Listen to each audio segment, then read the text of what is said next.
Whole Story Quest Audiobooks presents The Seaside Detective Agency by J.C. Williams. Narrated by Fraser Blaxland. Chapter 1. The Private Dick. Sam's dilapidated Ford Fiesta had many faults. The season dictated the level of inconvenience. In the summer, he'd overheat as the electric windows had blown a fuse, and in the winter, the heater produced less warm air than a flatulating hamster.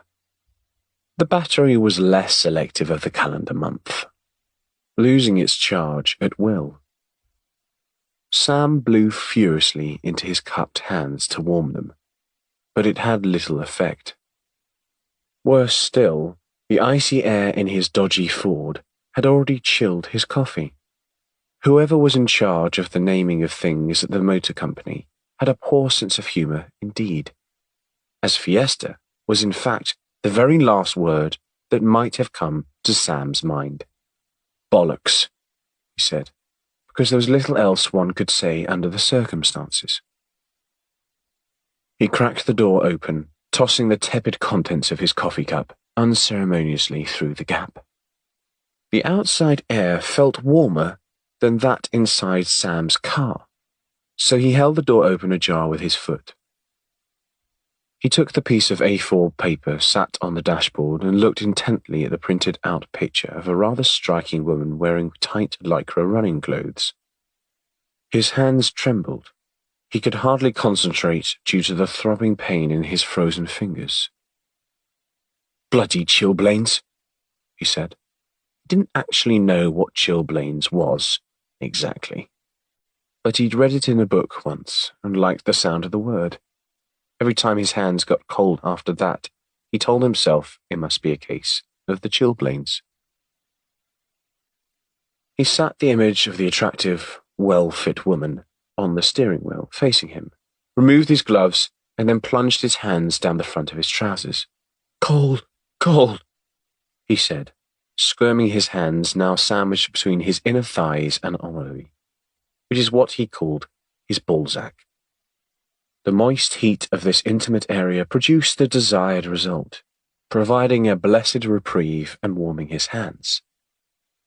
Figuring that some friction would enhance the effect further, he rubbed his palms on his hairy legs enthusiastically, in sharp back-and-forth motions like he was starting a fire. He leaned his head back on the headrest, and a smile spread across his face in direct relation to the heat expanding through his digits. His eyes half closed, he moaned in relief. Sam wailed in surprise and shock as an aging white cocker spaniel interrupted his reverie, poking its head through the door still propped open by his foot. "Go on, you little bastard, bugger off," he said brusquely, his heart racing. A petite woman with a cloud of sea spray white hair soon appeared as well. She was slightly bent over, as if buffeted by the wind, and her weathered face exhibited enough lines as to be a cartographer's dream. "That's no way to speak to my Terence," she said furiously. "Sorry about that, love," said Sam. "It gave me a fright is all. I didn't expect—" The woman stooped down, placing her head through the open doorframe. She looked at the picture propped up on the steering wheel, and then she looked at the current location of Sam's hands. "Do I need to phone the authorities?" she asked, grimacing, the lines on her face now taking the form of deep trenches. "No," said Sam in abject panic. "No, it's not," he began, as he yanked his hands out from their snug resting place, but his watch snagged on and ripped out a patch of several pubic hairs in the process, causing him to yelp in pain. The pitch of his scream set Terence to barking. "Good boy," said Sam, trying his best to placate the dog. "Who's a good doggy?" Sam went to stroke the little fellow, but the cocker spaniel's furious owner whipped the handle of her dog lead around, quick as lightning, and set about lashing Sam's arm with repeated blows. She did this with such fluid, practiced motions that it appeared Sam was not the first man she had bedeviled in this way. If you dare touch my precious dog after where those dirty hands have been, I'll slam the door on your foot and break it off. Sam didn't doubt her, and he tried to protest his innocence.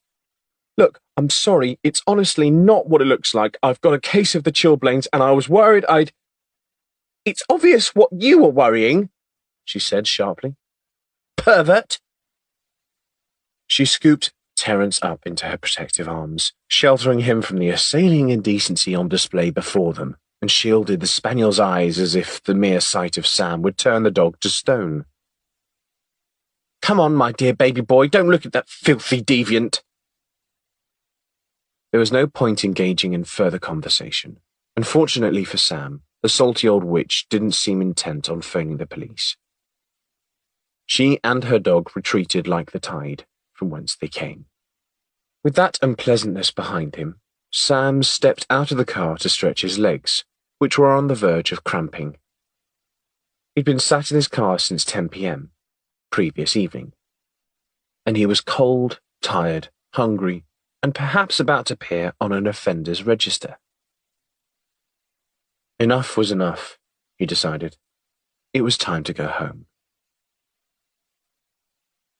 Morning, said a powerfully built man with ruddy cheeks from the chilly morning air and a moustache covered in hoarfrost. He nodded amiably at Sam as he walked by. Morning, replied Sam, taken by surprise once again. He was flapping his arms like a bird presently, in an effort to restore some blood flow to his extremities. Engaged in this activity and caught unawares, he'd only managed to catch sight of the man's female companion for an instant as they passed. Still, he knew it was her. Sam waited for a moment for safety's sake, then he snatched up the image. She was dressed for winter now, but her flowing auburn hair was unmistakable. He checked the picture once more for confirmation. Sam reached into his car to retrieve his backpack, whilst keeping visual contact on the couple as they walked on, arm in arm down the street. His fingers weren't operating at optimal performance, so it was taking several attempts to release the zip on his camera bag. Come on, he said, looking down, and furiously wrestling with the fastening. But it wouldn't budge. He took a breath and composed himself before giving it one final tug. Finally, he said as it came free. He raised his camera up, ready now to take some shots. Shit! Where are they? He said, looking at the empty pavement. He slammed the Fiesta's doors shut and made his way down the street towards where his targets had been. And he quickened his pace. The detached houses on the tree-lined streets were opulent, only bringing the anomalous presence of his rusting car into further relief. Sam ran between the houses like a schoolboy, sprinting between classrooms. No, no, no, he said to himself. He placed his palm to his forehead, frantically looking for any sign of life. The sound of a closing metal gate drew his attention, so he walked in that direction as inconspicuously as could a man with the onset of hypothermia and chilblains, and a telephoto camera in hand. The path ran parallel to the house where he'd heard the gate just closed, so he positioned himself there, readied his camera, pulled up the collar on his coat, and peered over the neat hedge that ran the perimeter of the house. But they were nowhere to be seen. Halfway up the path, he was stood at a wooden gate, festooned with a cultivated flower arch. Sam made his way to it and stood with his back to the gate, as if this should fool any casual onlooker, surreptitiously reaching for the latch, which, considering the day he'd been having, he was surprised to find open without resistance. He popped his head into the garden, but again saw nothing. Having no other option, he entered the garden, as casually as he could. He grimaced when he realized he still had on the woolen Mickey Mouse hat his mother had knitted him, resplendent with black woolen ears, and all to the complete effect. He thought about removing it, but comfort won out as the current temperature necessitated it, and there was minimal natural insulation on his balding scalp. Right, Sam, he said, giving himself a little pep talk. Get in there, get the pictures, and get out. Easy peasy. lemon squeezy. He realized he shouldn't have added the lemon squeezy part, since it only served to remind it he was in desperate need of a tinkle. He held his camera like a sniper holding a rifle. Crouching with stealth, he progressed to the rear of the property. Fortunately, the blinds of the substantial mahogany conservatory were pulled shut. He paused for a moment. Something didn't feel quite right. The couple he'd seen were relatively young, whereas the ornaments in the garden and the general feel of the house felt like it belonged to an older generation. He cautiously approached the rear window and stood on his toes to look inside. It was somewhat murky inside, as the blinds were closed, but his fears were allayed, and his patience rewarded when he caught a glimpse of a female form in a dressing gown, walking towards the stairs. "I know what you're doing, you cheeky girl," he said under his breath, his equipment at the ready, but she disappeared from view before he'd raised his camera. He knew where they must be headed, and he retreated to the rear of the garden to get a better view. "And let there be light," Sam whispered in anticipation, and not a moment later, the room, what he presumed to be the rear bedroom, was illuminated in a soft glow. "Well, that worked out quite well," said Sam, quite pleased with himself. The form moved near to the window. He could make out its basic outline, but that was all. He took up his camera and adjusted the telephoto lens, zooming in to get a better view. "Bugger," he groused, realizing his view was obscured. "Curtains open," he said, wishing them to part, and was given a bit of a start when they did indeed open. "Yes! Result!" he exclaimed, beside himself. He had to wonder if he'd developed some sort of magic power, LA Harry Potter. "And I don't even have a wand," he said, but then realized he shouldn't have, because that only served to remind him once again that he really had to tinkle. He thrust one hand deep into his trouser pocket, seeking out his wand, and, once found, kneading it aggressively to stave off the eruption of urine from his bladder a bit longer, just a bit longer. He hopped from foot to foot as he did this, in what might have looked very much like a happy jig to any onlooker. Fortunate for him, Sam mused, that he was the observer and not the observed. With that minor emergency assuaged, at least for the time being, Sam took up his camera again, fiddling with the long shaft of the telephoto lens cradled in his hand in an effort to fine-tune his focus. "I've got you," he said, once sorted. "Any minute now," he added expectantly, his finger poised on the shutter release button. He was suddenly struck by an appalling odour. However, he assumed for a moment that it emanated from his armpits. But he gagged and realized that even after a night sat in his car, he'd struggled to exude such a noxious smell. He looked down, scanning the immediate area for the possible source. He saw nothing that could explain it, but then a very unpleasant thought occurred to him. He lifted his leg, and, sure enough, there sat several somewhat fresh lumps of excrement underfoot, and now adhered to his shoe as well. He must have landed on it at the conclusion of his happy piss jig. "Ah, shite," he said, gagging from the smell. His diaphragm spasmed, and he fought to escape vomiting. He tried getting rid of the mess by wiping it on the grass, looking like a horse that had been taught to count out numbers by stamping his hoof down on the ground in quick succession, to no avail. The dog shit was nothing if not tenacious. He looked about, searching to find something to scrape his shoe on, and caught sight of an ornate pond with an array of ceramic gnomes standing watch over it. One of the gnome guardians proudly held a disproportionately large shovel, which would make an ideal implement to remove the coating on the sole of his shoe. He let his camera hang down, limp over his chest from its strap around his neck, and made his way over to the tiny pond. That shovel may just do the trick. The gnome sentry, for its part, said nothing. It was an inanimate object, after all, but Sam spoke to it like it was a comrade in arms. "Apologies for the indignity, old son," Sam told the gnome. "It's all for the greater. Sacrifices must be made, You understand?" The gnome guardian, taciturn as it was, gave no reply. Sam stood on one of his stone paving slabs, surrounding the pool, putting his foot closer to the water. "I'll just soften the excrement up a bit in the water first," he explained to the ring of gnome sentinels. Their happy faces moulded into grins looked ominous in the dim light. Beyond this, they betrayed no emotion.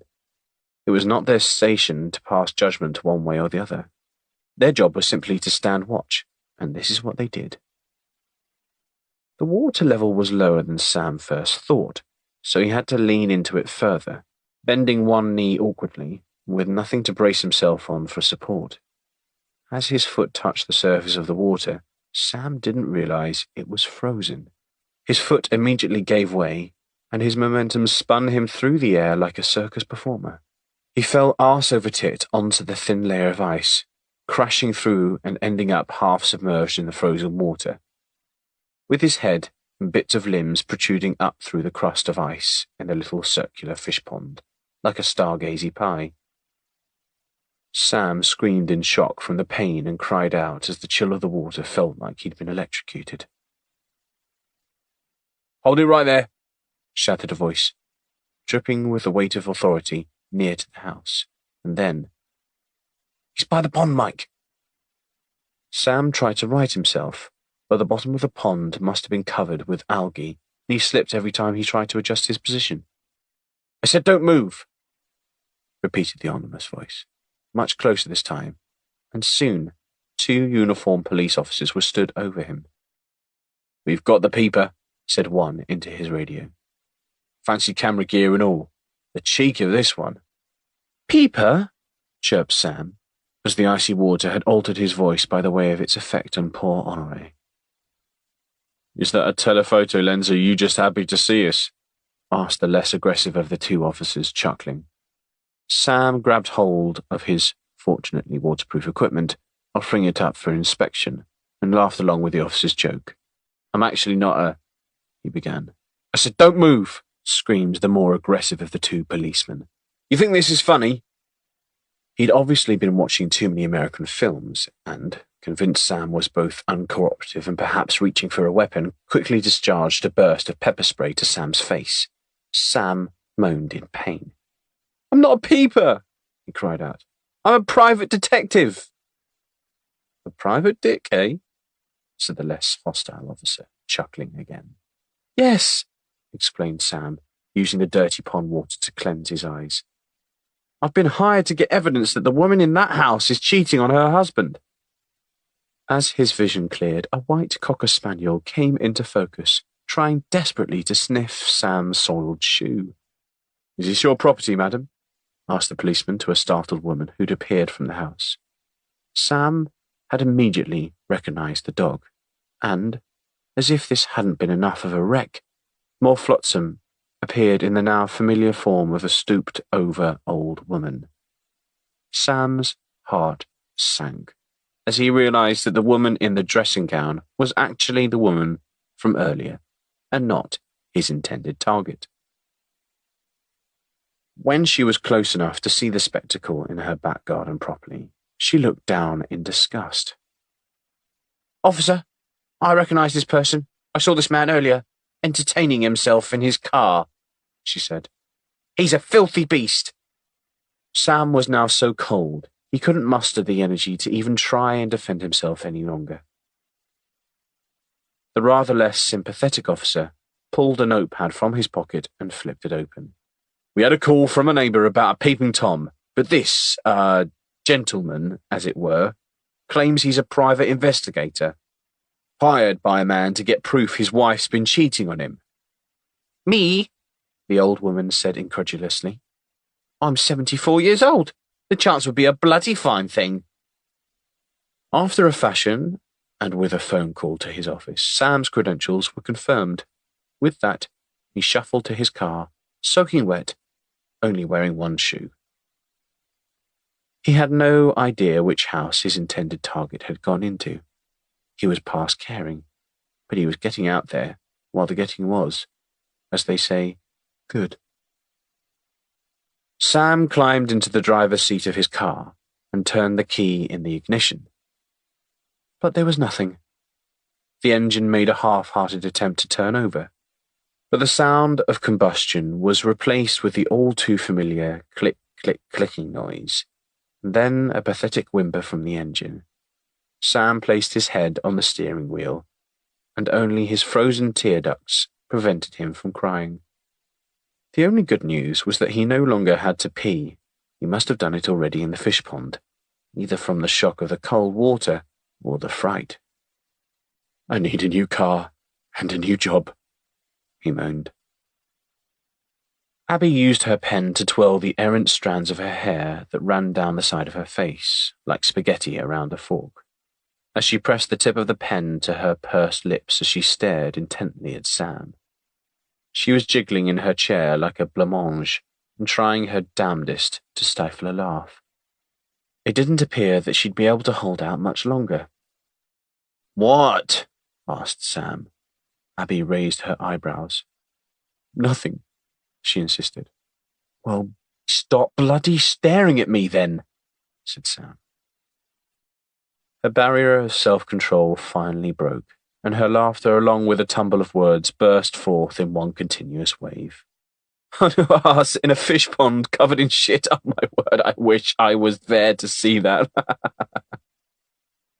"It's not funny. That pepper spray hurt. Look at my eyes," he said, sounding like a cheap hypnotist. "I'm still in pain."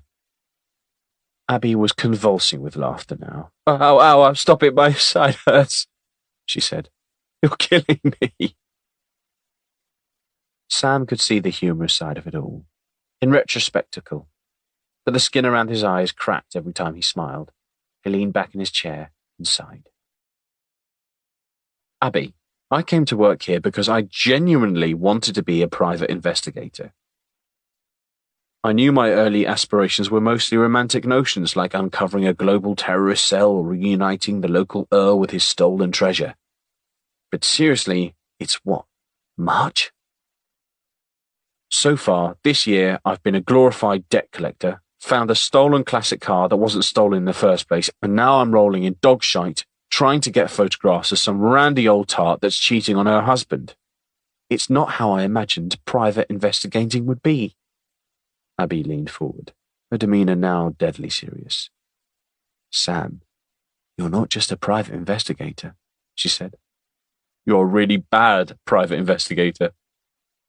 "Abby, you're supposed to be my friend," protested Sam. "I'm nearly jumping out of the window here." "You work on the ground floor, Columbo," said Abby. "If you're going to do that, at least go upstairs. Besides, it's not all that bad. At least you've got a nice car, a full head of hair, and a successful love life, yeah?" Sam picked up a rubber squeezy stress relief ball from his desk and lobbed it, bouncing directly off Abby's forehead. "Hey!" she protested. Those stress relief balls really work, he thought to himself, as he presently felt much better. He swiveled his chair back around and looked out the window. The view from his desk always put a smile on his face. Peel was an idyllic seaside town on the Isle of Man, steeped in history. It was a sedate experience, and a complete contrast from, say, dry-humping a complete stranger on the London Tube every morning. The angle he'd positioned his desk gave him Peel Castle as a backdrop, and the beach that would be packed with tourists in the summer months. Today, however, it was pouring down, and frequented only by a particularly hardy dog walker dragging his pooch through the salty wash that sprayed over them. Or was it the other way around, the dog walker dragged along by his pooch? Sam couldn't tell from this angle. Eyes Peeled was the imaginative name of the detective agency, an homage to its enviable seaside location. For an island with a minimal crime rate, many questioned the need for a PI firm at all, and lately, Sam was starting to agree with them. Frank, the guy in the office, who nobody was quite sure what he did, interrupted Sam's daydream. "We've got a walk-in sat in reception," said Frank. Happy he had something important to say for once. The team of investigators all looked at each other in confusion. "Are you Sam?" Sam asked, searching Frank's face to see if perhaps he were taking the piss. "See for yourself," said Frank. puffing at his chest, nodding towards the reception area. He looked very pleased with himself. No one ever turned to him for answers. Sam craned his neck, but he didn't have a good view of the reception area from where he was sat. I can't. We've never had a walk-in, Abby interjected. 4 years and not one person has walked in off the street. They have today, replied Frank, shuffling paper in an attempt to look both industrious and important. Maybe they've come into the wrong office by mistake, offered Sam. What do they want? Frank looked down his nose over his glasses, studying the lined notepaper on his clipboard for several long, arduous seconds, tracing his finger from one line to the next. There were no actual notes written there, but no one else could see that, and all eyes were turned to him. Not sure, he replied finally. Why did you look at your... said Sam, shaking his head. You know what? Never mind. Look, she's probably lost her cat or something. Can you get some details from her, Frank? And I'll call her back later on.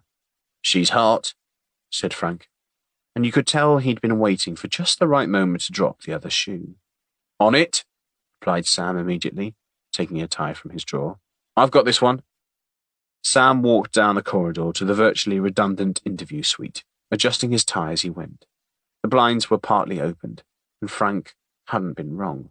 The woman looked stunning from what he could see. He opened the door with vigor, adopting the persona of a professional, sophisticated PI. Sam Levy, at your service, he said in an artificially deep voice, closing the vertical blinds for dramatic effect. Sam took a seat directly opposite where she stood, her back to him. She was admiring through the window the view of the Peel Castle, it seemed. Sam was also admiring the view from where he sat. She wore an elegant 50s-style floral swing dress and straw hat, which brought an element of colour to an otherwise overcast day.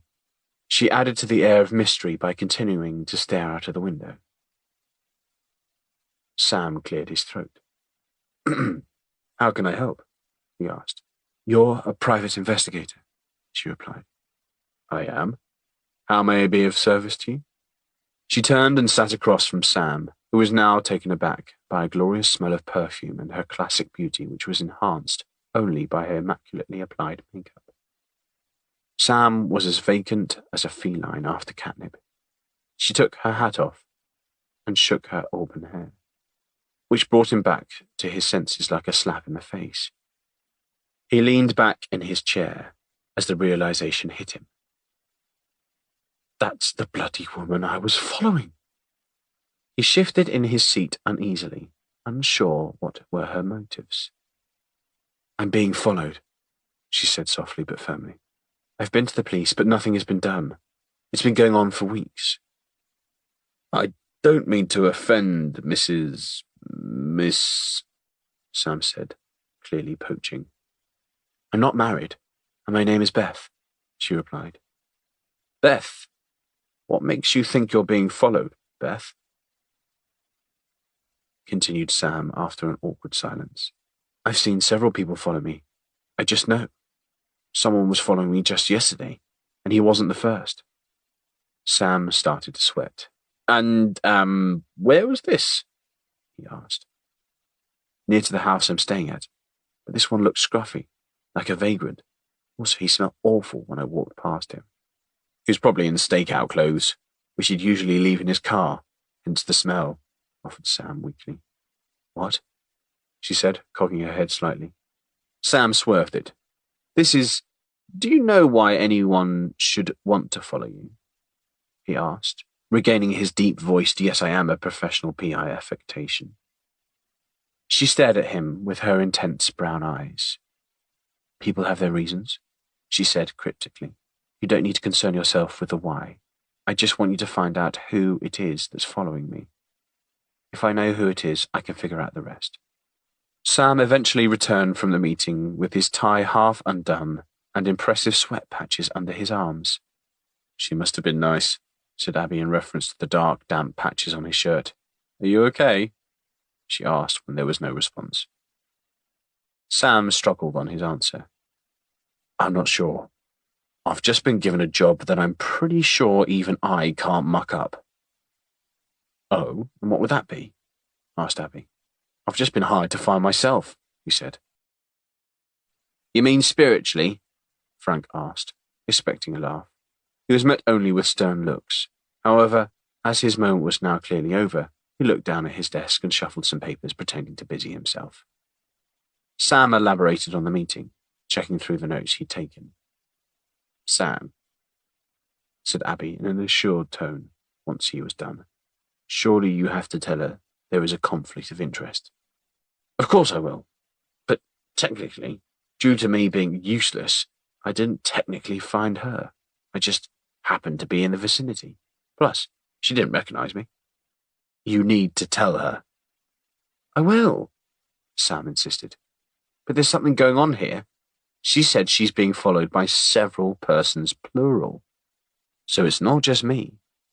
She also said she wasn't married. So she lied, so what? Asked Abby. Well, someone's lying, but that doesn't mean it's her. She is very pretty after all, Sam explained.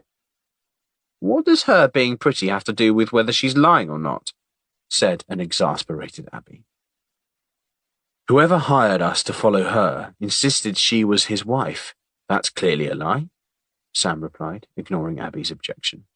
Abby now stood over him. How are you going to tell her you've completed an investigation and managed to find yourself? She thinks you're mental and probably phoned the police, and the last thing you need is any further police scrutiny. Yes, Sam agreed.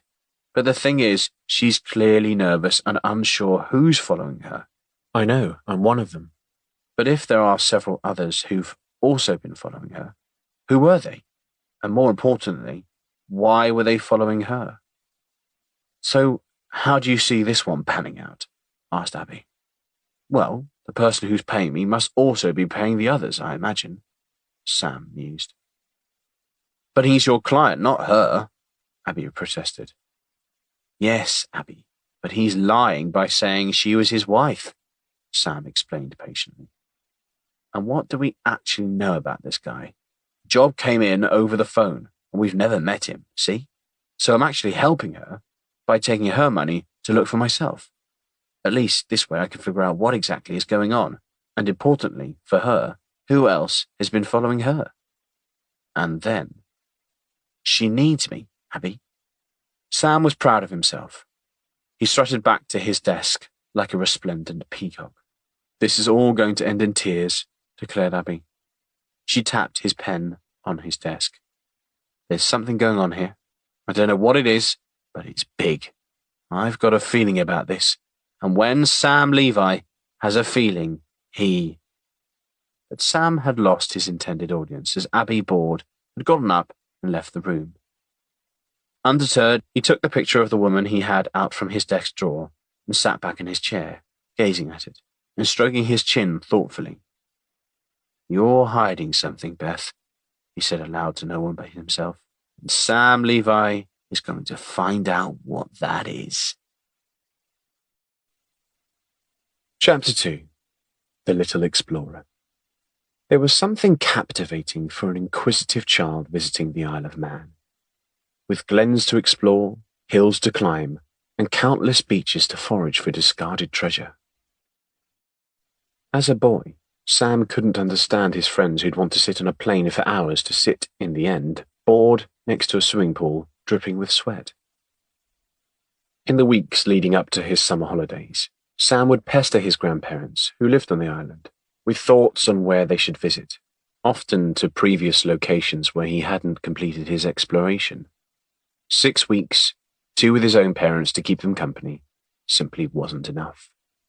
His grandparents' house was a quaint fisherman's cottage with a view over the Port St. Mary harbour that was absolutely breathtaking. A narrow road separated the cottage from a stone-covered beach, where he'd looked for washed-up, exotic-coloured glass polished over the years by the salt in the sea. Sam would always complain that he couldn't go on the beach when the tide was in. He'd never forget the summer of 1984, sat on the sea wall as the waves lapped below where his feet dangled. I've made this for you, Sam, his granddad had said, with a broad smile.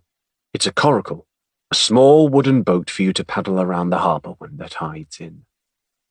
It was, and still remains, the greatest gift that anybody had ever given him. Sam could recall the mien of pride on his grandmother's face, looking on from their white wooden porch as her husband handed over what he'd been working on the entire year between summers. At the end of the school holidays, he was pleased to catch the ferry home and see his parents, but the feeling of leaving the island and his grandparents was awful. He'd count the days till he could return once again. In later life, Sam lived all over England. But wherever he worked, he'd always ensure he was no more than a few miles from the sea. He'd been happy on his own, but then he found Lily, the love of his life. She was intelligent, beautiful, and ambitious. Sam didn't want to live in London, but he followed his heart and settled down in a cramped, one-bed flat near to Canary Wharf, where the monthly rent was the price of Sam's first car. He was devastated when his grandparents died, within a few months of each other. But they knew that by leaving the house to their little explorer, the house they loved would be cherished. Sadly, Lily didn't settle into the more placid way of island life and wanted to return to London. This left Sam with a difficult choice. What colour he'd decorate after she left? The dark, bitter cold days of March gave way as the optimistic flower buds in Sam's garden indicated spring had finally arrived. Sam stood, as he did every morning, in the door frame of the compact wooden porch outside his stone cottage, drinking his morning cup of tea. The track outside his gate was a popular route for tourists to circumnavigate the pretty seaside town. There were several cottages in a row, all oozing a nostalgic nautical theme, and those passing couldn't resist peering over the ornate garden wall to absorb the feeling of a time gone by. Sam was the perfect host and would frequently invite inquisitive passers-by in for a drink of something. It was part of the charm and the reason he enjoyed waking up there. Sam smiled as a young child scampered over the sea wall, followed closely by his parents struggling to keep up. It was something he'd done numerous times himself as a child, many times since, returning from the pub to the conveniently located Albert Hotel. "Morning," he called out, raising his cup in salute before draining the contents. It had been at least 2 weeks since he'd last heard from Beth, and he was starting to think that there wasn't anything to uncover after all. If anything, he began to think she was a bit of a crackpot. She wouldn't give him her phone number, for starters. Nothing new there for Sam. But from a client, that was unusual. She would insist on phoning in for any possible updates from him. But unfortunately, despite his best efforts, there was nothing to report. He'd stopped following her, so there was that. So at least she had one less person showing an interest and pursuing her. "What time do you call this?" asked Abby before he'd even had a chance to take his coat off. Sam scowled back. "Good morning to you also." "I told you I had something to show you," she said, foraging through her oversized handbag for her notebook. "I know," said Sam, "but I assumed it was going to be, well, boring. Anyway, it's still before 9 a.m., so I'm not exactly late. Where is everyone?" He asked in reference to the office looking like the deck of the Mary Celeste. "Cheeky bugger. I do so tell you interesting things," replied Abby, "and the rest of them have been called into Harry's office. It looks as if the office of 5 is soon to become 2. "What?" exclaimed Sam, with clear panic in his voice. "Is he laying people off?" He cradled his face in his hands. "I need this job. Nobody else would ever employ me." Abby shook her head. "Don't worry. Harry called over the weekend to let me know. He said he'd tried to call you. We're the only ones who actually do anything, it would seem.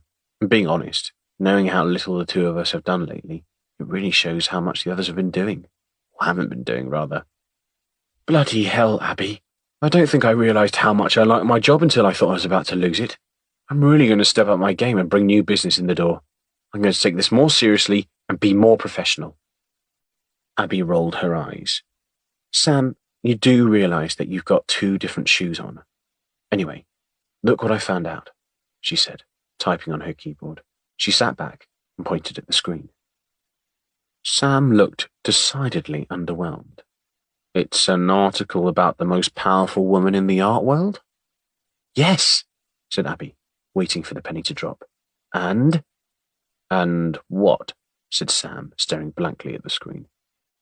Look at number 4 on the list, said Abby. God, do I need to spoon-feed this to you? Sam's eyes widened.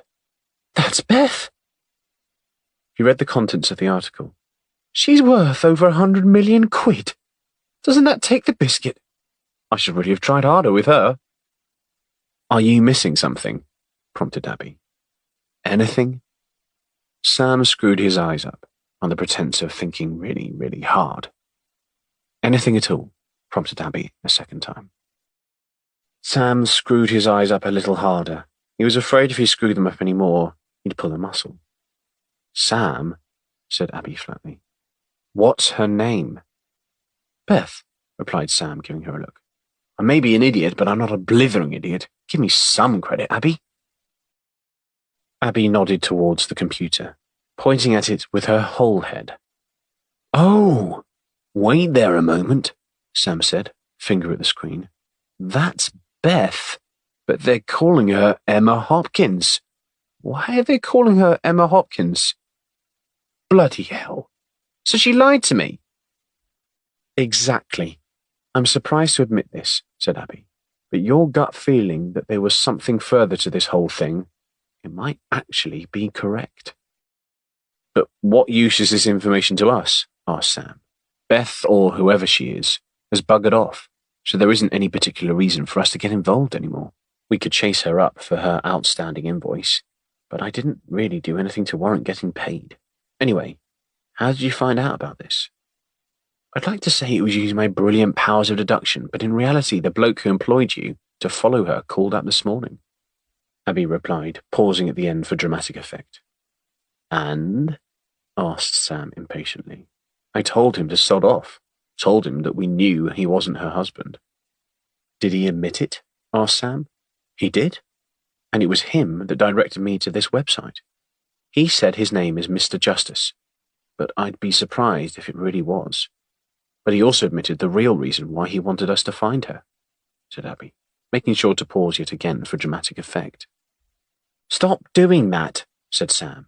It's not an episode of Poirot, and nobody's watching. Well, apparently. Dramatic pause. Out with it already, said Sam, replicating his happy piss jig by dancing in place excitedly. The mysterious Beth, or Emma, Abby continued, to Sam's great relief, is currently in possession of a painting that was stolen from him. A very, very expensive painting. He had word that she'd been on the island at some point, which is why he employed us. The plot thickens, said Sam, doing that stroking of the chin thing again. But if he's already lied to us once, how do we know he's not talking rubbish again? I asked that, said Abby, and I wasn't quite as polite as that either. She tapped the keyboard again, bringing up on screen a further article detailing the theft of the painting. The painting's worth 4 million quid, said Sam, reading the article. God, Bennett. It is. You can understand why our chap was so eager to get it back. So why doesn't he just go to the police then? Asked Sam. Good point, and I asked him that very same question. He says he wasn't interested in arrests. He just wants to get his painting back. Sounds a bit dodgy, all this, said Sam. We should just tell him we're not interested. Sam, shouted Abby, you're the one who keeps telling me you want to get involved in something other than chasing up outstanding parking tickets. This is your chance, our chance to get involved in a proper investigation. Plus, he's giving us £25,000 up front and another 75 if we reunite him with his picture. I think I need to sit down, said Sam, the colour draining from his face. That would pay the wages around here for a fair bit, I should think. Exactly. If we don't do this, it'll be a few weeks before we're taken into the old man's office as well, only to be told the office is closing down. This could be the only chance we have to save the business. What sort of name is Mr. Justice, though? Said Sam, musing. Not the cleverest of false names. No, not Justice, just us, Abby said, correcting him. But that's what I just said, Sam protested. No, just us, as in not everyone else, just us. As if on cue, Frank walked through the office, looking forlorn. Hey, Frank, I'm sorry to hear you're leaving us, said Abby, trying not entirely successfully to sound sincere.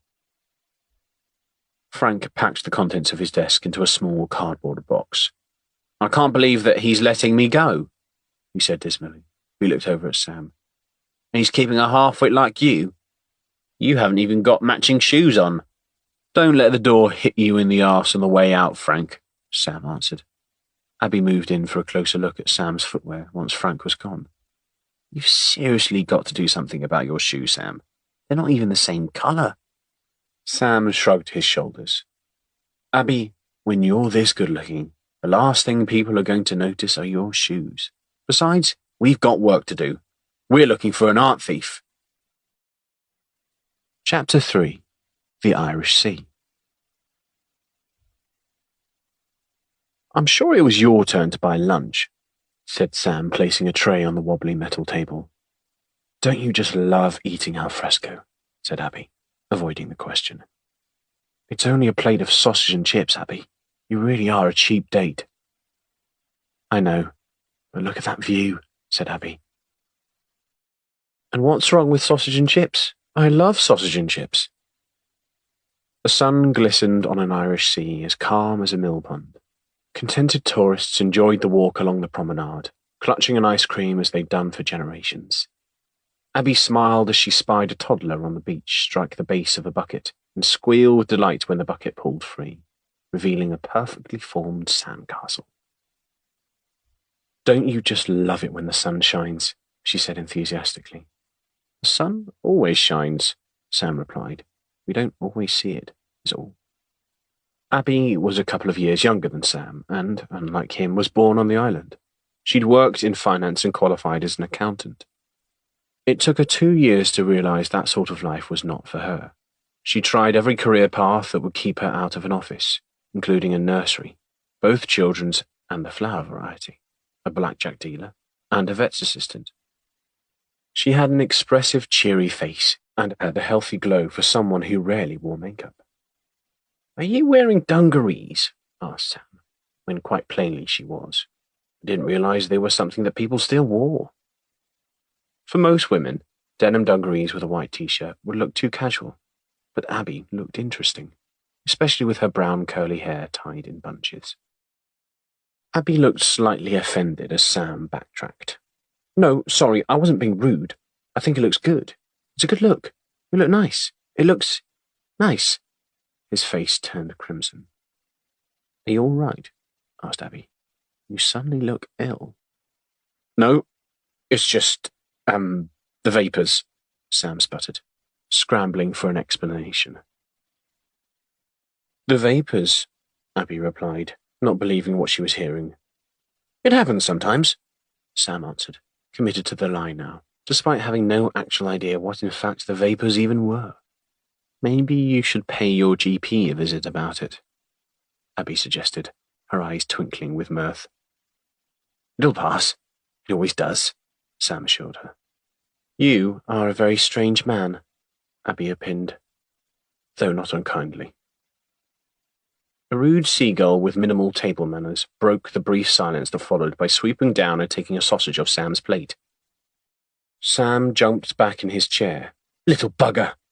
He shouted as the bird struggled to get airborne with its meal clutched firmly in its beak. Sam's arms flailed as he tried to defend the rest of his meal. The beaky blighter has got my lunch, he shouted, to the amusement of 2 elderly women walking next to the outdoor cafe. Amidst the ensuing battle of wits between man and bird, in which Sam was clearly outmatched, the precariously balanced table was tipped over, sending its contents spewing over the paved terrace. The bird took its leave and flapped furiously as it tilted up its beak defiantly and gulped down the sausage in one go, like a gannet. Sam reached for his remaining sausage before it rolled under Abby's seat. In one fluid movement, he launched it in frustration at the bird. Have another then, you thieving little devil, he called after it, releasing the sausage like a javelin thrower. The porcine projectile flew perfectly, though missing the bird by inches, and unfortunately continued its trajectory towards the old woman that had been chuckling at Sam's misfortune. Sam watched in horror as his lunch headed with the speed of a tomahawk missile homing in on the back of their heads. It came to an abrupt halt as it landed in the bluish hair of the fragile-looking woman on the right. Her gentle perm welcomed the sausage like a hair clip. She shuffled forwards. "Bloody bird's coming after me," she said in reference to the jarring on her head. Sam hopped on the spot, unsure whether to retrieve his lunch, but on balance decided it was perhaps better time to settle the bill and take his leave. "You can't leave her like that," cried Abby. "She'll be fine," insisted Sam. "Sam, she's got tomato sauce running down the back of her coat." "Oh, it's okay, you can't even see it. Maybe it fell out," Sam replied. "Oh, okay, fine. I'll go and get it," he said, relenting. Before he'd moved an inch, however, the elderly pair were set upon by a flock of gulls looking for an easy meal. "It's 1963 all over again," one of them shrieked, and for ladies of a certain age, they certainly knew how to run when it mattered. "Oh, that was interesting," said Sam. "Things certainly took a turn for the worse," Abby offered. "I'm still hungry," Sam answered, a joke flying right over his head. "Come on, I'll buy you an ice cream instead." With that accomplished, Sam licked his mint choc chip, with one cautious eye looking out for flying invaders. Then he took a notepad out of his pocket, which surprised Abby, as he'd never used one before. "I've been making a few inquiries with contacts in the art world," he said. "The thing that's been bugging me is why Emma Hopkins over on the island in the first place." "Maybe she's got family here," suggested Abby, using her tongue to prevent a drip down her cone. "I thought that," said Sam, "but the bloke who employed us didn't know why she was going to be here." Abby shook her head. "No, he just knew she might be here, but didn't say why."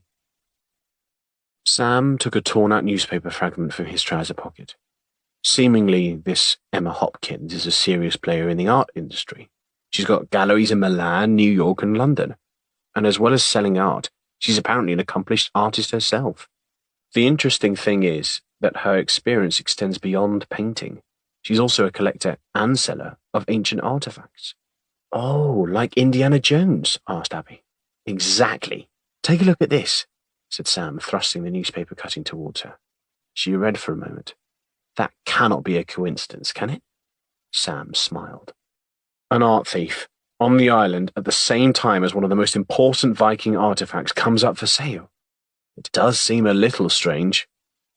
"The auction is tomorrow," exclaimed Abby, getting more animated and waving her ice cream like a wand. She continued to read. "The auction estimate is £1.2 million for the Viking cross. Shit, Sam, she must be here to steal it." "Has to be," said Sam smugly. "Abby, we're going to our first art auction." "It's not my first," said Abby. "What?" asked Sam. Abby looked slightly apologetic.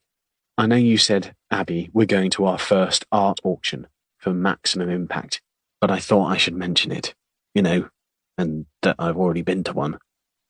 "I'm not going to lie, Abby. You have taken the tarnish from my moment, and I'm not sure it's that important," said Sam with a half-smile. "It is, because my nana took me with my mum, and we—" The ice creams melted long before Abby came to the end of her not entirely relevant anecdote about her first visit to an auction. Sam wasn't overly interested in who bought or sold what, but he was enjoying this. He was enjoying working as part of a team. He enjoyed working with Abby. For a small island, the heritage on display, including the Manx Museum, was enviable, proudly showcasing the island's 10,000-year history. Since she was a small child, Abby relished a visit to the museum. There was something enchanting about the experience. The smell, the lighting, the feeling you were looking through a porthole into a different time. The art gallery was a fascinating visual insight of Manx history spanning hundreds of years. Resplendent oil paintings of the ancient lords of man kept company with pencil drawings created by prisoners housed on the island during World War II. Today, it was host to a high-profile auction of antiquities and art that had caught the attention of collectors the world over. The substantial room was teeming with row upon row of plush red velour seats with gold trim. A stage stood at the head of the room, with a wiry-looking auctioneer with mad Professor hair making last-minute preparations behind his lectern, gavel in hand, ready for the day's action. "Sorry, that's taken," said Abby, again, looking anxiously at her watch. The room had filled quickly, and keeping the reserved seat open was proving a challenge. She checked her phone once again to make sure it was silent, but also to see if Sam had been in contact. "Where the hell is he?" she muttered under her breath, and then, "Sorry, that seat's taken," she said aloud to a disappointed lady. The auctioneer brought matters to order, and there was a hushed silence as the crowd listened intently to the introductions. Abby was pleased with her position, discreetly at the rear, which gave her visibility over the audience. Key to the operation was her ability to remain unseen, and being inconspicuous was certainly the order of the day here. At the opposite end of inconspicuous, the imposing entrance doors opened with a cringe-worthy screech as the aging hinges protested the weight like an arthritic knee. It was akin to fingers down a blackboard, resulting in a large number of people turning in frustration. Shoe heels then proceeded to clump heavily as they made their way across the highly polished wooden floor, interrupting the solemn occasion and causing even more people to turn their heads. Abby didn't even need to look. She just knew. "Abby," said a voice whispered, though projected well enough that all could hear. She buried her head in her coat. "Abby," the voice persisted. At this point, the auctioneer was about to throw his gavel at Sam. "Ahem. If there should be present an Abby, would you be so kind as to raise your hand and let yourself be known so that this, gentleman, as it were, could locate you?" he announced, with no attempt to hide the annoyance and disdain in his voice. Abby reluctantly raised her hand, allowing Sam to find and take his seat. Only after those already seated had to slide their chairs back on the polished floor, creating even more noise. "Sorry, excuse me," he whispered, waving discreetly at Abby as he made his way over to her. "Sorry I'm late," he said through the side of his mouth, once sat beside her. "Good seats," he remarked. "At least no one will see us." "Shh," said a shrill voice from behind. Abby eventually removed her head from her coat and looked Sam up and down. "What the hell are you wearing?" she said through her teeth. Sam brushed his hand with his jacket. "Tuxedo," he said proudly. "You told me to dress smart." "Sam," she said, exasperated, "I meant only not to wear a t-shirt and make sure you were wearing matching shoes for a change." "I look smart, though," said Sam, fishing for a compliment. Abby was starting to lose her composure. "Sam, you're wearing a bloody tuxedo." "I know. I hired it this morning." "Sam, you're wearing a tuxedo at midday and we're trying to remain inconspicuous." "Shh," was repeated several more times. Abby and Sam sat enthralled once the affair began, as the auctioneer ran effortlessly through the catalogue. And the sums bid were staggering. 4 assistants stood at the side of the room, juggling several phones and monitoring the action on their website. The novelty soon wore off for our intrepid pair, however, and Abby and Sam began to guess how much the next lot would go for. £300,000, said Abby, in reference to an aged landscape painting that was being paraded at the front of the stage. "Definitely no more than that." "No chance," said Sam. "That's got to be at least 500,000. The bids increased and soon surpassed 300k, 400k, 500k. "Yes," said Sam triumphantly, punching the air in celebration. "And we have £550,000, said the auctioneer, pointing directly at Sam. "Did he just point at me?" asked Sam with panic in his voice. "Yes," said Abby. "Don't move a bloody muscle, and you better start praying that someone wants that painting more than you. Either that, or you get ready to run." Sam scoured the room, willing someone to raise their hand. The man with which he inadvertently entered a bidding war was poised, caressing his greying handlebar moustache as if he hadn't a care in the world. "Going once," said the auctioneer, pointing at Sam once again. Put your hand up, you pompous-looking old twit, said Sam between clenched teeth and a tortured smile. Please, please, put your hand up. Going twice? Abby moved to distance herself. She wanted nothing to do with this. The gavel was about to strike the sound block. Sam could feel the carotid artery in his neck constrict. £600,000, announced the auctioneer, pointing his gavel at the other bidder, who looked perhaps like a retired colonel. Yes, said Sam in relief. Is that $650? The auctioneer asked Sam. Sam waved his hands furiously. No, he said. Don't take any more bids from me, he insisted, clutching his chest. The auctioneer scowled at Sam's coarse language. For our first undercover operation, this isn't going quite to plan, Abby confided. It would be less conspicuous if we'd arrived riding a pink unicorn with fireworks flying out its arse. Shh! Oh, shush yourself, replied Abby, picking her bag up. Come on, Sam, let's get out of here. Sam placed his hand on her arm. Hold up, he said. Over there, front row, black dress. That has to be Emma Hopkins. It is, said Abby, craning her neck and clutching his arm in return. Shit, it must be happening today. Whatever happens, don't let her out of your sight. I can't see her very well from this seat because of that pillar in the way. Do we phone the police? Asked Sam. We should, said Abby. But we'll never find the stolen painting. Plus, she's not actually done anything yet. The next item has attracted considerable interest, announced the auctioneer. A fabulous example of our 9th century Viking cross. Where shall we start? 300,000? It was a popular item, judging by the flurry of bids and animated waving of arms by those clutching phones. It's good, this, said Sam. I need to buy a metal detector and find one of those Viking crosses to sell. You make sure you keep your hands by your side and keep an eye on the front row, said Abby. And you do look quite smart. Totally inappropriate, but smart. Sam smiled. Thanks, he replied, as the auctioneer smashed his gavel down. Oh, I missed it, said Sam. How much did it go for? £1.6 million, Abby replied. Cheese and crackers, exclaimed Sam. Oh, did you want to buy it? She teased. No, there's now an empty seat on the front row and Emma is gone. One bloody job you had, Sam, said Abby. Where the hell is she? Surely she's not going to be as brazen as to rob the thing in broad daylight. Sam jumped to his feet and marched, noisily, to the front of the room, looking completely out of place in his current attire. If not for his earlier interruption, people on the first few rows would have likely assumed he was handing out canapés. There's no need for alarm, he said, addressing those in attendance. He turned his right hand above his head as if he were taking off a top hat. Sam Levy, private investigator, at your service. He'd clearly been watching too many low-budget detective films. Get off my stage, you buffoon! Shouted the auctioneer, ready to hit him with a gavel for the second time in one afternoon.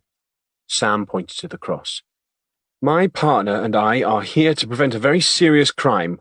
We have credible information that the cross in that glass cabinet is the target of a robbery planned for this day. There was an audible intake of breath, which, being honest, Sam was hoping for. Preposterous, said the auctioneer. By whom? Sam was getting into his stride and took a couple of casual paces up and down the front row for dramatic effect. By the woman who was sat in the front row who has now mysteriously disappeared. That's because I'm stood over here, said a startled female voice, as I've just been to the loo. Okay then, said Sam, struggling with his words. This is an interesting development indeed, he added, attempting to keep hold of what little dignity yet remained. He lowered his right hand just in time to watch Abby skulking toward the exit at the rear of the room. Sam thought about running too, but the auctioneer was stood in front of him, snarling. It couldn't get much worse as Sam took a step back. We, or I, as it would now appear, he said, attempting to explain himself, have it on good authority that the woman over there, as it were, Emma Hopkins, was primed to steal the artifact in question on this very afternoon. Steal it, you ignoramus! She's not trying to steal it, shouted the auctioneer, taking a step closer to Sam, who was faltering by the second. Sam's voice was now breaking. How did you know that? How do I know? The auctioneer repeated like a sanctimonious parrot. How do I know? I know she wasn't going to steal it because she's the one who's bloody selling it. The blood drained from Sam's face as a cold sweat ran down his back. He stammered, but he was like a boxer swaying after receiving a volley of uppercuts. One man in attendance had apparently seen enough. Smartly dressed in a navy suit with an open-necked shirt, the unidentified man picked up his brown leather briefcase and walked discreetly for the exit, taking his phone from inside his pocket as he did so. Once outside, believing himself to be out of view, he stood outside the museum entrance and lit a cigarette as the phone dialed out. "It's me," he said in a gruff voice. He listened for a moment, taking a drag. "Yes, it's her," he said. "Yes, I'm sure." He took a couple of steps forward before speaking again. "I understand, Mr. Justice," he said, blowing the contents of his lungs skyward. "I'll get it back, yes, and the only way she'll be leaving this island is in a box." Chapter 4. Staying Alive. "This is a new low, even for me," said Sam, stomping along Douglas Promenade on the way to Abby's car. "I've been thrown out of most places, but a bloody museum? That's got to be a first." Abby was failing to stifle her laughter. "I'm sorry for leaving, but it was just so awkward I couldn't watch any longer." It wasn't exactly a walk in the park for me either. They all started laughing at me when they realized I wasn't some sort of cabaret act. One woman on the front row thought I was a magician at one point. Abby bit her bottom lip. "Where's your bow tie?" "He's got it. The bloody auctioneer. He grabbed hold of it and tried to use it like a dog lead to drag me out." I had the last laugh because it was on elastic and snapped in his face. Anyway, now, who was the guy with the cigarette you mentioned? Abby grabbed her phone. "I stood outside waiting for you when a guy walked out shortly after. I got this photo of him, but it's not the clearest. He was on the phone. I overheard him say a woman was going to be going home in a box. And not only that, but..." Dramatic pause. "Out with it, woman!" Before he hung up, she continued after sufficient time as to ensure Sam was fit to burst. He called the person. Sam could feel the lower half of his body twitching. It was near to starting another piss dance. Mr. Justice. Sam stopped dead in his tracks. Holy hand grenade, they have to be talking about Emma Hopkins. "Correct," said Abby. "It would seem that Mr. Justice is not only employing us, but this chap as well," she added, pointing at the image captured on her phone.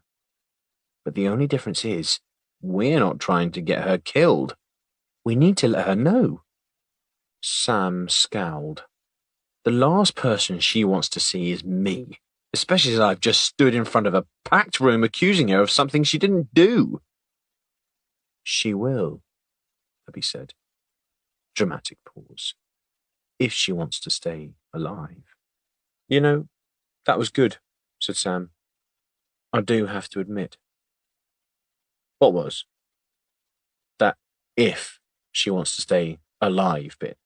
You've really got this down to an art, Abby.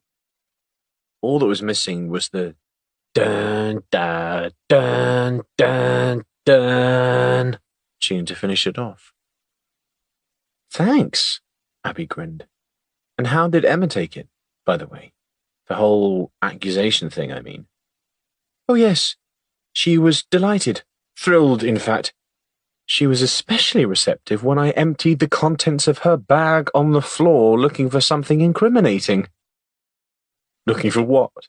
A crowbar or a black bag with swag written on the side?" said Abby sarcastically. "I don't know. I panicked because I could see the security guards running towards me and it was the only thing I could think of doing." "How far away have you parked?" asked Sam. He looked like he'd stayed out all night and was on his way home doing the walk of shame with a stinking hangover. Since as a result of being wrestled to the floor by several security guards and assaulted by the auctioneer, Sam was looking rather dishevelled, with his jacket pocket ripped and scuffed suit trousers. "We're close now," Abby told him. "You're right, Abby, by the way," said Sam. "We need to tell Emma that her life is in danger." Abby nodded. That guy looked pretty mean, like a mafia stereotype. But he hasn't reckoned on Sam Levy, has he? Sam swelled his chest up like the tide. "You'll be okay, Abby. I'll look out for you," he added, throwing his jacket casually over his shoulder. He didn't have a firm enough grip on the collar, however, and it slipped from his fingers, with the jacket falling to the promenade floor and landing flat into a puddle of salty seawater. Abby distanced herself as Sam retrieved his jacket, flapping it in the wind to shake the water off. "You know, if you shake it more than a few times," she began.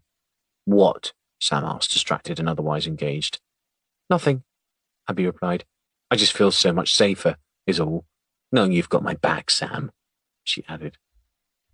Sam couldn't take offence, not with the look of genuine mirth on Abby's face and her eyes twinkling like moonlight reflecting off ocean waves. "So, that Emma, she's pretty cute. I think you're in with a chance there." "She is indeed," replied Sam with a faraway look, before snapping back to his senses. "What? Oh, Emma? Ha! Not hardly, I should think. Ruined my chances there, I'm afraid." "One never knows," Abby replied with her playful, silky grin. "I've got more chance of getting my deposit back on this suit rental," Sam groaned, flicking sand off the jacket sleeve.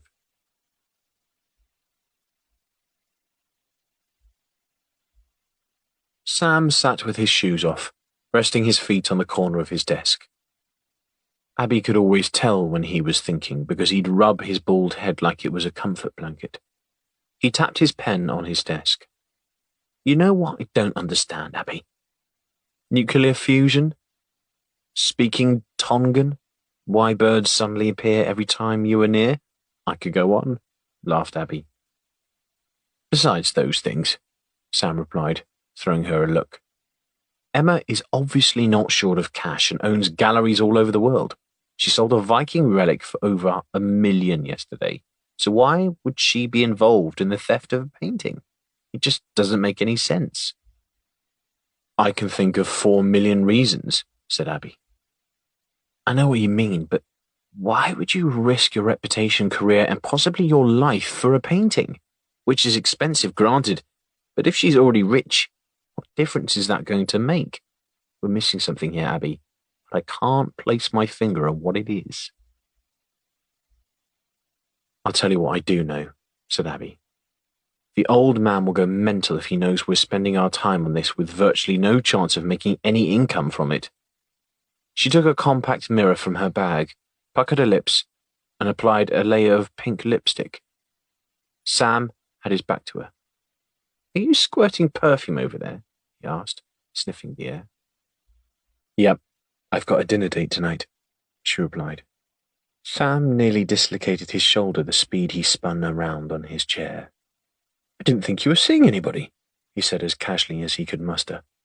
"You're not getting back with Pete, are you? He was such a knob." "I know he was a dickhead, which is why I split up with him," Abby replied. "I'm just going to dinner with a friend. Nothing serious. It's just nice to go out for something to eat." Sam squirmed. "I'd, if you were bored one night, take you out for something nice. Not chips either. Something special, served on a plate." "On a plate?" Abby chuckled. "Well then." He screwed up his face. "Served on a plate," he repeated flatly, then sighed miserably. "What the hell does that even mean? Abby, you can understand why I'm single when I talk to you like that. What hope have I got in the real world?" Abby gave him a sympathetic smile. "You'll find someone special." She patted his head. "After all, how many men in the Isle of Man can honestly say that they are a private investigator? The woman will be like putty in your hands, she said. Don't wait too late. Sam wondered why women would be like putty in his hands. Sometimes he didn't understand Abby's jokes. The smell of Abby's perfume hung in the air, long after she'd left. Sam sat at his desk, looking over to Peel Beach, and the families making the most of the remaining sunlight. He felt a bit down, somewhat deflated. He was finally working on a case of substance, but he struggled with a nagging self-doubt. He'd always convinced himself that, given a proper assignment, he'd pull out all the stops. Work never usually got him down, so why was it doing so now? He laughed as he recalled the state of Abby's face as she skulked out of the museum, looking mortified as he slowly died in front of everyone. "Sweet cheese and crackers," he said in a moment of realization. "Am I in love with Abby?" Sam couldn't think straight. He thought it was work, but maybe it wasn't. When Abby told him she had a date, he felt like he'd been kicked in the stomach. He needed solitude. He needed time to think. He picked up his newspaper and headed to the one place where he could collect his thoughts, free from distraction. He tried to read the newspaper, but nothing was sinking in, so he just sat, staring at the door. It was quiet. He was the only one left in the office, so he panicked when he heard a vague noise from the reception area. "Hello?" he shouted. "Abby, is that you?" There was no response, but the noise immediately stopped. His heart raced. "Abby?" he said once again, but nervously this time. "Very funny. Did your date let you down?" he managed, his voice quavering despite his attempting to sound self-assured. There was no response, but Sam could hear the muffled sound of footsteps. They were getting nearer. "Come out with your hands up!" boomed an American voice without preamble. Sam shit himself, which is fortunate considering his current location. He made a noise in response, but it wasn't coherent. More of a pained wailing noise derived from his sense of abject fear. "I won't ask you a second time," shouted the voice. "If you don't come out now, right now, I'm busting down this door." Sam heard what sounded like a gun being cocked. His mind raced. It must be that mafia-looking guy Abby saw. "Last chance," said the ever more impatient voice. Okay, Sam squeaked. "But I don't care. Open the door now." He didn't have a phone to call for help, and the only way out was the door. He had no choice but to now reluctantly open. Sam shuffled towards the door, trousers and underpants around his ankles, and took a deep breath. "I'm unarmed," he pleaded, holding his arms smartly aloft once he'd opened the door and released his hand from the knob. Two men stood before him, recoiled in disgust, as Sam presented himself to them. "Good God, man, you could have pulled your pants up," insisted one of the men. Sam stood with his arms still above his head. "But I couldn't," he stammered. "You told me to open the door straight away, and I've not wiped yet." The two men could see that he wasn't a threat, and they allowed him to return to the toilet to sort himself out. "You're American?" asked Sam tentatively, after re-emerging, the paperwork on this last job of his having been satisfactorily completed. "Are you working for Mr. Justice, then?" The two men were dressed immaculately in dark suits with black overcoats, which in a seaside town made them stand out. Sam breathed a little easier when the gun held in one of the men's hand disappeared from view, retracting back behind his coat.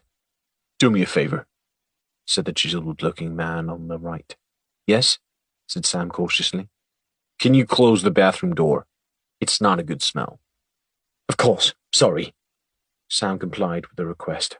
The last thing he wanted was to anger these fellows and see that gun drawn back out. "You know this woman?" asked the man on the left, thrusting a printout in Sam's face. He stared for a moment, unsure whether to plead ignorant, but not knowing who they were and the fact they were armed, he reasoned this wasn't the best option. "I might," he offered, "but believe me, I'm starting to wish I didn't. That's Emma Hopkins. Well, that's one of her names," I'm Agent Tanner, and this is Agent Weiss, FBI, said the fellow with the chiseled face authoritatively, as if this should explain everything. Sam started to laugh. Piss off, he said. The two agents looked at each other in confusion. This wasn't the typical reaction to which they were accustomed. We're being serious, said one. Very serious, said the other. Piss off, said Sam once again. You think I'm that daft? Who sent you couple of half-wits anyway? Did Abby put you up to this? What about cock-eyed John in the pub? Was it him? It was him, wasn't it? The men looked at each other, temporarily at a loss as to how to proceed. Do you lot honestly expect me to believe that the FBI have sent two agents all the way over to our little island? Said Sam, his confidence regained. Now you listen, one of the men began. Sam stupidly went on the offensive. Where'd you get your guns? Toys R Us? Let's have a look, he said, reaching towards the closest man's coat. This was precisely and incontrovertibly the wrong thing to do. Before he touched fabric, Sam felt like he'd been attacked by a revolving door. He lay face down with his nose pressed into the cream floor tiles, with so many parts of his body in pain, he couldn't isolate the different bits. He was a sea of pain in a world of hurt. We are agents of the FBI, repeated one of the agents, his knee pressed firmly against Sam's spine, in a manner which suggested that there was no two ways about it. This is not a joke, and I urge you to take this very seriously for the sake of your own welfare. Are we clear? Yes, Sam managed through shallow breaths as a present. He could not breathe especially well. They allowed Sam to lift his head by 2 inches, just high enough to inspect their badges. Sir, I'm going to let you up now. Do not reach for our guns again. Ever. They helped Sam to his feet. Sorry about that, guys, Sam gasped, trying to refill his lungs with air. I thought it was a wind-up. We don't exactly see many FBI agents in these parts, as you can well imagine. What's your relationship with this woman? Where can we find her? Asked one of the agents less than sympathetically. All business. Can I sit down? My legs are a bit wobbly, Sam asked. After taking a seat, he continued. Look, I don't know where this woman is, and as for my relationship, there isn't one. As you well have deduced from the sign outside, I'm a private investigator. You're a PI? One of them interjected. Seriously? I thought you were the receptionist or something. I thought you were the cleaning guy, said the other. I'm a private investigator, insisted Sam, offended. Do I look like her? So who are you working for? Interrupted one of the agents. Sam shrugged. I'm actually a bit in the dark on that one myself. The agents were getting impatient and annoyed. Well, who's paying your bill? Ah, said Sam. Don't tell my boss, but I don't think there is a bill to settle. See, originally we were employed to find her, and when we did,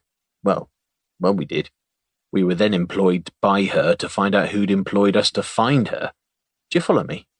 Not, one agent began. Yes, we follow you, said the agent with a face chiseled from granite. Who employed you to follow her and why? And you mentioned a Mr. Justice? Who is this Mr. Justice? Is that some kind of code name? Sam was about to correct the agent, but then, with self-preservation foremost in his mind, thought better of it. That's the name we were given, he simply said. We were originally employed by this person, who we've never met, to find that woman, he explained, pointing to the picture in the agent's hand. We were told that she was cheating on her husband and asked to get proof, presumably for the divorce hearing. That woman eventually told us there was several people following her, and she tried to hire us to find out who. Yes, we get that, said Agent Tanner. Will you get to the point? His fingers were twitching because they weren't wrapped around his gun at that moment, and that made him very anxious. Okay, replied Sam, rather offended that he was being rushed along and not allowed to tell his story at his own pace. Right, so, Mr. Justice told us, over the phone, that the reason he wanted to find her was because she'd stolen a painting from him. Interesting, commented Agent Tanner, his stone face betraying no emotion. Where is she now? How would I know? Sam said, shrugging. You're a private investigator? Agent Weiss suggested. So, why would the FBI be involved in the theft of a painting? Asked Sam. She must have done something else, something more nefarious. That information is on a need-to-know basis only, said Agent Weiss. And you don't need to know, added Agent Tanner. But you can be assured that we haven't traveled thousands of miles to appreciate the sunset, he said, with a wave of his hand in reference to the warm glow behind Peel Castle. These fellows had a flair for the dramatic. Sam thought to himself. He'd certainly give them that. And he only wished Abby were present, as she would surely appreciate it. We need to speak with her, said Agent Weiss. If you see her, you need to phone us right away, he added, handing Sam a business card. Sam looked in awe at the embossed business card. So, technically, I'm on a special assignment with the FBI, he said. Sam Levy is working with the FBI. Agent Tanner stepped forward and thrust a meaty finger in Sam's face.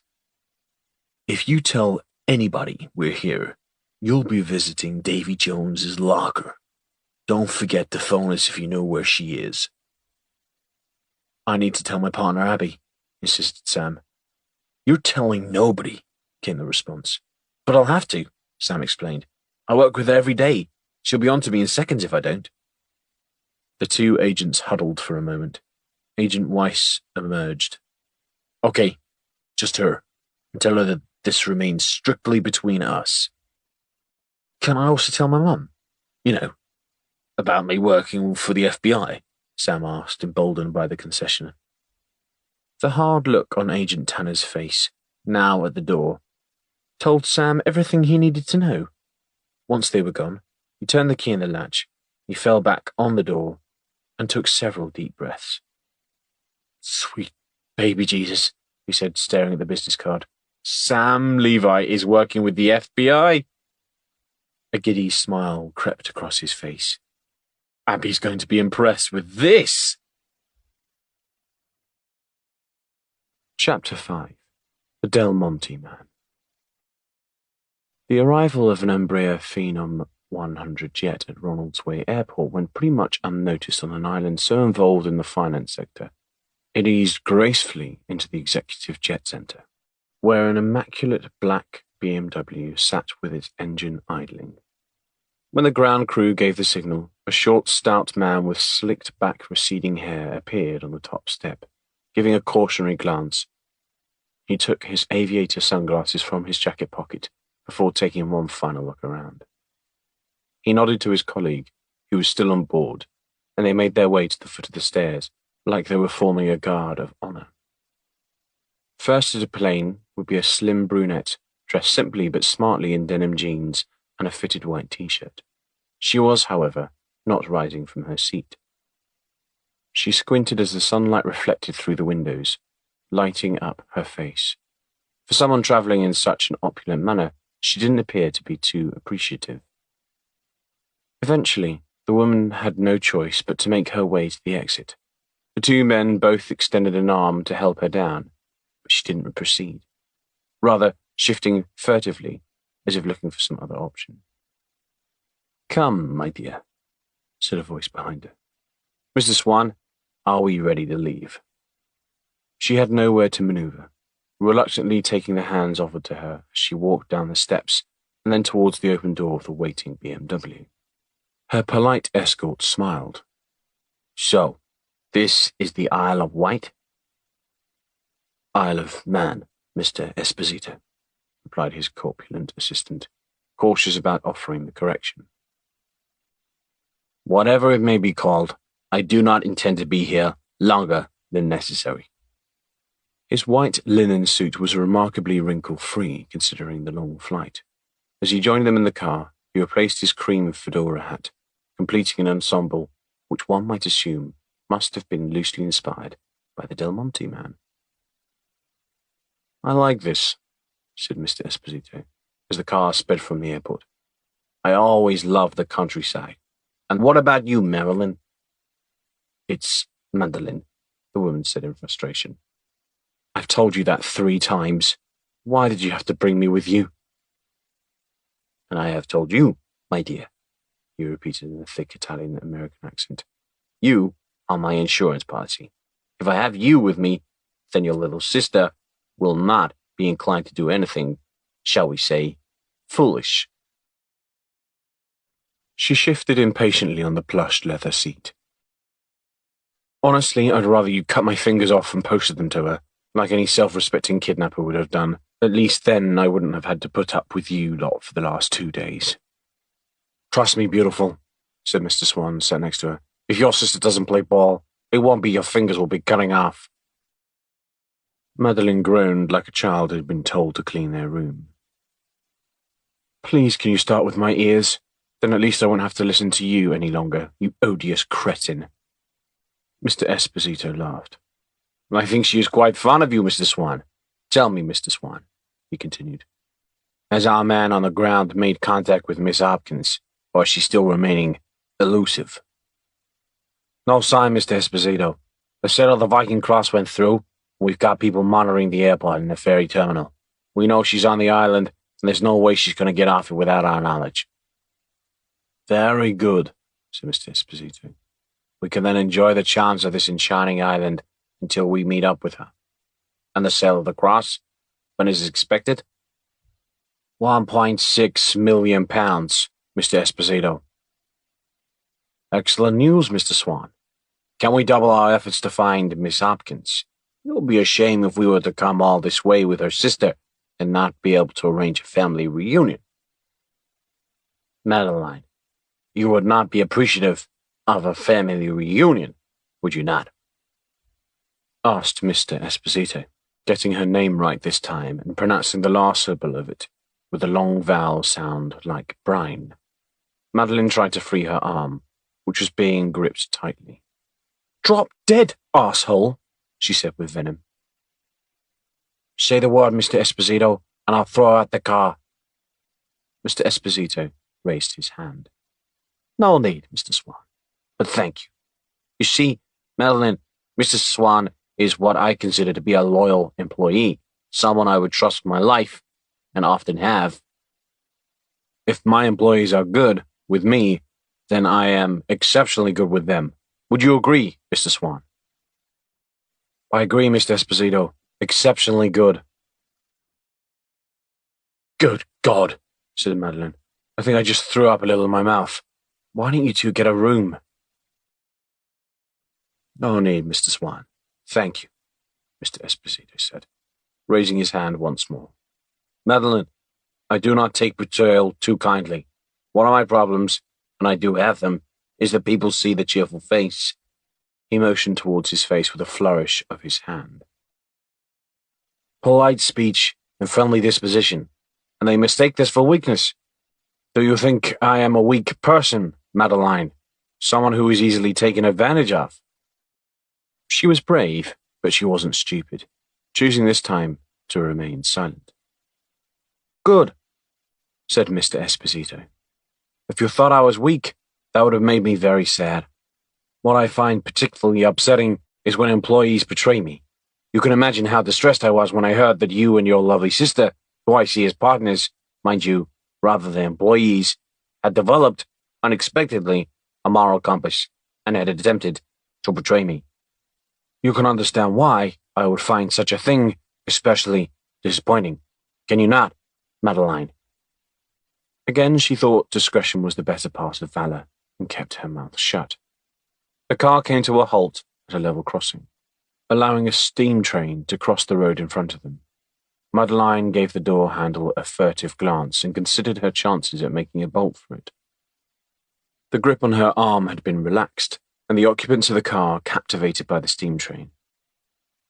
She felt a mixture of amusement and disbelief at the sight of 3 armed, hardened criminals waving gleefully at the passengers on the train like they were out for nothing more than a pleasant Sunday drive. They were about to pull away once the train had passed, and she knew this was the best chance she'd have at escape. But she also knew it was useless. She had no phone, money, purse, or even a passport. Mr. Esposito must have sensed her unease. Relax, my dear. Your pretty eyes have a frown, and you do not want to get wrinkles. We will soon be on our way home. Do not worry. We simply need to have a little chat with your sister.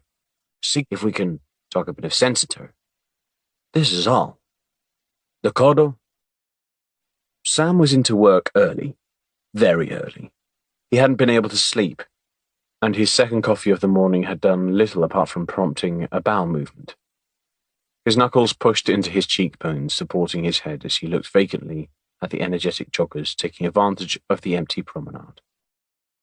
He'd spent the remainder of the previous evening mulling over whether to update Abby or not about his meeting with the FBI. Ordinarily, he would have thought nothing about texting her at stupid o'clock, but this had been different. This time, she had been on a date, and likely preoccupied with, well, preoccupied. He didn't want to think about with what. There were notions he could entertain, of course, but he didn't want to even let them in, much less entertain them. "Morning," announced Abby cheerily as she entered the office, and she said it with an unusual and disheartening, as far as Sam was concerned, amount of gusto. "You're in work early, are you not?" she asked and continued on before he'd even had a chance to respond. She said like a whirlwind dancing across the waves. "I think this office is too big for us now. What do you think? Do you reckon the old man will look to move somewhere else, to a smaller office? Oh, I don't think I want to move from here. I mean, look at that beautiful view. I do love that view. I don't think I'd want to give that up. I've always loved." "Have you taken something?" Sam interrupted, in reference to the speed at which she was speaking. "What?" asked Abby, hanging up her jacket. "Taken? No. Why'd you ask?" Sam shrugged his shoulders in an attempt to appear disinterested.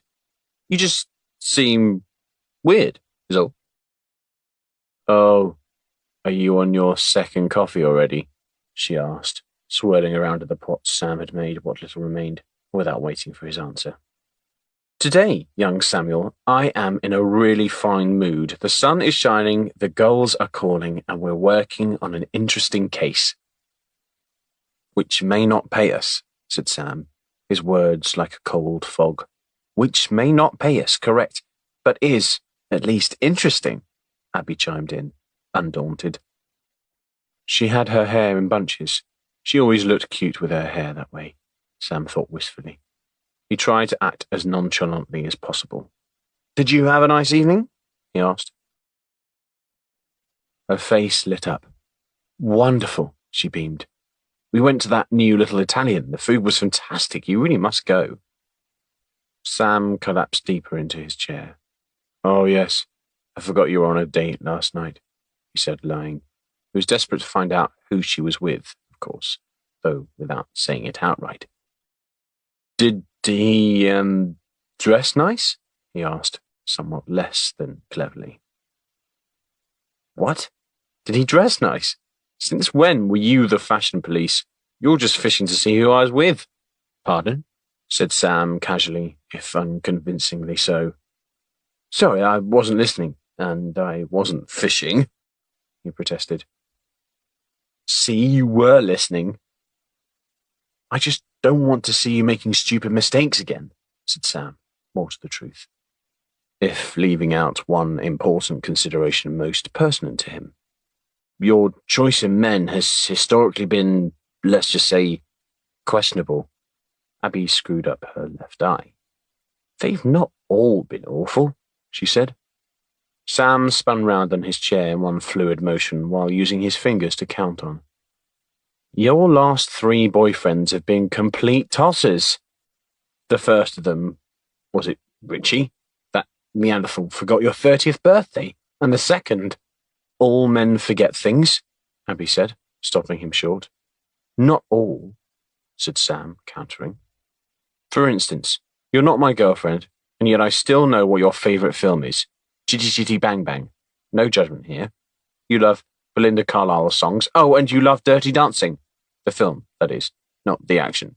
Although you may like that also." "Aw, Sam, that's sweet. From anyone else, I'd be thinking about a restraining order, but that's lovely," Abby replied with a smile.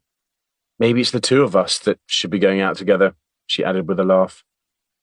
Sam looked to the floor, worried he was so transparent that Abby could see right into his thoughts. Anyway, Sam, Abby assured him, you needn't be worrying about me, because my wonderful dinner date last night was actually with a lady friend, Emily, who shares my love of cheesy films. Sam came to attention in his chair, his ears perking up, and his mood instantly improved. You're not, experimenting with Emily, are you? What? No, of course not. She's an old friend visiting the island, answered Abby. Wait, hang on. What do you mean by experimenting? Well, he said. Kissing and things like that. Abby threw her head back and laughed. Because, Sam continued on, it's just that if you were, in fact, experimenting, I would expect you as a friend to tell me every single detail, okay? Abby did not immediately respond, so Sam took the opportunity to fill the silence. Details are important, he said, especially in our business. By this time, she had formulated a response. Rest assured, you'll be the very first to know about such a situation, she told him. I'll notify you straight away. How's that? In fact, I'll phone you during, if you like. I can see we're on the same page here, added Sam merrily, nodding his head in earnest agreement. Sam was indeed pleased, not about the offer of a phone call, but that she hadn't had a date. He didn't know what to do with his information exactly, but he took a selfish pleasure in knowing she was single, and that his concerns had been nothing more than a storm in a teacup. He had regained his confidence. I had a visitor last night, said Sam without introduction. Well, two of them, as it happens. I was going to ring you, but I didn't want to disturb you. I had a visit from none other than the FBI. Fuck off, replied Abby. Sam nodded. Yes, that's exactly what I said, on more than one occasion. Abby had already lost interest and had picked up her phone to make a call. Sam pressed the receiver back on its cradle. I'm being serious, he told her. And he gave her a look that he hoped would convey that seriousness and get that point across. It seemed to do the trick, and now he'd gotten her attention, dropped the business card onto her desk.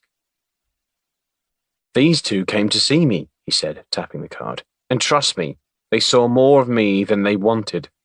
Anyway, I checked their credentials on the FBI website after they left, and they're legitimate. Abby scrutinized the business card. What the hell do the FBI want with you? She said after a moment, ruminating. They didn't want me. They wanted our friend Emma Hopkins, he told her. For what? Abby asked. They wouldn't say. Couldn't say, replied Sam, only that they wanted to speak to her. Abby twisted her hair thoughtfully. What about Mr. Justice? Sam shook his head. No, I mentioned his name, and unless they're great actors, I don't think they knew who he is. Interesting, said Abby, drawing out the word into separate syllables. So, we've got an art thief on the island being followed closely by an associate of the alleged victim, Mr. Justice. And to make matters even more interesting, the FBI has shown up. This would make a bloody good book, she remarked, chewing on a tuft of hair. The problem that's been mentioned before is we don't know who to believe. We don't know who we're working for, and most importantly, we don't know who to send an invoice to. Are you saying we walk away? Asked Sam. Hell no, said Abby. I need to know what's going on. The worst case scenario is that we keep the 25,000 Mr. Justice sent us. That'll keep us going for a while. If he's on the level and we get the painting back, we get another 75. If he's not on the level, I'm sure some insurance company will be interested in the return of the picture. Fair enough, said Sam. But where does that leave us? What's next for us? He added before realizing what he'd said and how it might sound. Said Abby. For the case, I mean. What's next for the case? He said, burying his head in the computer screen, his cheeks hot. Emma Hopkins or Beth, whatever she calls herself, is the key to this. So we need to find her, said Abby. She has to be staying somewhere. There are only so many hotels on the island, and it's a small island. We need to exhaust all of our resources and do some right proper investigating.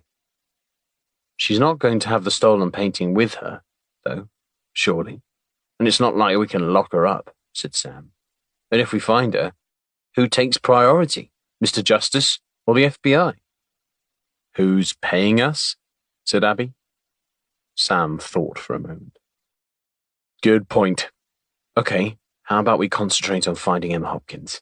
If and when we do find her, if there is no sign of the painting, which I suspect there won't be, we hand over her location to Mr. Justice. But what about that lunatic I saw outside the museum who said she was going to be going home in a box? It's probably not the best idea to send some crazed hitman in her direction, Abby offered. Sam rolled his eyes. Abby, this isn't CSI Miami. It's some bloke looking for his picture. How about we tell Mr. Justice at the same time as the FBI? That way we're doing what we were paid to do, and we don't face the wrath of the law. Plus, the FBI will make sure Emma Hopkins doesn't end up at the bottom of the Irish Sea wearing concrete galoshes. Okay, Sam, Abby agreed, nodding her head. That sounds like a plan. And giving a sharp clap like a sports coach would do after a pep talk and the team returning to the pitch. Let's get this show on the road. Sam took several deep breaths as he looked down, bracing himself against his desk. Abby, this may sound a bit weird, he said, finally pushing himself upright. Abby, I'm not sure how else to say this, but I wondered if possible I could take you out for a drink? Possibly something to eat? Nothing cheap, I'm talking a nice meal, steak or lobster, or both. You know, if you wanted. There was no answer.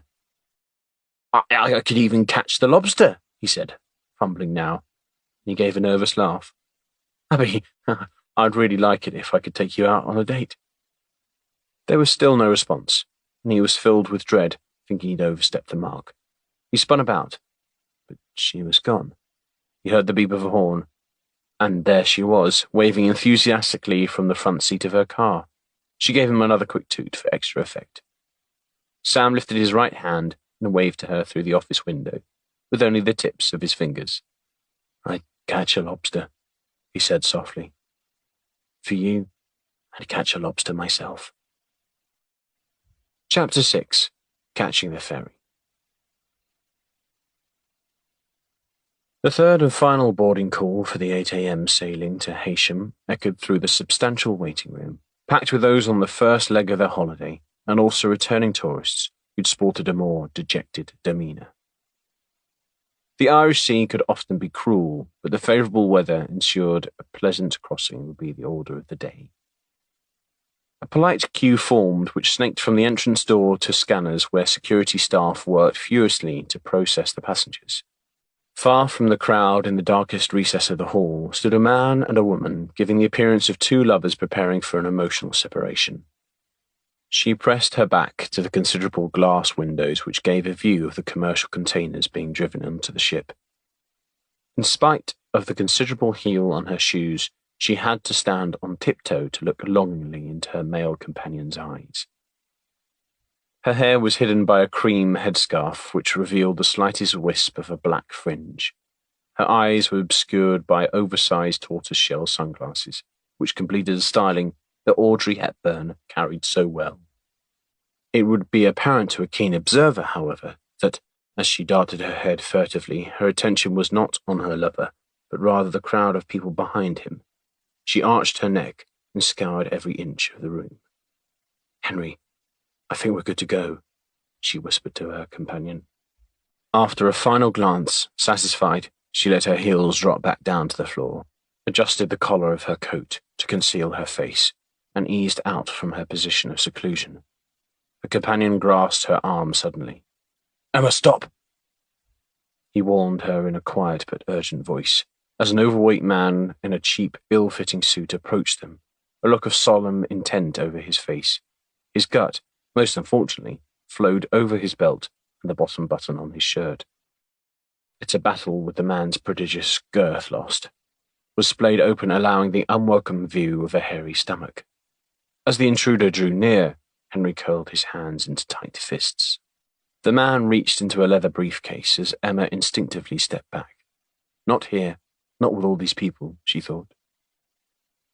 The fat man's skin was clammy and sweat ran down his face as his outsized hands rummaged clumsily through his briefcase before finally revealing a green clipboard with A4 paper attached. "I'm from the tourist board. Time to complete a visitor's satisfaction survey?" the poor kind man said, breathing hard. Henry turned his head and smiled. His muscles uncoiled slightly, but he was still prepared for any untoward action that might yet present itself. "Piss off, Tubby," Henry said, "before I stick that clipboard up your arse." Henry was built like a rugby player and spoke like he was from good stock, and dressed to encourage that perception in his tweed jacket and matching tie. The man, Derek, according to the now visible badge on his lapel, took the insult in stride. He was accustomed to abuse, it seemed. "If there was any aspect you didn't enjoy, I'd be happy to help," he offered, unaffected. "I'm not enjoying you just now," Henry told him. "So how about you fuck right off, fat stuff?" Derek soon took the hint. He was, again, accustomed to abuse and retreated like a wounded stag, or a harpooned manatee, as the case may be. "Portly people have feelings too," he mumbled, sadly to himself as he took his leave. His shoulders drooped in despair. "Come on," said Henry, ushering Emma as he took the window of opportunity. They linked arms, enjoying the rear of the diminishing queue, whilst remaining vigilant. "I don't like this, Emma. It's too open," he said through his teeth. Emma lowered her head and used her hand to cover her mouth. "We don't have any other option, Henry," she said in frustration. "They've got the airport covered, and apart from this ferry, the only other course of action available in getting off this rock would be to bloody well swim." The security scanners were agonizingly close as Henry reached into his pocket for their boarding cards. "Fucking hell," he said desperately. "Over there by the toilets. 2 men with their backs to us." "So?" asked Emma. Henry narrowed his eyes. "The man on the right is using his phone in selfie mode to covertly observe who's in the queue." "Henry, he might just be taking a picture," she suggested, more in hope, before continuing. "Henry, this is our last—" "Let's go," interrupted Henry as the 2 men took to their feet. As the 2 men approached with purpose, the shorter of the 2 on the left raised the flap of his jacket to reveal what looked very much like a cattle prod tucked into the waist of his trousers. Henry raised his hand. "Derek?" he said, before repeating slightly louder, calling after their recent acquaintance. "Derek! About before. My apologies, you caught us in an awkward time. My colleagues over there," he said, pointing towards the 2 men. "They had some comments about their stay they were anxious to convey. I suggested they speak with you, my fine fellow." Derek's shoulders lifted up, and his spirits now buoyed. Said, "Ah, very kind of you, sir, and rest assured I'll feedback anything they've got to say." Derek sailed in the direction of the 2 men, taking left and right, expertly navigating around wayward passengers towards his destination. The 2 would-be assailants were soon to be intercepted and held at bay, at least for the time being. "We can still make it onto the ferry," said Emma. "The gate is still open." Henry headed towards the exit, shaking his head, pulling her along by her hand. "No, if they're here, there could easily be others on board the ferry." "What choice have we got?" Emma protested. "If we catch that ferry, we're stuck for 4 hours with nowhere to escape. We need to stay here and come up with another plan, Emma. It's the only way." "Well, you go then," Emma put forward. "You've got nothing to do with this mess, and they're not after you." "I'm going nowhere," replied Henry. "If they kill you, who else is going to employ me?" Meanwhile, with a fluid grace that belied his bulk, Derek approached his 2 eager new clients whilst retrieving his green clipboard. He applied the sincerest of smiles to his face that he could muster, which wasn't difficult, as he was convinced the 2 men were in desperate need of his services. "Excuse me, gentlemen," Derek cooed. "I understand you've got some feedback you'd like to convey about your visit to our lovely island." The 2 men looked through him like he wasn't there, which shouldn't have been easy given his girth. But Derek was nothing if not persistent. He stood directly in their path, and he clung to them like barnacles on the hull of a ship. Nothing could prise him off. The two men were effectively rendered dead in the water, at least for the time being, and providing a welcome distraction for Henry and Emma to distance themselves. All feedback welcome, Derek chirped in a polished, well-rehearsed fashion. In response, the shorter, stout man brushed his jacket aside and drew the prod from his jacket like a Wild West gunslinger. Before Derek even had a chance to unsheath his pen and lick the tip, he was lying on the floor convulsing. All in all, Derek wasn't having a particularly good day. "There's your feedback, my old son," said the assailant, closing his jacket once again. "The service is shocking." The two men made their way around Derek's prone figure, giving him a wide berth. Once clear of the obstruction, they looked about. But by now their intended targets were nowhere to be seen. They stood outside the terminal building alone, and now they'd had time to reflect. The taller of the two men shook his head in disappointment. "That is the first time you've had a chance to use your new toy," he said. "Yes," the other replied, patting the bulge under his jacket happily. "And that is seriously the best line you could have come up with?" the first man asked. "I'd have to say it's a bit, well, underwhelming." The second man now looked forlorn, the wind taken from his sails. "I know, but the pressure got to me," he said. "I was hoping to use bolt out of the blue, but it didn't feel like the right circumstance. I'm upset with myself. If I'm being honest, I've let myself down." "Hello, Mr. Esposito," said the taller man, phone to his ear. "Yes, sir, they were here." He listened for a moment before continuing. "No, we couldn't get them.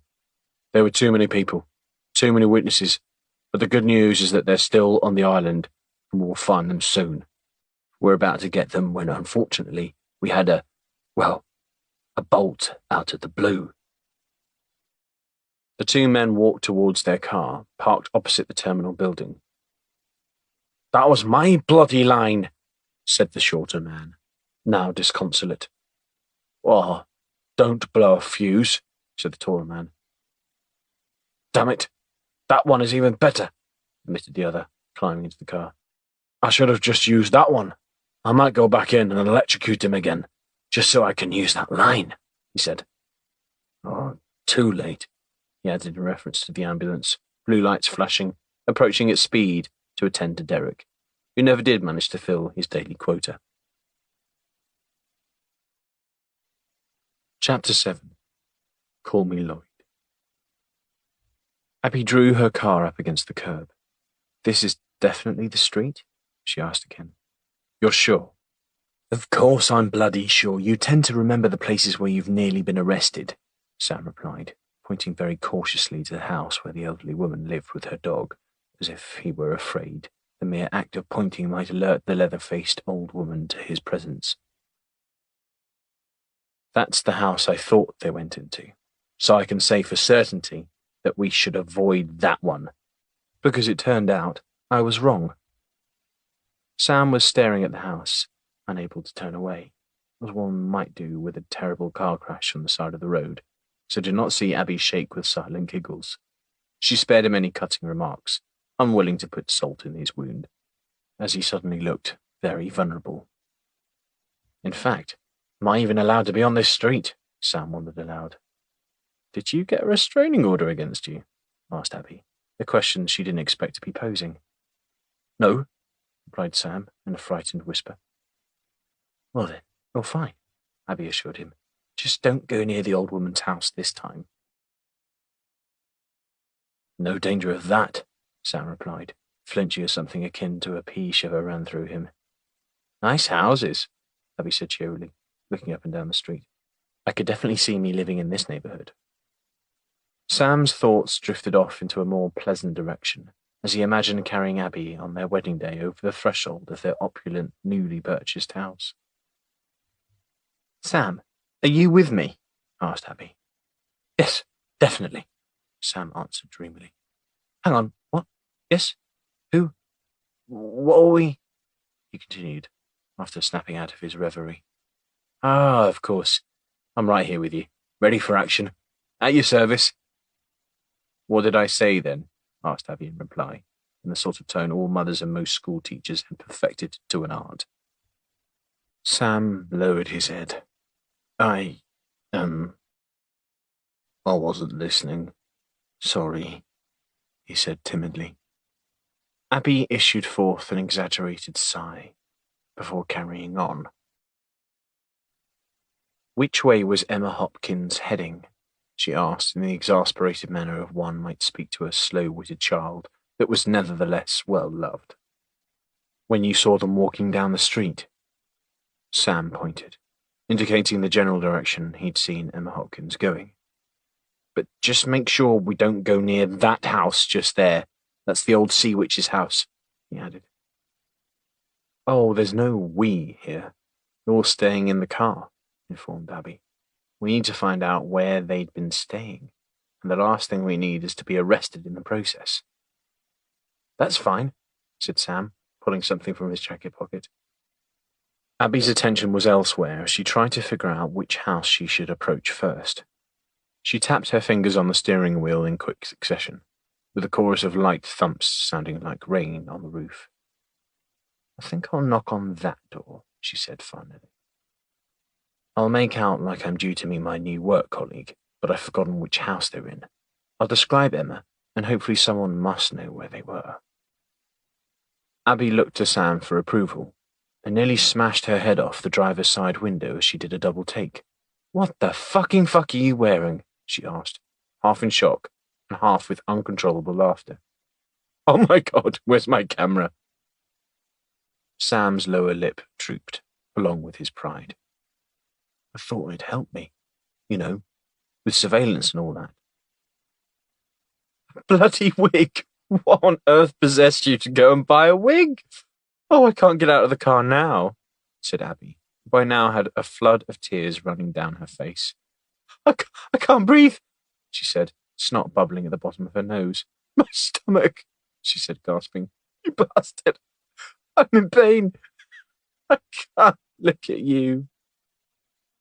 This continued for the next few minutes. It was like the first time you wear your glasses in public. You're not sure if you'll get a compliment, or in this case for Sam, the absolute and complete shit ripped out of you.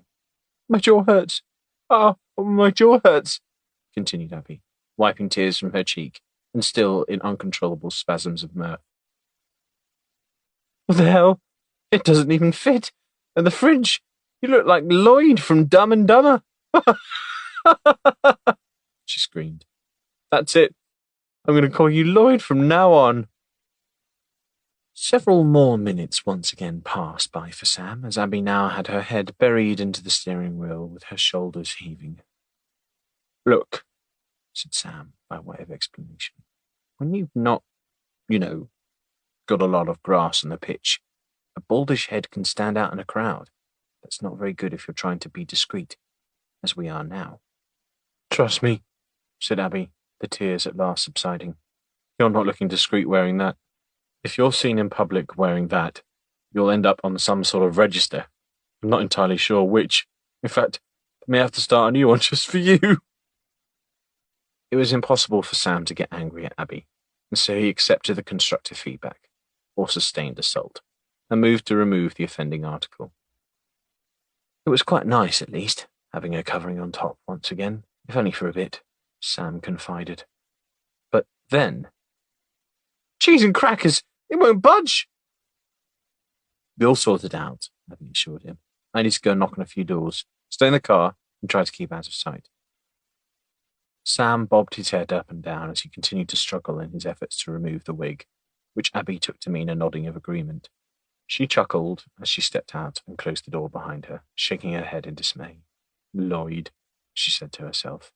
Amazing. Honestly, you'll be the death of me yet, Sam Levy. Sam folded down the sun visor and took what he imagined to be one final look at the wig. It's not that bloody awful, he said. Not entirely, anyway.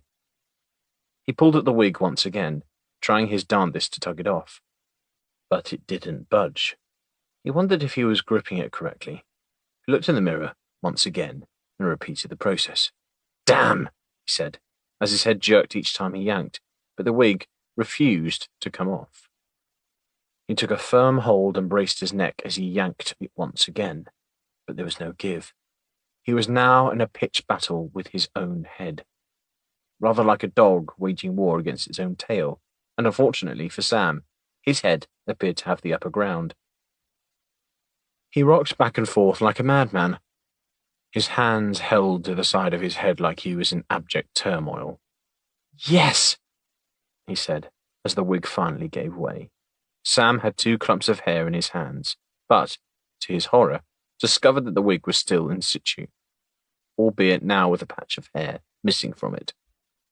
The glue Sam used was stronger than he suspected. In his haste to secure the wig in the first place, some of the residual sticky substance remained on his palms and now, as it turned out, fused his hair directly to them. As such, he was starting to look like a prepubescent Chewbacca, and in fact, he let out a very Wookiee-like groan. His scalp was starting to burn, and his situation was getting more desperate. His eyes darted around the car looking for something to pry the wig away from his head, but there was nothing obvious. He rummaged around the glove compartment. "Aha!" he said, gratefully clapping eyes on a large plastic ruler. His hairy palms, unfortunately, meant that purchase was challenging, and the ruler slid through his grasp every time he tried to use it to prise the wig loose. After several failed attempts, and the formation of a graze on his forehead, he was eventually able to secure a firm hold on the device. He wiggled the ruler and used a sawing action to cut the fabric free from the skin. The ruler moved relatively freely for a moment or two, and Sam gave a sigh of relief. But then it felt like he was stirring treacle as the glue claimed its second victim. The ruler wouldn't shift and stuck firm. "Fudge!" Sam cursed. He heard a dog bark in the distance and felt a moment of déjà vu, praying that the woman from the previous encounter was not out on her daily walk. The car door opened right at that moment, startling Sam and causing him to nearly slap the ruler still in his hand. "I've found the house," announced Abby, climbing back into the car. She looked at Sam's head, down to his hairy hands, and back up to his head. "Seriously, Sam?" was all she could manage, and her eyes drew up to the wig's fresh bald patch. Sam held out his hands to her to reveal where the hair had ended up. "It's stuck," he said miserably. Abby put her hand to her cheek. "Oh my," she said calmly, before raising the tone of her voice once again. "Sam, you do know you've got a ruler sticking out the front of your head. You look like a Dalek. A bloody Dalek with alopecia." The more she spoke, the stronger her voice became, like a steam train gaining speed as its fire was stoked. "Now come here," she ordered. Sam did as he was told, and, with her favourable angle and a bit of leverage, Abby was able to rip the ruler loose. But the scream that Sam produced would remain with her for a long time, and she dared go no further. "You'll have to wear my baseball cap," she insisted. "But it's pink," Sam protested. "I don't care what colour it is. If you think I'm breaking into a house on my own, you're very much mistaken, and there's no way we're breaking in with you looking like that." Sam had panic in his voice. "We're breaking in?" Abby nodded her head. "Indeed we are. So come on, Teen Wolf. Let's see what we're up against." A gullible neighbour, or perhaps someone who just wanted Abby off their porch, had confirmed that one of the houses was regularly leased out on a short-term let. "This is it," said Abby, after they walked a short distance. It was 3 doors down from the house that Sam had previously entered in error. The neighbour thought it was being used as a brothel, Abby carried on, until she learned from the owner that it was being rented out on Airbnb. Most importantly, she said she'd seen a well-dressed woman and a man who looked like he'd gotten lost on a fox hunt. "Fox hunting is cruel," Sam interjected. "They've been here for a few days," Abby stated, ignoring the interruption. "Come on," she said, walking up the path like she owned the place. "What are you doing? We should sneak in the back, surely," said Sam. Abby shook her head. "No, I'll knock on the door, and I've got a funny feeling that nobody's going to be in." Sam shuffled uneasily, attempting to pull the pink cap further over the wig, as Abby rattled the substantial door knocker. Several more attempts, and it was clear the house was, in fact, unoccupied. "Can you pick a lock?" asked Abby. "What? Of course I can't pick a lock. Can you?" Well, no. Let's go round the back and see if there's either an open window or a door we can kick in. Sam's jaw dropped. What? You can't break in. We'll end up in jail. I told you, we were breaking in, Abby replied. Yes, but when you said break in, I didn't know you meant actually break in. We need to get into that house. It's our only hope, she told him. You stay here and shout if you see anything. But Abby, Sam objected. It was too late, as she had already left him. He scanned the street for activity, but it was quiet. He looked suspiciously at the garden gnome staring up at him from the front garden with its smugly cheerful grin, and had a flashback to falling in the neighbour's pond. Little red-hatted bastards, he said, kicking out. He didn't mean to catch it, as truly as he did, and the gnome's head came clean off. Oh dear, now I've gone and done it, he said, stooping down to see if he could perform life-saving surgery. If only I had some glue, he remarked, chuckling to himself. He lifted the gnome's headless torso, and there on the ground, where it had sat, a little silver wonder sparkled in the sun. Well, hello, my little beauty, spoke Sam lovingly. It wasn't just him that was stupid enough to hide the front door key under a garden ornament, it seemed, and he was happy for it. At the front door now, he took a quick look over his shoulder, and then gingerly pushed the key into the lock. In a glorious instant, the mechanism slid, and he pushed the door open. Hello, maintenance man, he shouted, in case he needed a motive for being there, though not that any idiot would believe his credentials. Satisfied, he closed the door behind him and made his way into the lounge. There were 2 cups sat on the coffee table. He stopped in his tracks when he heard a groaning noise, and for a moment thought the occupants were upstairs, perhaps enjoying each other's company, to put it politely. He heard it again, and every fibre in his body was telling him to retreat, but he pressed on. The noise was coming from the kitchen. Maintenance man, he repeated, more tentatively this time, as he padded over and poked his head through the kitchen door. There was a grunt now, as he stepped into the kitchen. It was close, too close. Sam's muscles, what there were of them, tensed, ready to spring to action. Oof, came the response. Sam spun round on his heel, towards the sound of certain peril, to face the threat. He had to. For Abby's sake, he had to. Abby? Sam called out in a reedy timbre, with nerves apparent in his voice. Abby, what the hell are you doing? Abby had the top half of her body dangling through the kitchen window, with her bottom half hanging precariously out of the other side. I'm stuck, she said desperately. Help me, will you? She pleaded. Sam didn't need to be asked twice, as he darted to her assistance. He nestled his head into her neck and put his hand under her armpits. Get ready, he said, as he began to apply pressure. This might hurt a little. She was stuck, like the ruler earlier, but eased gradually through. Ow, she said. Hang on, my trousers are catching on something. But there was no going back, as Sam struggled under the increasing weight. My trousers are being pulled off, said Abby, frantically. You need to stop. Sam, you need to stop. Can't bloody stop. You weigh a ton. I need to get you through. I weigh a ton, do I? Not now, Abby. Let's just agree I always say the wrong thing, right? I've got to... Just hang in there. I've got to... Every inch Abby progressed saw her trousers pulled down lower. Eventually, she hung down low enough to use her hands to somewhat support herself on the kitchen worktop. By this time, however, her trousers were now by her ankles, and her ankles were still by the window opening. Sam, you need to unhook my trousers from the window, she said with her arms starting to quiver under the strain. If you look at my arse, I'll bloody kill you.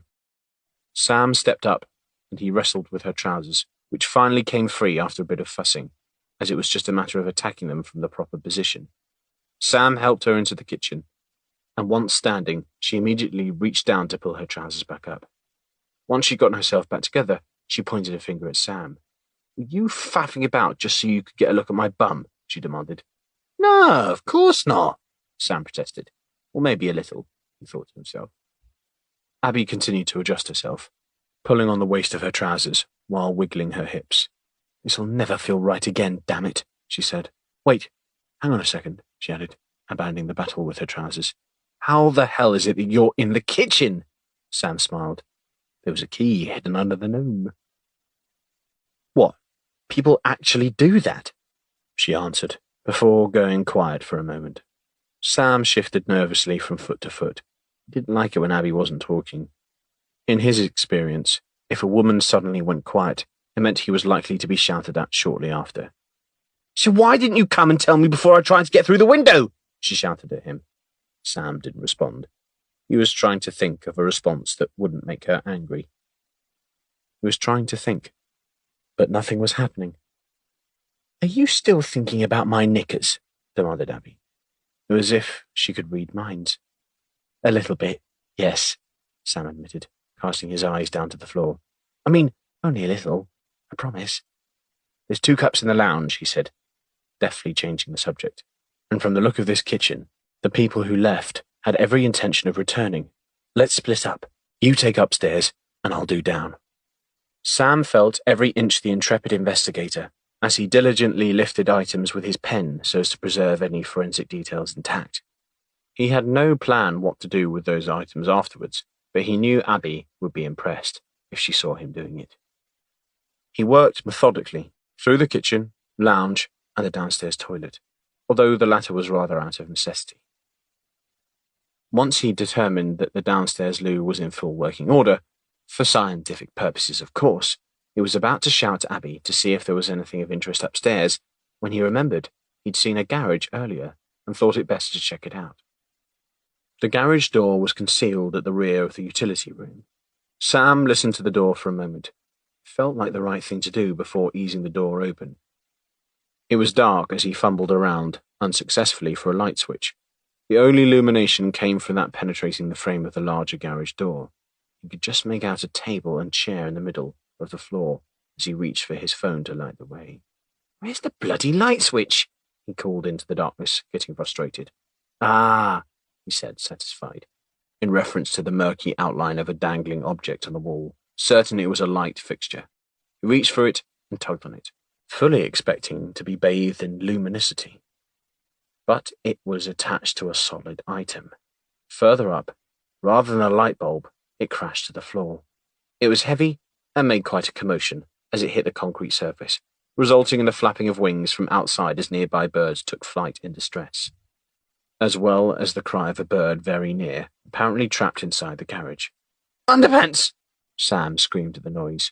He didn't usually use underpants as a curse word, but it was the first thing that came to mind for some reason. He jumped back, holding his hands behind him to guide the way, but he made contact with glass jars sat on top of a table until confronted with the likes of Sam, at least, jars that promptly smashed to the floor, sousing him in some sort of liquid in the process. Abby put her head around the door, assuming Sam had been murdered. Sam? She probed gently. Are you okay?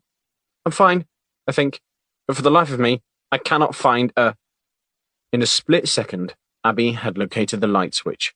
She looked at him oddly, as he'd removed his pink baseball cap, and she'd forgotten for a moment about the violated wig stuck to his scalp underneath. She sighed.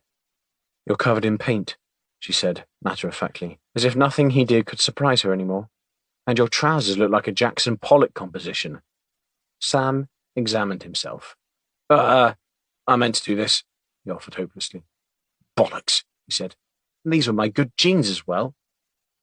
Despite the state he was in, Sam was intrigued as to what had dropped to the floor, and he picked up the shattered remains, which continued to make the sound of a muzzled bird.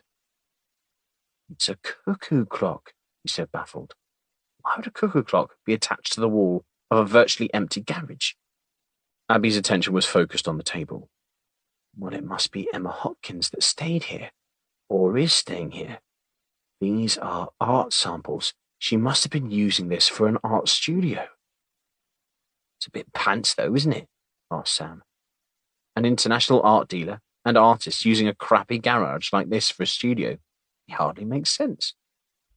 There's lots of things here that don't make an awful lot of sense, said Abby, staring directly at Sam as she did so. Abby picked up a brochure from the table and wiped the excess paint off using Sam's jeans. Sam gave her a look.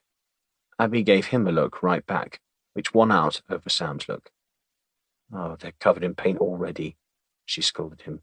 "Now look at this," she said, flicking through the pages. "It's for an auction in Switzerland next week." "So?" said Sam, already occupied by trying to rescue his jeans. Abby paused for a moment. "Does that clock you've just destroyed look anything like this one?" she asked, thrusting the page in his face. Now, Sam wasn't stupid. Not entirely, at least. So he knew it wouldn't be in an auction catalogue unless it was worth a few quid. He held the front of the clock in his hand and looked at it, then over to the catalogue, and then back to the clock. "Underpants," he said. "That's the one all right." Abby went quiet as she skimmed the description. "Sam," she said suddenly, "that clock has an auction estimate of £300,000. "Shut the front door," Sam exclaimed. "That can't be right. Something like that, worth that, is not going to be on the wall of a dusty old garage in the Isle of Man. No chance. Something is fishy here." Abby didn't reply, as she was in agreement. "Come on, let's see what else is here. You check those boxes," Sam suggested, pointing to a stack in the corner. Sam looked through the desk drawers with a bit more restraint, carefully avoiding the paint which was dripping onto the floor. He pulled out an exquisite wooden box with a golden latch. He held it at arm's length, logically thinking it may contain an explosive device. One can never be too careful, and flicked open the ornate clasp. The interior was as impressive as the exterior, draped in luxurious green velvet. Satisfied it wasn't a bomb, he placed it on a dry patch of the desk. Then something else caught his attention. "Abby, can you confirm to me that the priceless Viking cross that sold for over £1 million actually sold?" "What? Yes, of course. Why?" she replied. "Well, I'm no Hugh Scully from Antiques Roadshow, but unless I'm very much mistaken, it would appear then that there are 2 of those unique priceless Viking crosses, with the other sat in that box just there, and which is yards away from yet another priceless artifact." "And another," said Abby, unrolling a large canvas sheet. "I'm pretty sure that this is the painting Mr. Justice has been so eager to retrieve." "That's it indeed," Sam confirmed.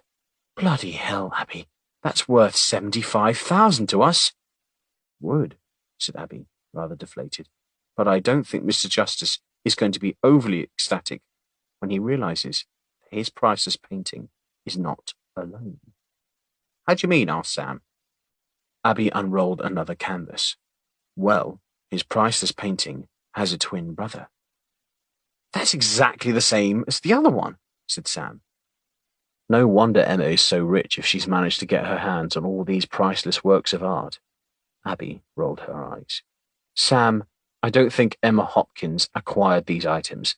I think Emma Hopkins has been using her unquestionable talent for nefarious means. The talented artist is actually a talented art forger. Now, come on, we need to get this painting to Mr. Justice. Get paid, and you can turn the whole lot over to your friends at the FBI.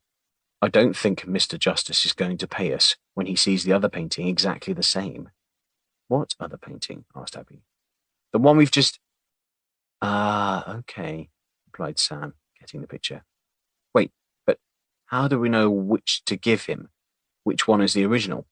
Or are they both fakes, and the original is still hidden away somewhere?" "We'll hand that painting over in good faith. If the FBI should stumble across the other one, well, that's Emma's problem, not ours," Abby answered.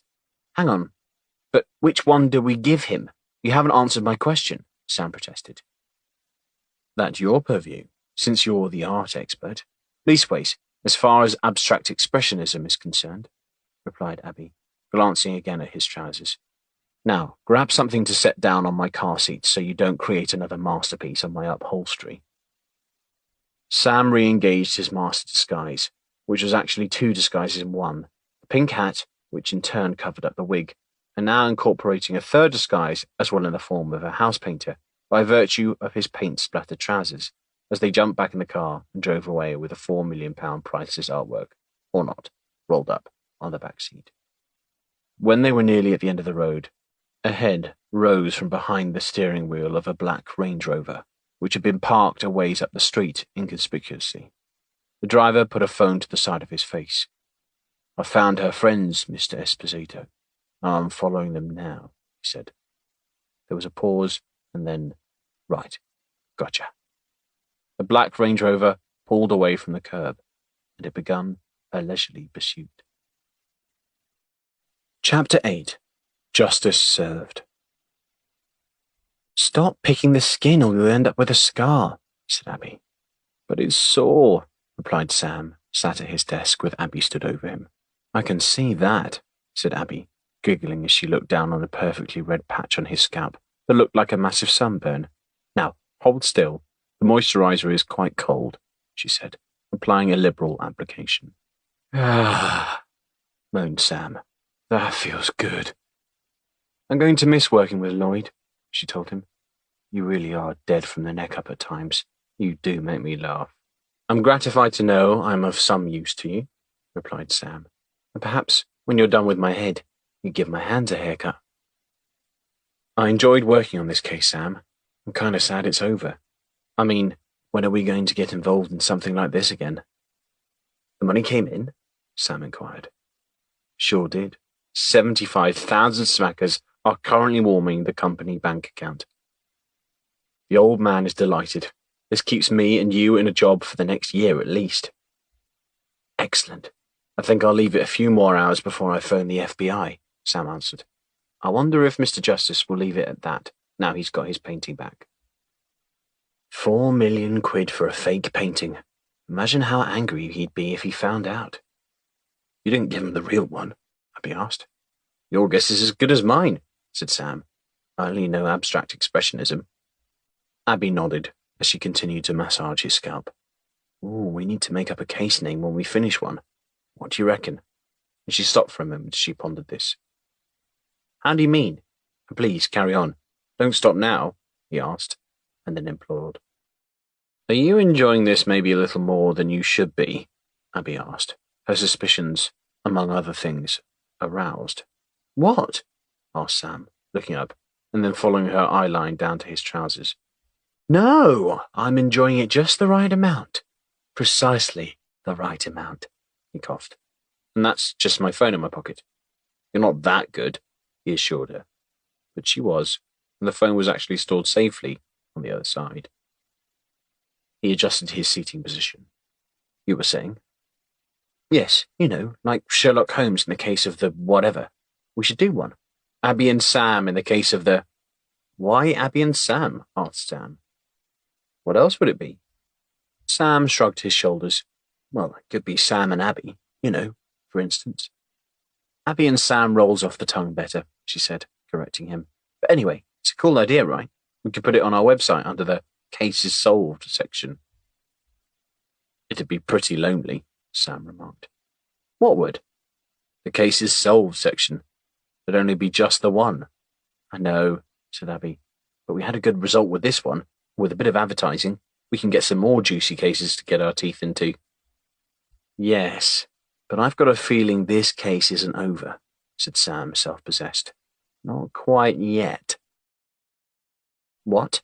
said Abby. "Mr. Justice has his painting back. We've been paid. End of." "And what about Emma Hopkins?" asked Sam. "She'll be long gone, I expect. Probably selling dodgy cuckoo clocks in Switzerland. The Isle of Man will be a distant memory for her." "Abby," Sam replied, leaning forward as if he had something very grave to relate. "Emma Hopkins is looking at me through the front window." "You're done," announced Abby. "And don't be daft, she can't possibly—" She began, drying her hands on a tea towel to clean off the last bits of excess moisturizer, and then— "Oh, she is," she said, as the bell tinkled as the front door opened and Emma stepped in. "The game is afoot," said Sam. "What if she's armed and come to even the score with us for handing the painting back?" Abby whispered. "What'll we do?" "She wouldn't know, would she? Unless she's spoken to Mr. Justice," Sam responded. "We'll go and attend to her and find out then," said Abby, taking a cautious step back and clearing the way for Sam. Sam couldn't look Abby in the eye. I I probably shouldn't stand up at the moment. It's not a good time for me, he mumbled. Abby shook her head. Oh, that'll be the mobile phone again, will it? And by the looks of it, you need to invest in a bigger one. It may be time to upgrade, she said. Hey, Sam protested. That's not very... Don't worry, Abby cut in. I'll take care of this. You'll probably just cock things up anyway, she said, stomping through the reception area. Emma, I thought you'd be long gone by now, said Abby, with just barely hidden contempt as she attended to Emma. Emma removed her sunglasses, and it was clear that she was visibly upset. I don't know where to turn, she said, her voice trembling. They're going to kill me. Abby's scorn softened as she stepped aside, allowing Emma to enter the office. Please come in, she offered. Sam was now unobstructed and able to stand. You've met Sam, said Abby. Please take a seat. Emma couldn't take her eyes off Sam's red, raw head, which was in its current state glistening due to the sun coming through the window and reflecting off his heavily moisturized bonce. It's glue from my wig, explained Sam, attempting to maintain a tone that said this was all perfectly normal and not at all for concern. Emma, decorum intact, extended her hand to Sam. I can't, said Sam. Shake your hand, that is. My hands are, well, he said, trailing off, and waving one of his hands with a these aren't the droids you're looking for flourish.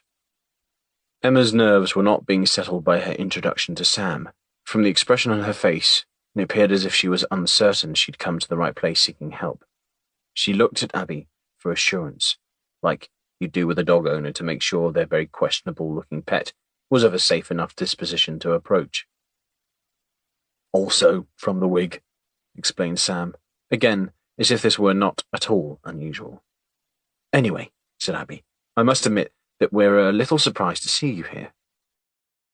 Emma had her hair tied back tightly and looked exhausted, with black circles under her eyes.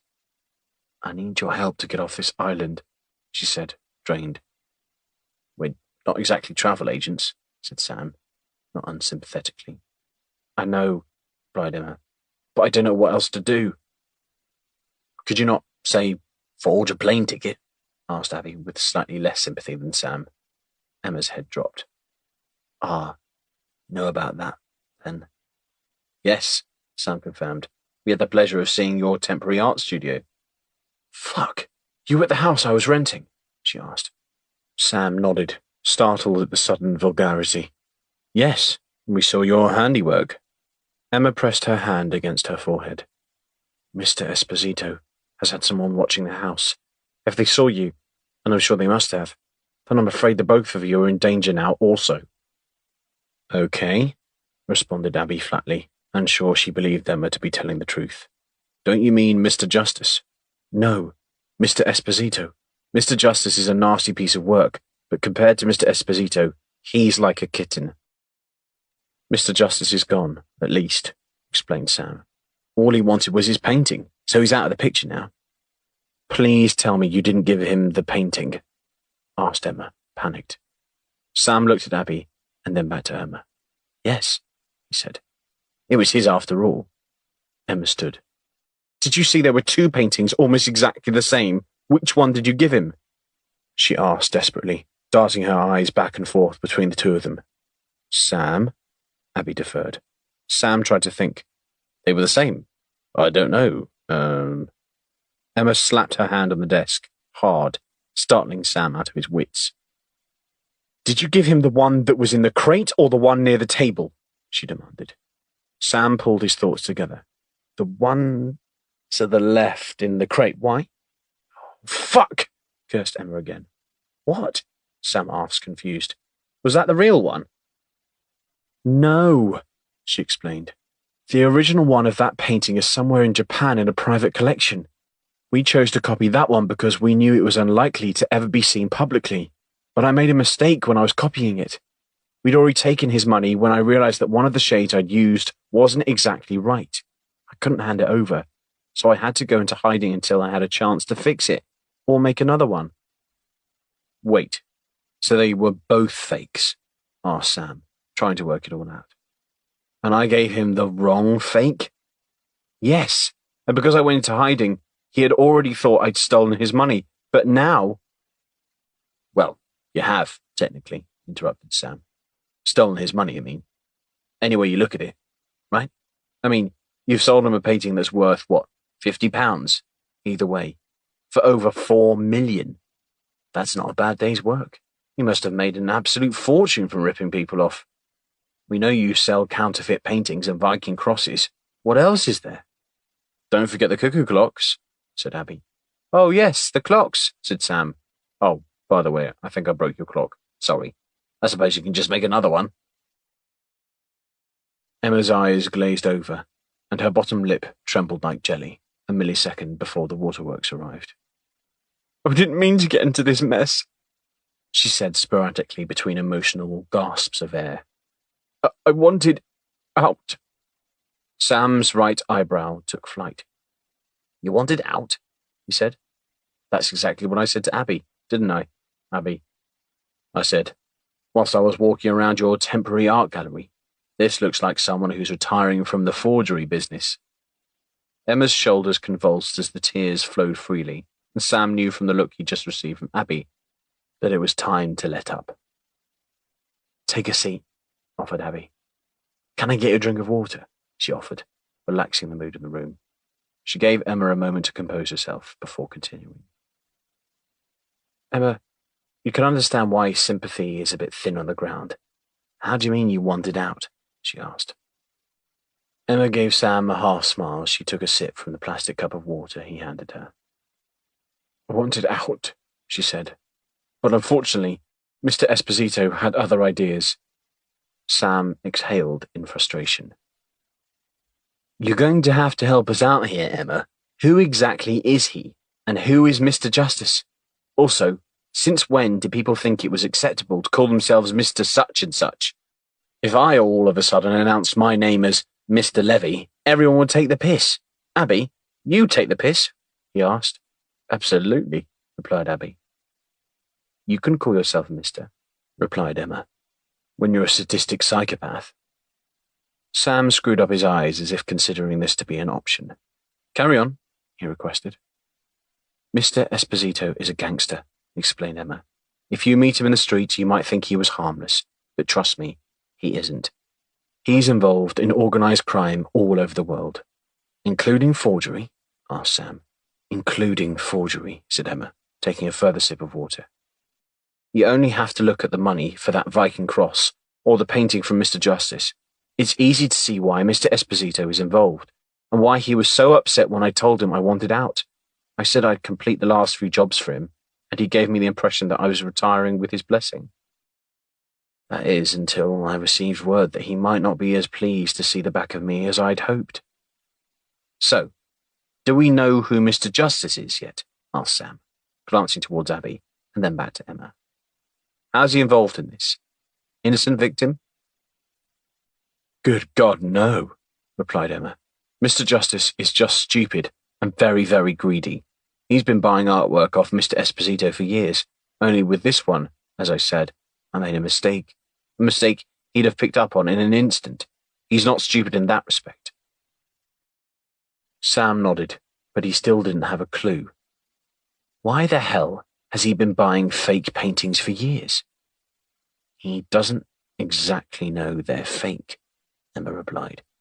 As I said a moment ago, I only ever forge artworks which are never likely to come into the view of the general public. Mr. Esposito tells me what to forge, and he arranges the sale. In the case of Mr. Justice, he was told the paintings he was buying were stolen, which is why he would then buy them at a significant discount, and then, presumably, sell them on and make an enormous profit. So stupid and greedy, and with a continued demand, Mr. Esposito must have decided that it was too much of a business risk to let me go. How did you end up involved with someone like him? Asked Abby. Emma's body deflated. I was, well, still am, a good artist. He bought a couple of my paintings from an exhibition. I had no idea what he was or what he did. He met socially a couple of times and he was, well, charming. I met him several times more in situations that, unbeknown to me, he'd engineered. I mentioned that I'd always wanted to own my own gallery, and before I knew it, he was handing me the keys to my own business in London.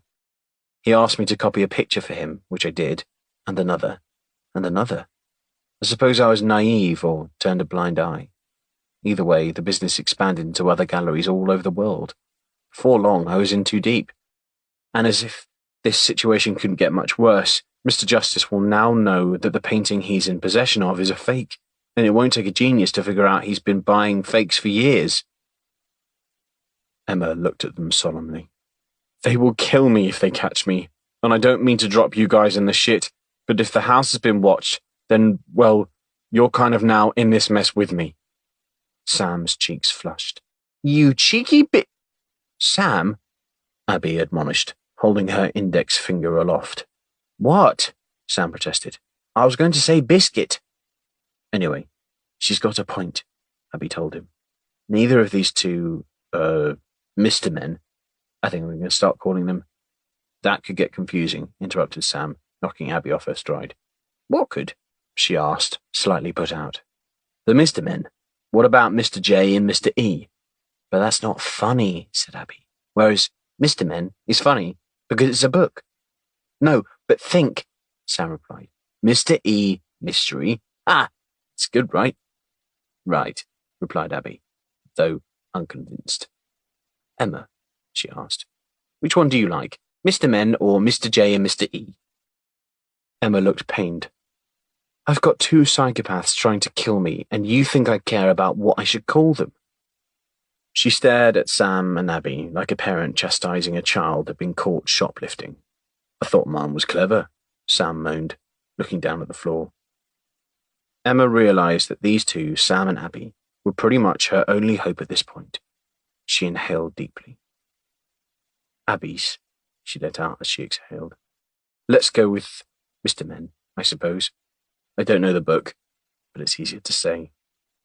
Sam shuffled his feet, moping.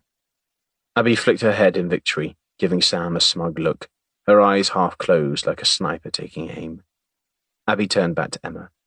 Why don't we just hand you over to the police? She said, matter of fact. Emma took her head in her hands. You think this is about me? She said in disbelief. I don't care about the police. I'm working with the police, she continued. Well, the FBI, that is, she added. Sam had a puzzled expression, as if someone had farted. He was trying to work out from whence the bottom burp had emanated. The FBI, he said innocently. Yes, replied Emma. They were my ticket out of this entire fiasco. I work for them and get evidence against Mr. Men, and they let me go. Well, that was the plan anyway. Until they inform me that Mr. Esposito has taken my sister hostage.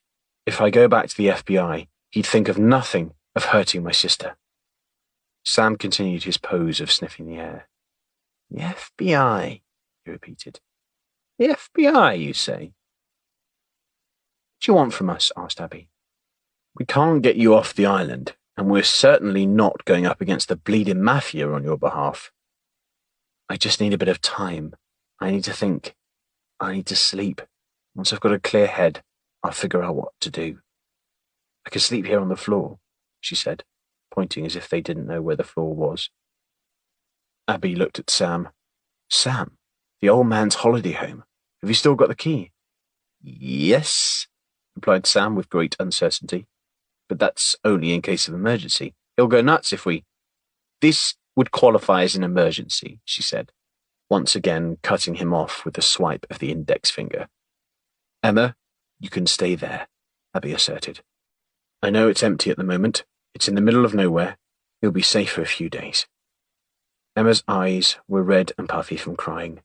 Thank you, she responded. Thank you so much. I need to figure out how to keep my sister safe. She has nothing to do with this mess, she said, her voice cracking with emotion. For someone eager to distance themselves from this sordid affair, even Sam surprised himself when he announced, I'll help find your sister. He swelled out his chest like a cheap superhero. All that was missing was a flick of the cape.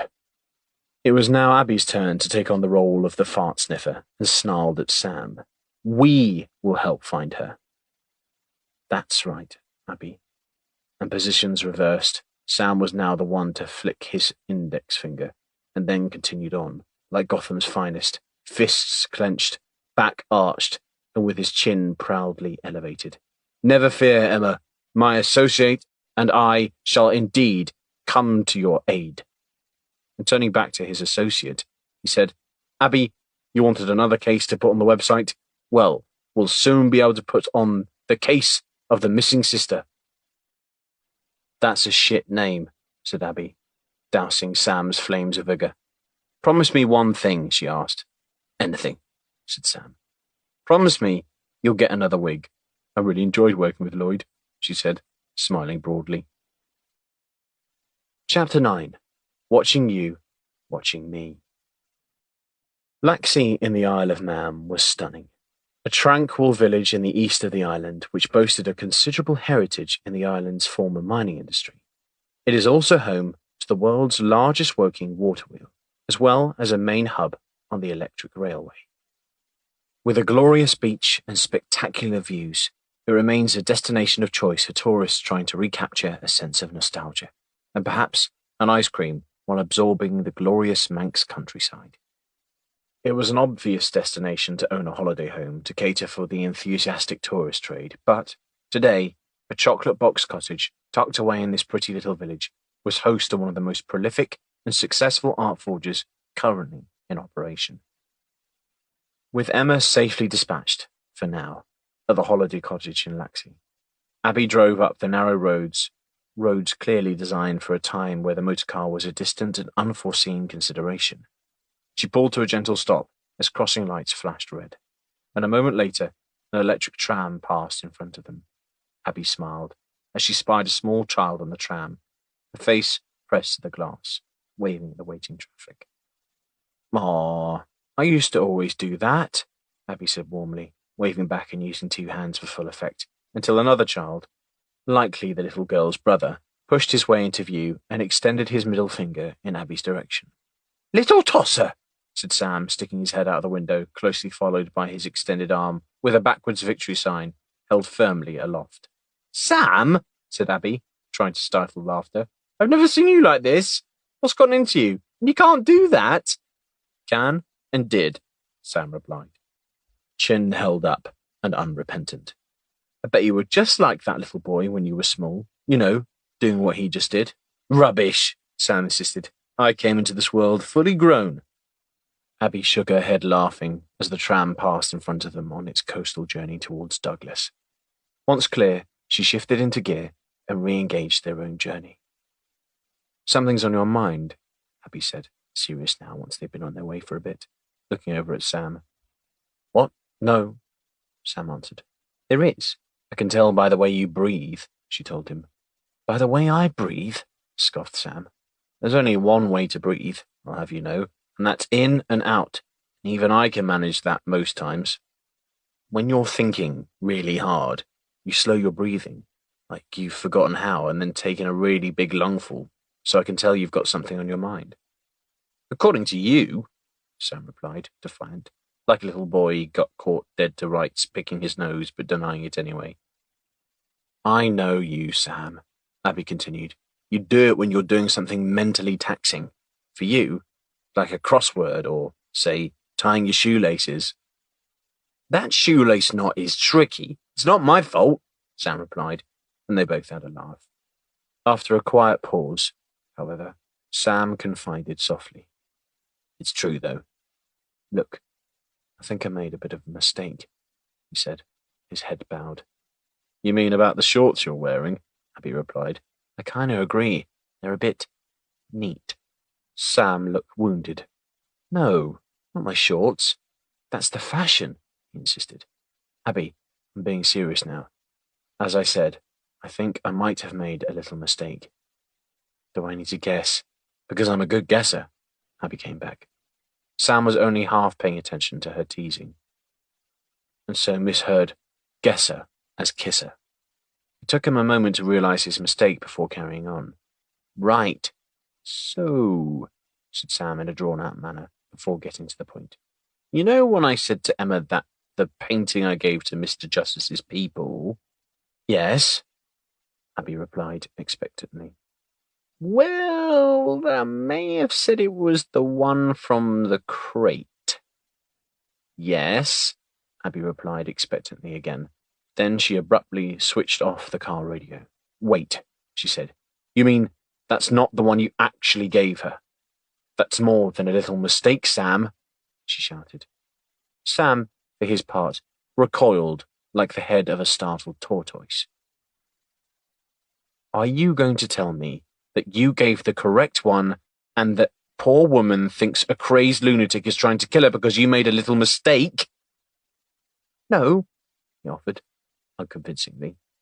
Okay, I think so. Well, I know so. It's good news that at least there's one less crackpot trying to hunt her down, no? He said, trying to create a positive spin. Abby's fingers clattered on the steering wheel like a team of horses' hooves. I suppose so, she finally conceded. I could throttle you at times, Sam Levy, she added. But if Mr. Justice has truly buggered off, then we only have to worry about this other nutjob, this Mr. Esposito. Abby continued to tap her finger on the steering wheel as they drove along, but the clattering at least was reduced to the sound of one horse as opposed to a team of horses. Sam wasn't comfortable with awkward silence, but went with it, taking the opportunity to soak in the vibrant green countryside, of which there was an abundance on this glorious sun-kissed afternoon. His mind was working overtime, and, as such, he tried to regulate his breathing for fear of passing out. You weren't being serious, were you? He eventually asked, hesitantly. About throttling you, confirmed Abby. No, about the shorts. I thought I carried them off quite well. Sam, they look like they're painted on you. I'm sure you could almost see your... she said, unwilling to complete the thought aloud. It went quiet again, but not awkward.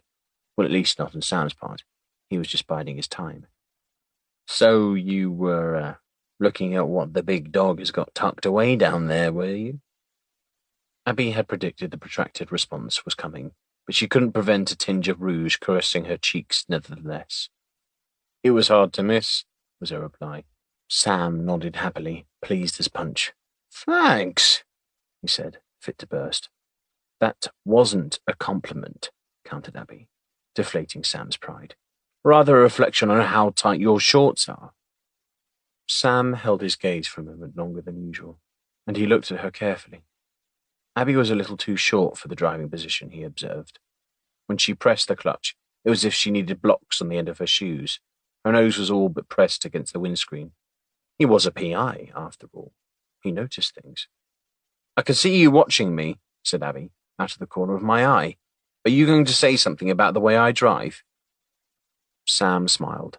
There was no logic for the timing of his current thought process, and, on reflection, in view of the present hostage situation and criminal intent, especially, he thought it ill-advised to share what was on his mind, but had been bouncing around in his brain, anxious to be released. He pressed his fingernails into the palms of his hand and bit the inside of his lip. He bobbed his head as his inner turmoil was reaching a crescendo. It was now or never. Abby, he said tentatively, clearing his throat in the process. He waited for a response, but it was not forthcoming. Abby, he said once again, I've been thinking about something. Don't hurt yourself, said Abby, quick as a flash. The response caught Sam off guard, and for a moment his confidence levels collapsed like a wet cardboard box. He sat with a heavy heart for a moment, until he became aware of the pain in his mouth, where the gnawing had drawn blood. He spoke to himself, the stronger part of his psyche giving him confidence.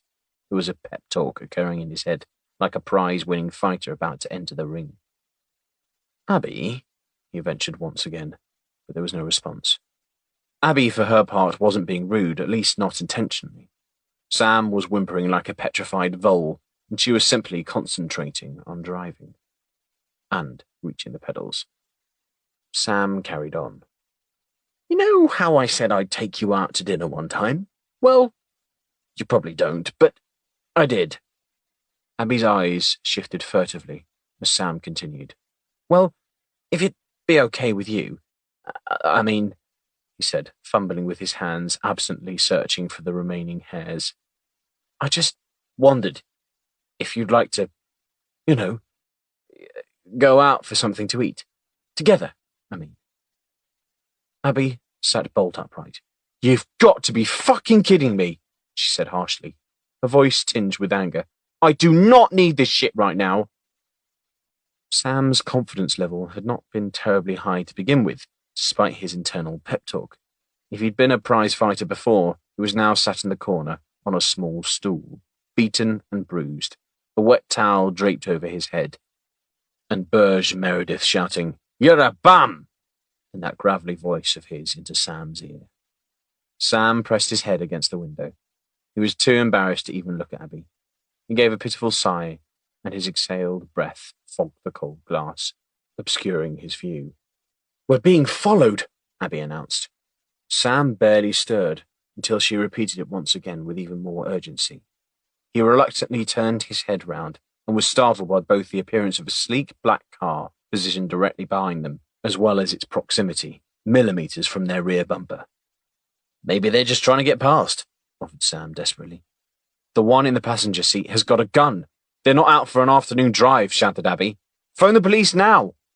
Sam patted himself over frantically. Bollocks! My phone's in my coat, which is in the boot of the car. Abby's voice was now shrill and at a pitch that would cause audible injury to canines in the vicinity. What the hell is it doing in there? She screamed. It's of no use to us there. Sam was proper panicked, looking over his shoulder at the man now indicating with his gun that they should pull over to the side of the road. It's the shorts, Abby, he shouted back. My phone didn't fit in the pocket because they were too tight. What did I tell you? Abby yelled back. Oh, goddamn these fucking shorts, Sam exclaimed, cursing uncharacteristically. And then, you're going to have to speed up. Try and outrun them, he instructed, ever helpful. Abby's face was even closer to the steering wheel than usual as she flicked her attention between the road ahead and the looming image in her rear view mirror. Speed up, insisted Sam again, which likely only served to increase her anxiety levels. Sam, she shouted. It's a bloody Ford Focus, not a Porsche. Sam gripped onto the side of his seat as Abby threw the car into a sharp left-hand bend. It's a Ford Fiesta, not a Focus, he said, correcting her through gritted teeth. I don't care what it is, replied Abby. Unless this car has a set of wings and a jet engine stuck to the roof, we're not going to outrun them. My phone is in my handbag on the parcel shelf. You'll need to reach over and... Sam opened one eye and immediately felt a searing pain running down the left side of his face. Ah, he groaned. He spluttered as the blood, which ran down his cheek, ran freely into his mouth.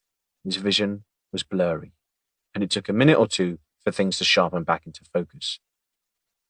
It took a further moment before he could work out where he was and what had happened. Abby, are you okay? He asked, once he'd recovered his senses. Abby, he repeated. Are you okay? He looked at the driver's seat, but it was empty. Abby, he said once again, only louder. She was gone. The engine was still running. The car had spun 180 degrees on the narrow country lane, with Sam's door now pressed firmly up against a grass bank. The driver's door was partly ajar, so he took off his seatbelt and shimmied over, taking the opportunity to examine his injury in the rearview mirror as he did so. Aside from a discoloured, egg-shaped lump on the side of his head and a small gash under his eye, where the blood had originated, he was in fairly good shape, it seemed, although more pain was sure to present itself later on. He got out of the car to see if Abby was nearby, injured, but there was no sign of her. He put his hand to his head once again. I wonder how long I was out, he said to himself. He scanned the narrow road both ways, but she simply wasn't there. Abby! He screamed. Where are you? He sat on the bonnet of the car, head in his hands. Bollocks, he said aloud. Abby! He examined the car for damage, but like his head, it appeared mainly superficial. The two left wheels had come to rest in a narrow ditch, but the car looked to be relatively intact. He climbed into the driver's seat. Come on, he pleaded as the wheels struggled to gain traction. He fought with the steering wheel as he applied the accelerator liberally. Come on, you little bastard, he said, as the car eventually eased itself free. With no clue as to Abby's whereabouts, Sam sped back on the route they'd just travelled. He knew that those who'd forced him off the road must have known where Emma was holed up. Sam had started the day tasked with finding one woman, Emma's sister, and it was now looking likely that he was now looking for 3 women. Shit, shit, shit, he said, as he sped back toward Laxey, hoping beyond hope that Emma was still safe. He shifted uncomfortably in his seat, concerned that the pain near his tailbone may be as a result of the car crash. With one hand left on the wheel, he used his free hand to reach down and search for any obvious injury. He was relieved to find that there was, in fact, no apparent injury, just the mother of all wedgies. The impact of the crash, it would appear, had caused his shorts, already too tight, to ride up his back, causing the gusset area to seek shelter halfway up his arsehole. "You're going in the sodding fire as soon as I get home," he admonished his shorts, whilst wrestling the fabric free from his bum. Though, to be fair, if the shorts had a mind, incineration would very likely have been a decidedly more desirable destination than their current location. Sam continued to shout expletives, and the horrible realization sunk in that he might be in the shit much too deep, just like the fabric of his shorts. "Abby, please be all right," he implored, as he sped at considerable velocity, passing the sign welcoming safer drivers to Laxey. Chapter 10. The Pillowcase. "I went to college, Mikey. Did you know that?" the man said in a deep, rasping voice with a thick New York accent. When he didn't get a response, he continued. "I wanted to be a vet, or something with animals. I like animals," he said, stroking the back of his plate-like hand like it were a sick dog. "I used to volunteer at the zoo when I was a kid back home. I should do that again." He stared out of the window with a sense of melancholy. "Mikey, what about you?" Mikey gripped the steering wheel, his hands enveloped in black leather gloves, and gave his colleague no attention to speak of. "Mikey," his partner insisted on asking again. "What?" said Mikey eventually, with a little interest, but finally seeing no choice but to acknowledge the question. "About you. What did you want to do?"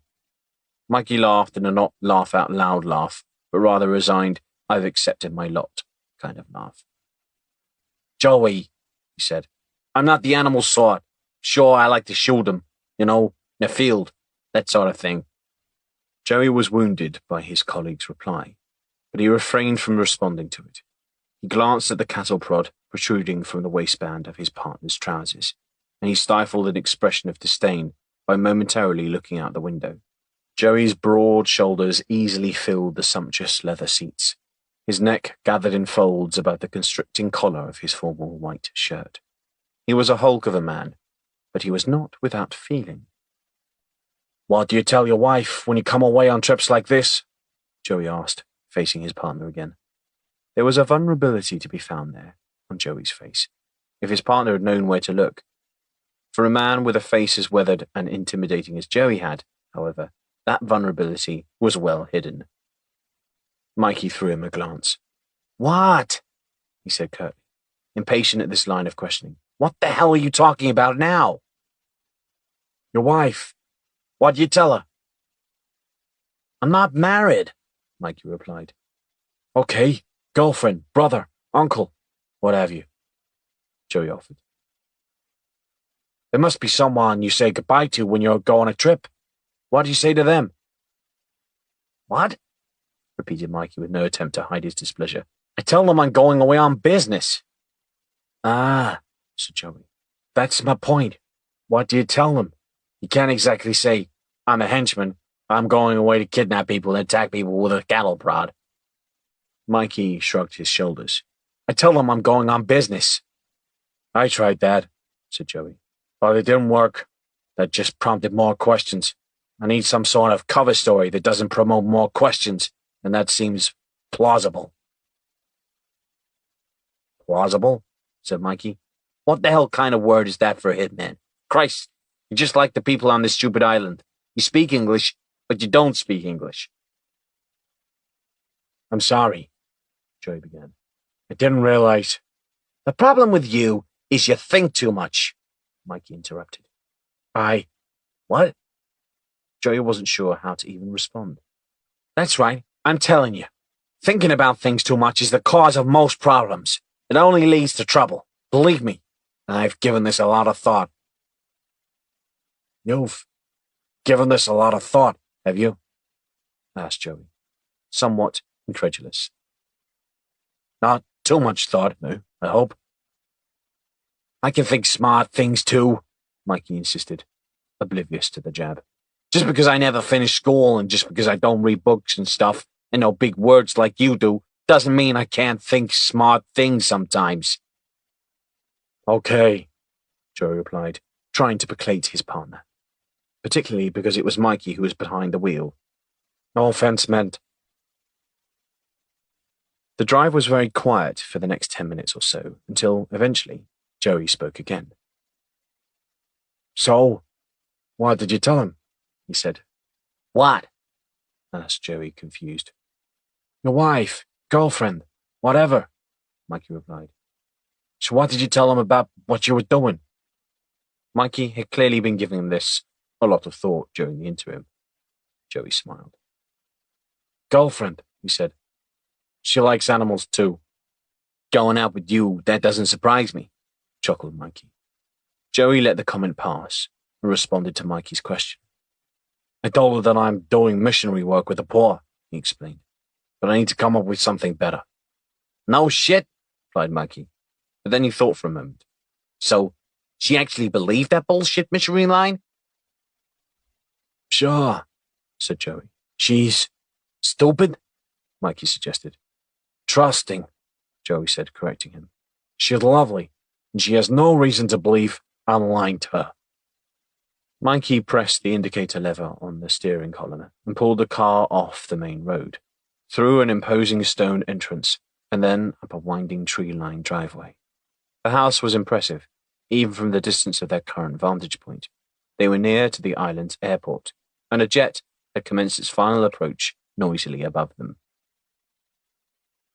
The quaint village of Castletown was visible in the distance through a break in the trees where the ancient castle filled the panoramic view.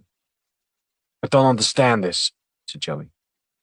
I know Mr. Esposito has got a bottomless pit of cash, but how does he just show up virtually unannounced on an island and yet still manage to get access to a property like this? It's freaking amazing. He knows people, I guess, offered Mikey. Joey remained unconvinced. The boss didn't even know the name of the island when we arrived. I just don't get it. You don't need to get it, Joey. You just need to do what the boss says, see? This is exactly what I was talking about before. I wonder if they go on Airbnb, Joey mused, more thinking out loud now than talking to his partner. What? Responded Mikey, annoyed. He tended to get annoyed when he didn't understand things. Consequently, he was often annoyed. Airbnb, Joey repeated, turning to face his associate now. Do you think they have a specialized section for mob bosses and multinational criminals? I mean, how else do they get property like this, and at such short notice? Mikey laughed derisively. It was easier than trying to work out what his partner was on about. Regardless of how he does it, Joey, our job was to bring Emma Hopkins to him. So that means I go home with a big fat bonus check, which makes me very happy, and I could care less how he got this place. Couldn't care less, Joey mumbled under his breath, not loud enough to be audible. Come on, said Mikey, confident the conversation had been settled. Get her out of the back, and if she gives you any shit, I'll introduce her to my cattle prod. He patted his device affectionately. Joey was a hulk of a man, but he was a gentleman. Well, as gentlemanly as you can possibly be with a woman you've currently got bound, gagged, kidnapped, and with a pillowcase thrown over her head. He opened the rear door and extended a firm but gentle hand. How'd you come? He said gently. Don't do anything foolish, and you'll be fine. He helped her out of the car and escorted her towards the impressive white mansion house, pillowcase still in place over her head. Mikey, he said, do you think the boss just sits there on a big throne waiting for us to return? You know, like a Bond villain? He had to. He just couldn't help himself. The only way to amuse himself on these outings was to get his partner riled up. Mikey shook his head dismissively. Hurry up, he said simply in response. Keep a firm grip on her. With Emma in tow, Joey bowed his head in acknowledgement to another brutish man stood guard in the vast entrance hall at the front of the house. "Where's the boss?" asked Mikey, who in return received a grunt and a glance in the direction of a room further up the marble-tiled corridor. "That's another thing," said Joey, once past the entry guard. "Who's that guy at the door? He didn't come with us on the plane." "How the hell should I know?" Mikey replied. "This goes back to my earlier point," Joey reflected. "Mr. E has this house on standby, and all of a sudden, there's staff all over the place, and a thug standing menacingly at the front door. Where do you recruit henchmen?" "You should know," said Mikey. "He must have hired you just like he hired everybody else." "Well, yes," Joey replied, using his formidable hand to guide Emma into a quicker pace. "But I used to be a driver, and my position just sort of evolved." Mikey stopped and turned. "Joey, you seriously need to stop thinking so much. It will get you killed." Mikey used the gold sovereign ring on his finger and rapped on the imposing oak door before entering without invitation. Mr. Esposito sat with his arms resting on an expansive mahogany desk, with his face engrossed in a stack of uneven paperwork.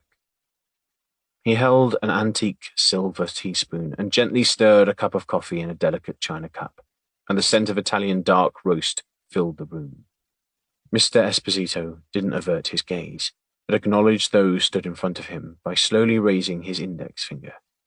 It wasn't at first apparent, but aside from the paperwork, Mr. Esposito was also hosting a call on speakerphone. He strummed his fingers before saying, "Well, if we cannot buy him, you know what to do." He said this placidly, and yet in a voice that nevertheless sounded menacing. Joey and Mikey stood, waiting their turn, flanking Emma, who remained gagged and with a cover over her head. She moaned incoherently, stopping only to kick out the nearest shins she could find. Joey gripped her arm with more force than he had previously and pressed her forward after Mr. Esposito ended his call, presenting her to him. "Very fine," said Mr. Esposito softly, looking off the rim of his glasses. "Mr. Swan," he added to no one within view. In an instant, however, Mr. Swan appeared from behind a door at the rear corner of the room. "Would you mind bringing Madeline to me?" Mr. Esposito said, addressing Mr. Swan before turning his attention to those stood in front of him once more. "I do enjoy a family reunion, and I'm sure Madeline will be delighted to see her sister once again." Mr. Esposito ushered the trio closer with a wiggle of his index finger. "So, Emma Hopkins, we really should not leave you waiting, especially when we have your sister here, who I'm certain is quite eager to see you." And then, "Is that not correct?" he said to Madeline, who had now appeared beside him. "Was the pillowcase necessary?" asked Mr. Esposito, to no one in particular.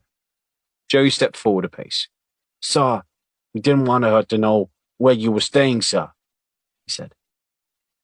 His large hands held one over the other in front of him, politely. "Very fine," said Mr. Esposito. "When you are ready," he added, continuing to look at Joey. Joey did not immediately respond. He was lost in thought, wondering how long Mr. Swan had been waiting behind that door before being called upon. He was curious to know how these things worked. Mikey seized the opportunity, removing the pillowcase and unfastening the gag from Emma's mouth.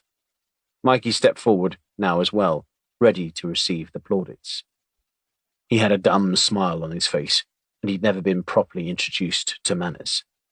"There you go, Mr. E," he said with unwarranted unfamiliarity. Mr. Esposito took his left hand and flattened his receding white hairline very slowly, while taking a deep breath. With his right hand, he gently stirred his coffee. The tinkling of the spoon against the china cup made a sound not unlike a ship's bell, marking the time. He then raised his head slightly up, turning it from left to right in a graceful arc, like a silent lion's roar, while he loosened his silk cravat to make himself more comfortable. "Who's this?" Mr. Esposito asked evenly. though a vein on his forehead was throbbing noticeably. With Mikey realizing there was no adulation to be had, he immediately stepped back to his former position. Joey looked at Mikey, and Mikey at Joey. If they weren't currently in such a precarious situation, one could be forgiven for assuming they were bashful lovers, unsure who was going to make the first move. "Boss?" asked Mikey tentatively. "Sir?" asked Joey. "Who is this?" Mr. Esposito repeated. Joey quickly understood that Mr. Esposito would not have asked his previous question if all were well. He took the opportunity to also moisten his lips before speaking again. "Sir, this is Emma Hopkins, sir," he said, not at all confident in what he was saying, as he would have been only a moment before. Mikey took a further pace back. "Do I look like a stupid man?" asked Mr. Esposito, eerily calm, with a pulsing vein betraying his fury. "Mr. Swan," he said, turning to Mr. Swan, "tell me, do I look like a stupid man?" Mr. Swan stepped forward like he was on military parade. "No, sir, Mr. Esposito. You are many things, but stupid is not one of them." "Thank you, Mr. Swan. Very fine," replied Mr. Esposito, before rising from his desk and advancing towards Joey, who now had a shimmering patch of moisture forming on his forehead. Madeline started to laugh. "Who's that?" she asked. "Exactly," said Mr. Esposito, indulging the impertinent interruption. "Who is this?" Despite his massive frame, Joey's knees were starting to feel wobbly. "Sir," he said, ever the gentleman. "We followed the car, sir, as instructed. We were told the registration number of the car, where Emma Hopkins was likely to be, and procured this woman from it once an opportunity presented itself." "Tell me, young lady," said Mr. Esposito, now turning to the woman before him for answers, "would you mind helping us resolve this game of Guess Who? If you are not Emma Hopkins, which I know you are not, then who do I have the pleasure of addressing?" Despite his anger, Mr. Esposito was unflappable, and he remained in complete control of his faculties. "My name is Abby," said Abby, acutely aware of the danger her current situation had presented her with. "These two knuckle-dragging Neanderthals took me from my car and gagged me before I could even get a word out." Joey shifted his weight uncomfortably from one foot to the other. He was sensitive about his looks, didn't like being mistaken for a mug. Mikey, meanwhile, took the insult in stride. He was used to insults. In fact, insults, he felt, meant he was doing his job well. "I see," Mr. Esposito responded. "And, Miss Abby, how do you fit into this picture, if I may ask?" "Well," Abby began, considering her strategy, but then deciding that under present circumstances, the truth, up to a point at least, was the wisest course of action. "I'm a private investigator," she said proudly, "and I was originally hired to find Emma Hopkins, and then hired by Emma herself to find out who was trying to find her, and, well, it all got very confusing. Suffice to say, however, I am not Emma Hopkins. I am not the woman you're looking for." "Interesting," said Mr. Esposito, adept at turning disadvantages into advantages. "Very fine. You must know, then, where our Emma Hopkins is currently located, yes?" stated Mr. Esposito. "So you may, in fact, be of some assistance to us, after all." Mikey took this statement as a positive one, and shuffled forward, keen to yet receive the praise he'd been hoping for. "Let me go this instant," insisted Abby, defiantly. All that was missing from the cliché was the stomp of her shoe and the waving of her fist. "Or what?" asked Mr. Swan, amused, and tilting his head quizzically. Abby thought for a moment, gathering herself together and formulating a reply. "Because, you bloody wazzock, right now, one of the most talented, brilliant investigators I've ever worked with is busting down doors and using his extensive network on this island to find out where I am, He'll already have picked up the trail, and trust me, wherever you go, you better have one eye over your shoulder because he's going to snap your neck like a twig. When he catches up with you, you'll rue the day you ever set foot on the Isle of Man. Sam, will you stop sobbing? That's not going to help anyone now, is it? Emma told Sam as if admonishing a small child, though not without sympathy. I'm not crying, insisted Sam, unconvincingly. I've got something in my eyes, he said, wiping the moisture from his cheek before abruptly abandoning all pretense. How could I let them take my Abby? He wailed. Emma moved to him. Allow me, she said, using a damp tea towel to wipe away the dried blood from his cheek. You've quite a nasty gash there. It might require some stitches. Have you injured your lower back? She asked in reference to Sam rubbing his rump. Have you whacked your coccyx? What? No, Sam replied, horrified. Nothing like that, he said, misunderstanding. No, said Sam. It's these bloody shorts. They've nearly cut me in two. So, what do we do now? Emma asked. Well, I can promise you they're going straight in the bin as soon as I can get my jeans to change into, replied Sam. I'm not talking about your shorts, Emma responded. For God's sake, I mean about this current situation. Your friend has been taken and I cannot stay in this place. They're going to find me in no time if they've got her. But they'll hurt her, whimpered Sam. Emma nodded her head. If Mr. Esposito thinks she knows where I am, then yes, she's in real danger, as we are also. This is pants, said Sam. I can't just sit here. I'm going to phone the police. You can't, Emma reproved. They've got my sister, remember? And now they've also got your friend. If you go to the police, they wouldn't think twice about killing them. Trust me. I know. And you know what I know? Said Sam, suddenly angry, throwing the towel on the floor. All this mess has happened since you came on the bloody scene. It's not been a bundle of joy for me either, Emma shouted. Don't forget, thanks to you, I've now got not one, but two crazed psychopaths trying to hunt me down and kill me. Sam bowed his head. Oh yeah, about that, he said, in a more conciliatory fashion. I forgot to tell you. I may have misled you. By accident. About the whole Mr. Justice thing. Emma looked at him hard. Misled me? How? She demanded. Well, on reflection, I gave him the correct painting, I think. So, technically it's just the one psychopath, that is. Just one, not two. So he, Mr. Justice, should be happy? Emma's expression softened somewhat. Well, that's actually good news, I suppose. But it's still like waiting to be eaten by one lion instead of two. Would Mr. Justice know where Mr. Esposito has taken Abby? Sam was clutching at straws. What? No, of course not, Emma replied. Mr. Justice has never met him and probably doesn't even know he exists. I doubt their paths have ever crossed. I'm the only one that's ever met him, and all the others who've been ripped off, been involved in every fraudulent transaction, which is one of the reasons my life is expendable in this whole mess. There are numerous people involved in these transactions, but with me being the public face, the man in the middle, if you will, I'm the one who has sufficient knowledge to bring the whole debacle crashing down. This is why Mr. Esposito knows that I'm his Achilles heel, the one who knows every aspect of the size and scale of his forgeries. This is why, if he does find me, I'll be dead once my usefulness to him had ended. Sam walked solemnly towards the narrow window, his silhouette filling the aging wooden frame as he looked at the sun glistening off the water at the nearby Laxey Bay.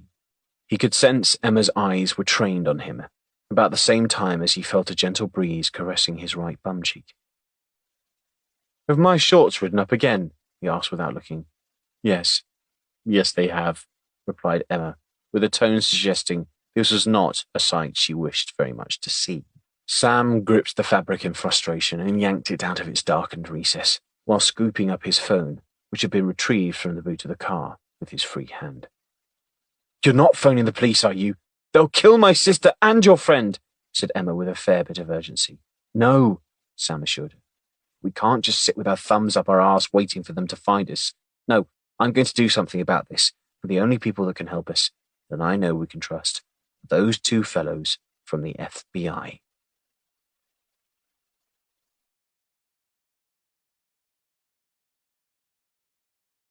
Chapter 11. The Humboldt Penguin. Two young children moved at pace, their heads buried in a folded glossy brochure that they'd opened like an accordion. They giggled with excitement as they ran up the gravel path and pressed their faces up against the glass screen. Their red rain macs and yellow Wellington boots appeared overcautious on a day when the sun hung high in the sky. They shuffled sideways to maximize their view while continuing to chatter incessantly. The boy on the right hit his young female companion on the head with the brochure and began to turn in order to make good his escape. He progressed very little beyond the twisting of his torso, however, before smashing into something which sent him flying backwards. But before the boo-hoos arrived, a hand reached down. The small boy's gaze progressed northward slowly, as the little girl took shelter behind him, which was no mean feat as the boy was sat flat on his arse. The boy's smooth, pristine face tilted up, and eventually its eyes came to rest on another face. Far above, that looked like it'd seen rather more wear and suffered far more abuse. As such, it was not what anyone might have mistaken for a pretty face, yet it was not an entirely unkind face. The boy accepted the hand on offer, and regained his feet. Even after getting his sea legs back, though, there was still a great disparity in height between them, and there was something about the man's face that the boy couldn't quite make sense of. He stood on his toes to gain an even better view, mouth agape. "What happened to your nose, mister?" he asked finally. A seasoned, weathered face looked down. It looked as if it might unleash a furious storm at any moment. The boy, even up on his toes at full height, was still pitifully small against the behemoth before him. He didn't stand a chance. The boy suddenly regretted his cheek, and he settled back down on the soles of his feet, pressing them against the gravel, and bracing himself for the sort of impending disaster he felt certain was well impending. The man's face broke into a gentle smile. It was the kind of face that wasn't accustomed to smiling, at least not for a very long time, but wanted very much to do so. As the lips parted, the absence of several teeth came into relief. They were victims, these lost teeth, in a battle that both raged and never ended. "Joey, at your service," the man said. "What about my nose?" he asked, smiling broadly. The boy started to laugh. He was relaxed now. The man may have been a beast after all, but it was one that could obviously be reasoned with. The girl leaned forward and whispered to the boy. "My sister said you looked like the Hulk," said the boy, before turning and listening to further instruction. "But not green, though. She said she could paint you green if you wanted. You've got a funny accent," he said, without taking a breath. Joey laughed. It was a deep, fathomless rumble, and seemed to be of the type mostly out of range of human auditory senses. It was a laugh that was felt more than it was heard. A frame bolt from the enclosure's glass screen fell to the ground. It made a scutch noise as it hit the gravel. It had apparently vibrated loose and worked its way out from its mooring. "You two are quite the pair," said Joey amiably. "What are you here for anyway? What's your mission?" "Mission?" the boy replied, tilting his head inquisitively. "Sure," Joey answered. "Everybody's got a mission they're on." "We came to see the penguins," the boy said, pleased with himself, certain he'd gotten the answer correct. "I'll give you $5 if you can tell me what type of penguins they are," Joey offered. "What's a buck?" asked the little girl, still retaining her position of cover behind her brother. $1, $1, Joey stated. "Oh, wait," he added, catching up. "I meant to say pounds. That's what they're called here, right? Okay, I'll give you £5 if you can tell me what type of penguins they are." The little girl was on tiptoe now, and she jumped on the spot with her hand raised to the sky like she'd been stretched out on a medieval rack. "Me!" she said, dancing in place excitedly. Me! Joey smiled, putting one finger to his lips thoughtfully, while the index finger of his other hand bobbed along, counting invisible heads in consideration to call upon. "Anybody?" he asked. "Anybody know the answer? Anyone at all?" Me, the little girl said, squirming. Her high-pitched voice was like a ship's whistle as she shouted in short, tight bursts. Ah, Joey said eventually, as if noticing her for the very first time. You there, behind the boy. Would you like to have a guess? Me, she repeated. All right then, said Joey, finally putting the poor girl out of her misery. What are they, young miss? She slowly returned her feet completely flat to the earth, and she looked at her brother smugly, because he wasn't the only one who knew things. She knew things too. Lots of things. Those penguins, she said with an air of authority. Those penguins there, just there, I can tell you for a fact, because I know these things, of course, these types of penguins, as it happens. Now, it was the girl's turn. It seemed to keep Joey in suspense. Yes, Joey prompted encouragingly. Are black and white ones, she shot out, rapid fire. Joey didn't want to dampen the enthusiasm shown radiating up from the girl's beaming face.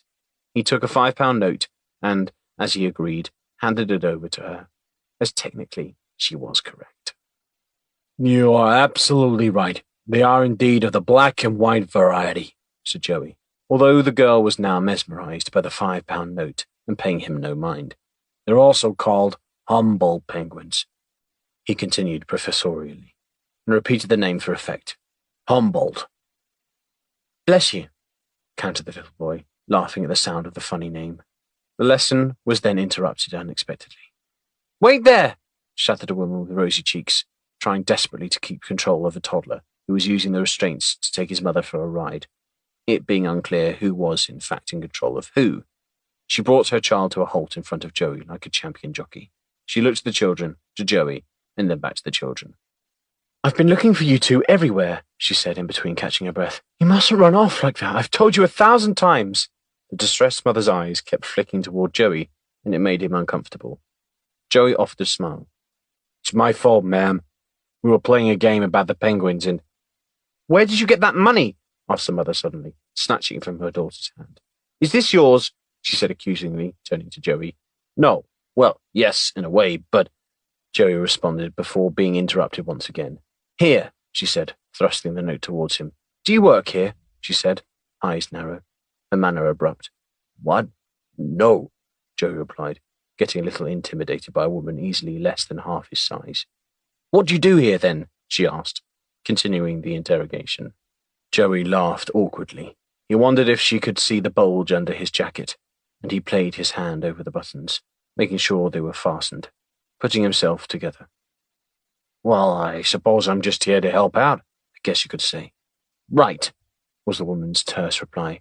Well, I'm sorry my children have bothered you, she said, still eyeing him with suspicion. Here, she said, holding the £5 note out again. Your money. No, I insist, said Joey, holding the palms of his hands against his chest. The little girl earned it. She was very good.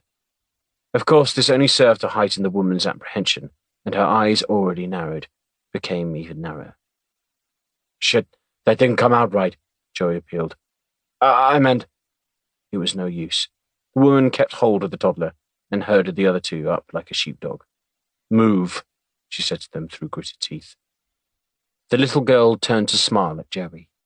She was able to offer the hint of a wave before her mum tugged sharply on her other arm, effectively flattening out the wave opposite. Don't look at the bad man, Haley. He looks like he's just been released from prison, said the mum, escorting her brood to safety, and that was the end of it. The £5 note was left on the gravel path, its promise abandoned. Joey had half raised his hand to return the little girl's wave, and they remained frozen there where the mother's words hit him, with more force than he'd ever been struck in any fight, ever. He stood in front of the penguin enclosure and slowly retracted his extended fingers, closing them until they formed a fist. He was snapped back to the present when the phone in his pocket started to vibrate. His ringtone was a horse's whinny, the clattering of hooves. But his phone was on silent now, and feeling the vibration, he pulled it from his pocket.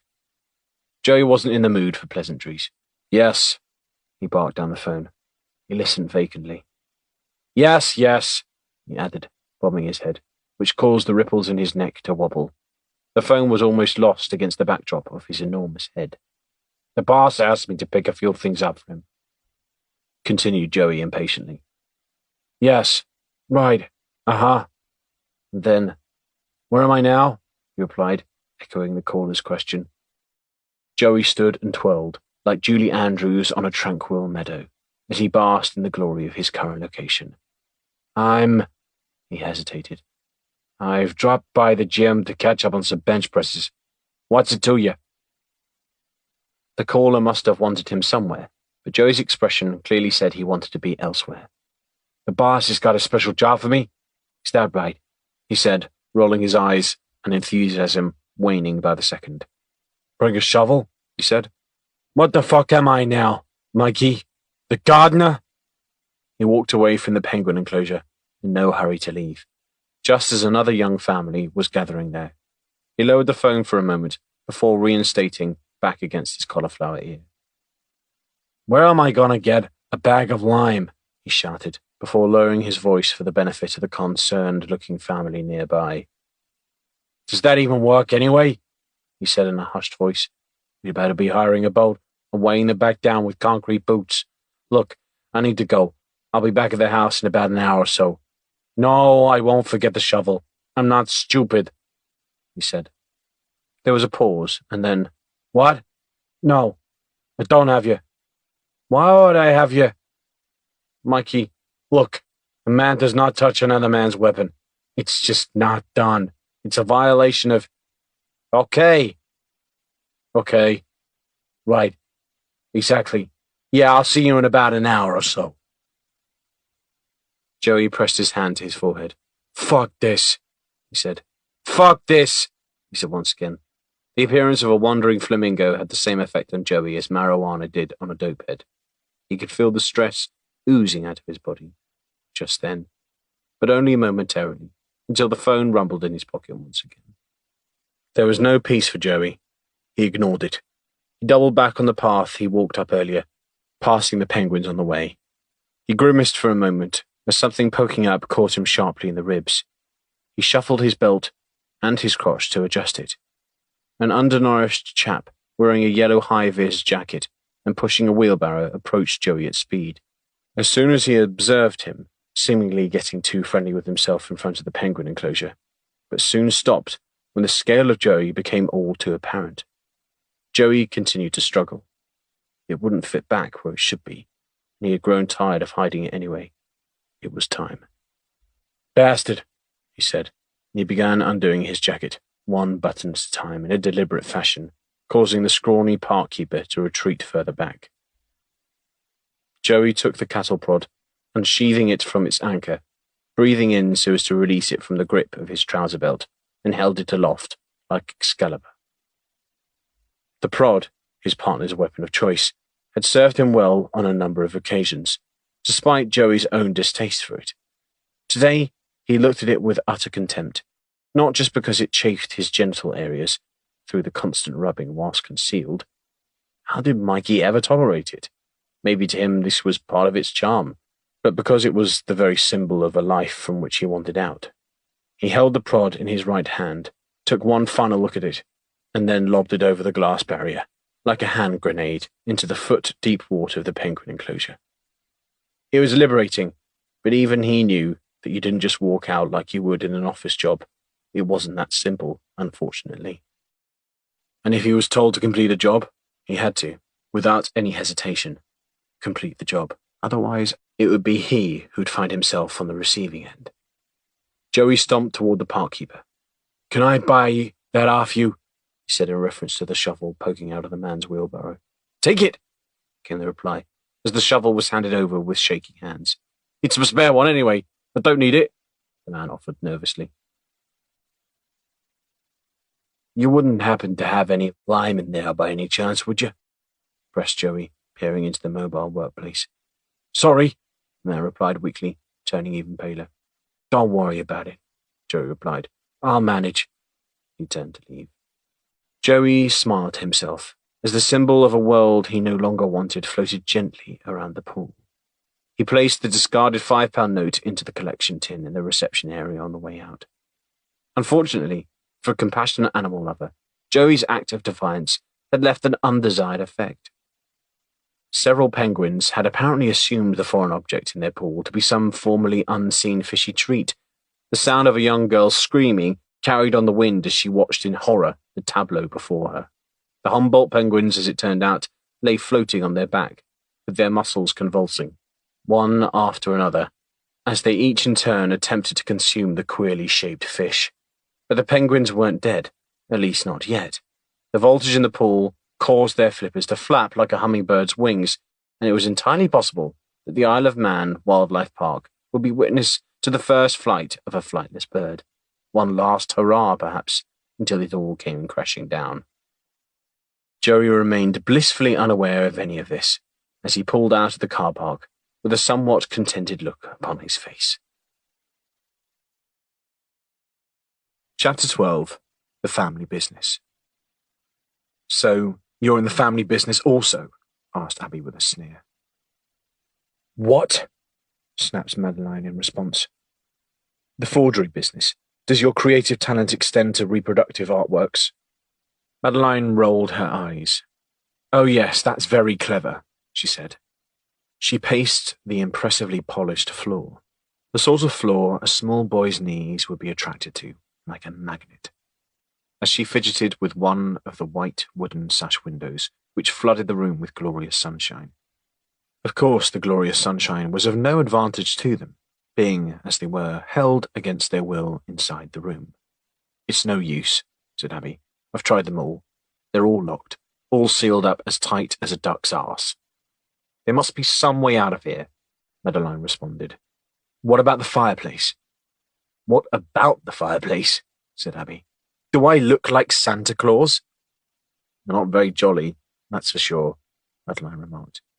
I'm perfectly bloody jolly given the right circumstance, but this is not it," insisted Abby.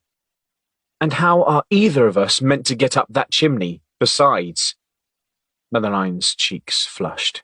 "At least I'm trying to come up with a plan," she said, throwing a cautious glance at the shaven-headed thug in an ill-fitting suit, sat on a wooden chair in front of the only door. The man sneered over the top of his newspaper and chuckled at the dilemma faced by his two charges. "Is the newspaper for looks, then?" Abby called over in frustration, "as I'm sure an ape like you would be more suited to a paint-by-numbers book. If there are any tricky words in that paper you can't work out, be sure to shout, and we'll draw you a pretty picture." The shaven ape did not reply.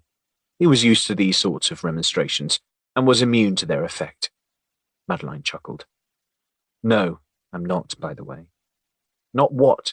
replied Abby, performing a series of stretching exercises. Madeline mirrored her stretching, not only to relieve the tedium, but because they'd been stuck in the same room for hours. The man, once again, peered over his newspaper at the ladies exercising, although with a modicum of discretion. "You asked if I was in the family business. I'm not. My sister inherited the artistic flair. I'm a vet." When she heard this, Abby's demeanour softened. "Ah," she said, "then I'm sorry for being so curt with you. I just assumed, well, you know." Madeline jogged leisurely on the spot. "It's fine. I didn't even know about my sister's alter ego until a man appeared in my surgery and insisted I come to his car to look at his injured dog. Next thing I know, I'm on a private jet surrounded by the cast of The Sopranos." "How was the dog?" asked the concerned-looking henchman. "What?" asked Madeline.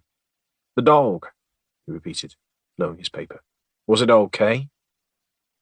Madeline looked at Abby and then back to the seated brute. She sensed a glimmer of compassion there that she thought might prove useful. "He was fine," she said softly. "Just fine." She used the interaction as an invitation for further conversation. "So," said Madeline, moving closer to him. She pushed her elbows into her sides in an attempt to make her womanly charms appear rather more pert. "What's your name, big fella?" she asked. "Harry," the big fella replied in a barely audible American Southern drawl. He added an extra syllable to the word, as Southerners often did. He remained seated, staring directly at Madeline's chest, mesmerized like a charmed snake. Madeline did little to avert his gaze. "You must work out," she said, sounding like a $10 hooker. "To get such an impressive physique, I mean."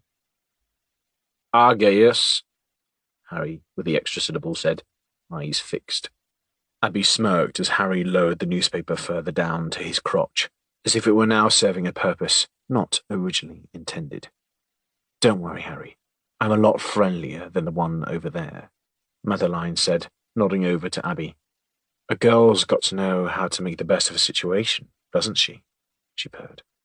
Harry coughed as if trying to snap himself out of a trance. "Back off!" he ordered sternly. Surly henchman persona resumed.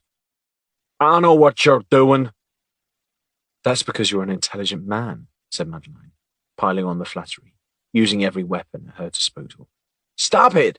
said Harry, getting flustered. "And get back over there," he said, pointing. "I really mean it." "Fine. Be that way," Madeline returned, and she walked back over to Abby. The pair of them continued to size up their surroundings, but the only viable exit remained covered by a 20-stone thug. "How long are we going to be held?" demanded Abby, impertinently. There was no reply, so she tried again. "I said, when are we going to be let go?" Harry's excessive blood flow seemed to have returned to normal, allowing him to regain some focus. "You honestly think I've got my finger on the pulse of this operation?" he said with a gruff belly laugh. "I've been following orders, sitting in a practically empty room watching you two for the last hour. Does that sound to you like a man who's been sitting included around a ballroom table or something, deciding when to let you two free?"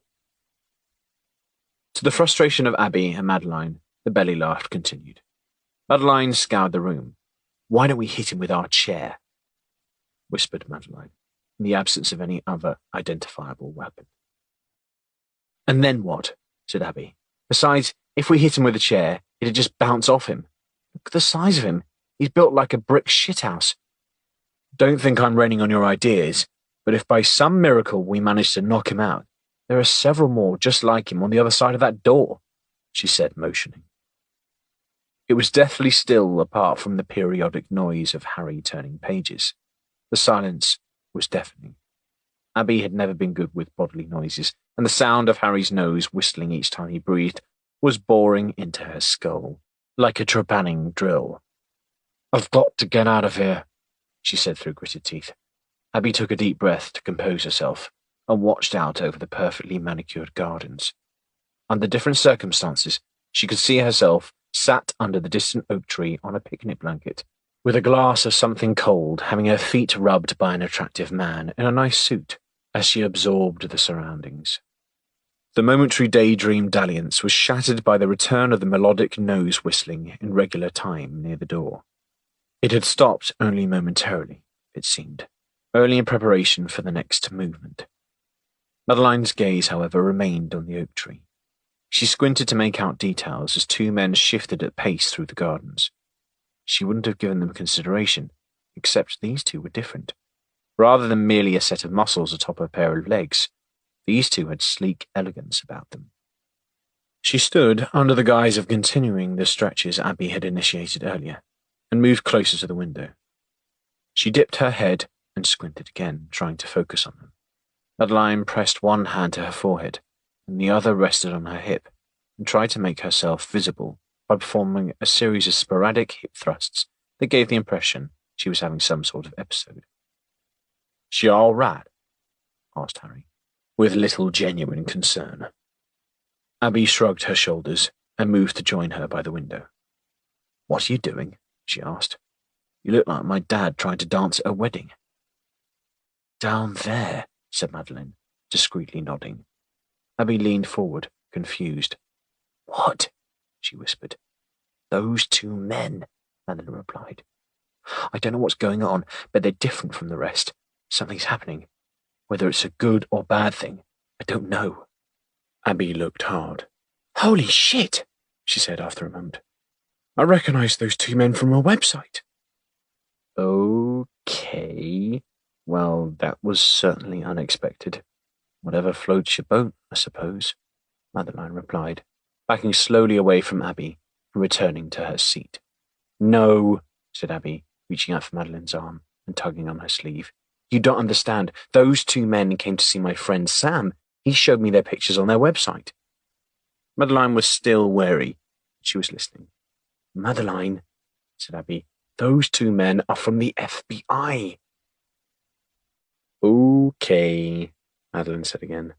I think I see Spider-Man crawling up the wall to rescue us. Abby moved closer. I'm being completely serious, and I'm not crazy. They're FBI.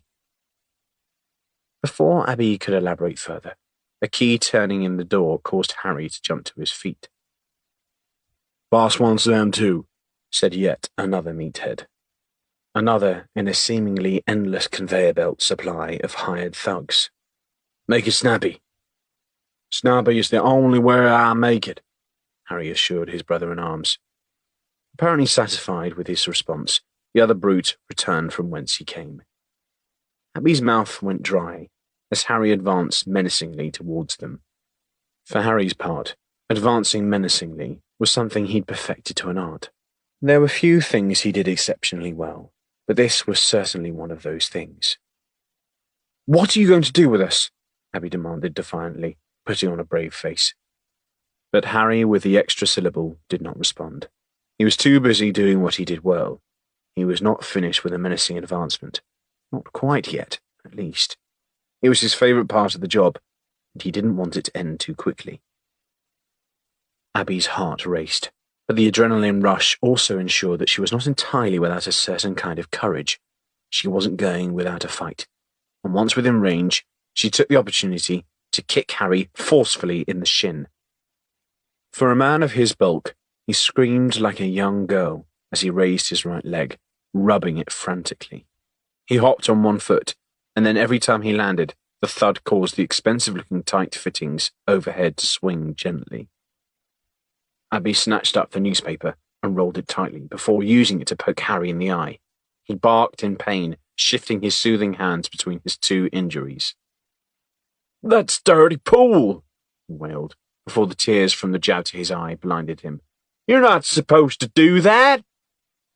Abby turned to grab Madeline. But Madeline was not without her own devices, and had taken up the chair and swung it full force against Harry's standing leg. Poor bloke didn't have a chance. His spare leg was swept from beneath him, and he fell to the floor like a sack of potatoes. A very large sack of potatoes. Let's go, said Madeline, holding the broken remnants of the chair in her hand as Harry whimpered on the floor. He was in no condition to give chase. Which way? Said Abby. Shit, I don't know, it looks all the same. But we need to do something, anything, since it probably won't take Harry long to recover. Abby frantically tried a hall window, but it wouldn't budge. If the FBI are about to come smashing their way in, bearing in mind who they're here to arrest, we need to make sure we're not caught in the crossfire. We can't go that way, she said, pointing to the rear of the corridor. That's where I was brought in. They moved through the generous corridor with stealth, cautious about making noise on the wooden floor. Which one? Said Madeline, when they'd come to two identical-looking doors. Abby moved close, pressing her ear in turn against each surface. I can't hear voices behind either of them, she said. Presented with a 50-50 proposition, she offered. Let's try this one, she said with her ear still very much attached to the door. But don't make a sound, she admonished. Unbeknownst to Abby, Madeline had already reached behind her and pressed down on the silver door handle. With Abby's weight still resting against the door, it nearly came off its hinges as it flew open and smashed against the wall. Abby staggered forward, but the momentum of her body moved quicker than her legs, which struggled to keep up, and it was a certainty which would win the race. Abby's face planted the floor as she collapsed, unceremoniously, in a heap. What happened to don't make a sound? Whispered Madeline. Abby groaned as she tried to right herself. Her knickers were on display to the world, so with a quick adjustment, she pulled herself up with the assistance of an intricately carved wooden table. The unexpected motion caused the monumental vase which rested on top of it to stagger like a drunken sailor. It was the size of a small child, and quivered precariously. Abby and Madeline both lurched forward and grabbed one of the delicate handles, precluding it from certain demise. Madeline let go, allowing Abby to place it carefully back on the table. But, before she could, Harry's considerable frame came hopping through the door, with a trickle of blood running down his chin. Harry may not have been the brightest star at the rodeo, but as soon as he saw the vase in Abby's hand, he knew what was coming. He went crashing to the floor once again, with remnants of antique vase now embedded in his forehead. Abby stood holding the vase handle, all that remained after the impact. "Harry's really not having a good day," she said, tossing it to the floor beside him. "I very nearly feel sorry for him," she said, ushering Madeline through yet another stately room. "This place is a hellish maze," said Madeline. "No, that's over there," said Abby, pointing to a maze outside in the garden. She could sense that Madeline had fallen behind. "Hurry up," she said with urgency. There was no response, so she turned instinctively. The man who'd given Harry his instructions earlier now stood at the side of Madeline, with a gun held against her temple. "Off somewhere, were we, ladies?" He chuckled as he motioned with the gun for Abby to move forward whilst keeping a firm grip on Madeline. They retraced their steps. "The boss is going to be very upset when he sees this," the man with the gun said, once they come upon Harry. "Oh, he'll be fine," said Abby. "Right as rain, soon enough." "I meant about the vase," the man said, stepping over Harry without concern. "Bloody hell, you henchmen need to learn some compassion," said Abby. "It was you who put him on the floor," scoffed the henchman. "Yes, but still, he's still one of your work colleagues," Abby admonished. "It's sort of sad that I'm more concerned about him than you are. I'll bet your work Christmas parties are a right laugh," she said, with no intent to hide the sarcasm. "Holiday party. They're called holiday parties now," the brute said matter-of-factly. "To be more inclusive." They were escorted into a formal dining room, where Mr. Esposito sat in isolation at the top of a dining table that warranted a state banquet. He looked both somewhat surprised to them and a touch annoyed that his meal had been interrupted. This was not entirely lost on the brute. "Boss," he said, his voice betraying his unease, "I caught these two trying to make a break for it." Mr. Esposito lowered his fork. "Is that so, ladies?" he said. "Is my hospitality not to your liking?" he asked, with what sounded very much like sincerity. He pushed his chair back and wiped his mouth with a crisp white napkin. "Well, what to do with you two?" he said, walking towards them now. He had an air of something about him, a style and elegance which, if he weren't a crime boss, could easily come across as charming. The fight had left Abby, fully aware of what this man could do, or at least have performed on his behalf, with the snap of his fingers. "Let us go," Abby pleaded pathetically. "Please, we've done nothing wrong," she said. "She didn't even know what her sister was up to," she added, looking to Madeline. Madeline said nothing. She knew it was useless to plead. Mr. Esposito gave a wry smile and returned to his seat. "Soon," was all he said, picking his fork up and setting upon his meal once again. Abby caught a flicker of movement through a glass door in the far corner of the room. She held her breath when she caught a glance of the same two men from the garden. She shot a discreet glance to Madeline, who gave a quick, knowing nod in return. The two men were running in their direction towards the door. Mr. Esposito, meanwhile, was focused entirely on his meal. Abby recoiled slightly. After all, their minder was in possession of a gun. As the door suddenly opened, the men from the FBI burst into the room, weapons drawn. "Freeze! FBI!" one of the agents shouted, as this is what one might ordinarily be expected to say under such circumstances. Abby took this as her lead and clenched her fist and swung it like a wrecking ball, catching her captor firmly in his wrecking balls. He howled when the pain in his groin reached his brain, which despite the lengthy trip was quite fast in this instance. Mr. Esposito, for his part, set his cutlery on the table, placing it carefully onto a cloth napkin. Despite the care in which he did this, however, he performed this action with haste. Mr. Esposito was unaccustomed to finding himself at a disadvantage. "Gentlemen," he began hesitantly. "FBI!" shouted the shouting man once again. "You bunch of thieving bastards are coming with us!" Mr. Esposito, after appraising the situation, regained his composure more rapidly than one might expect. He gave the two men a look that would freeze molten lava. "Think very carefully about your course of action here, gentlemen. I can promise you that continuing on in this fashion will not be beneficial to your career progression, or, for that matter, your overall health." The two men looked like naughty boys who'd been caught stealing conkers. They lowered their weapons as well as their heads. "What the fuck are you two doing?" shouted Abby. The first FBI man, the shouting one, placed his weapon back inside his jacket. "Sorry, boss. We just, got into character," he said. "Didn't we?" he added, hoping his mate would back him up.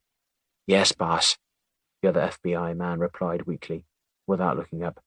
I think it's the outfits that does it," he offered.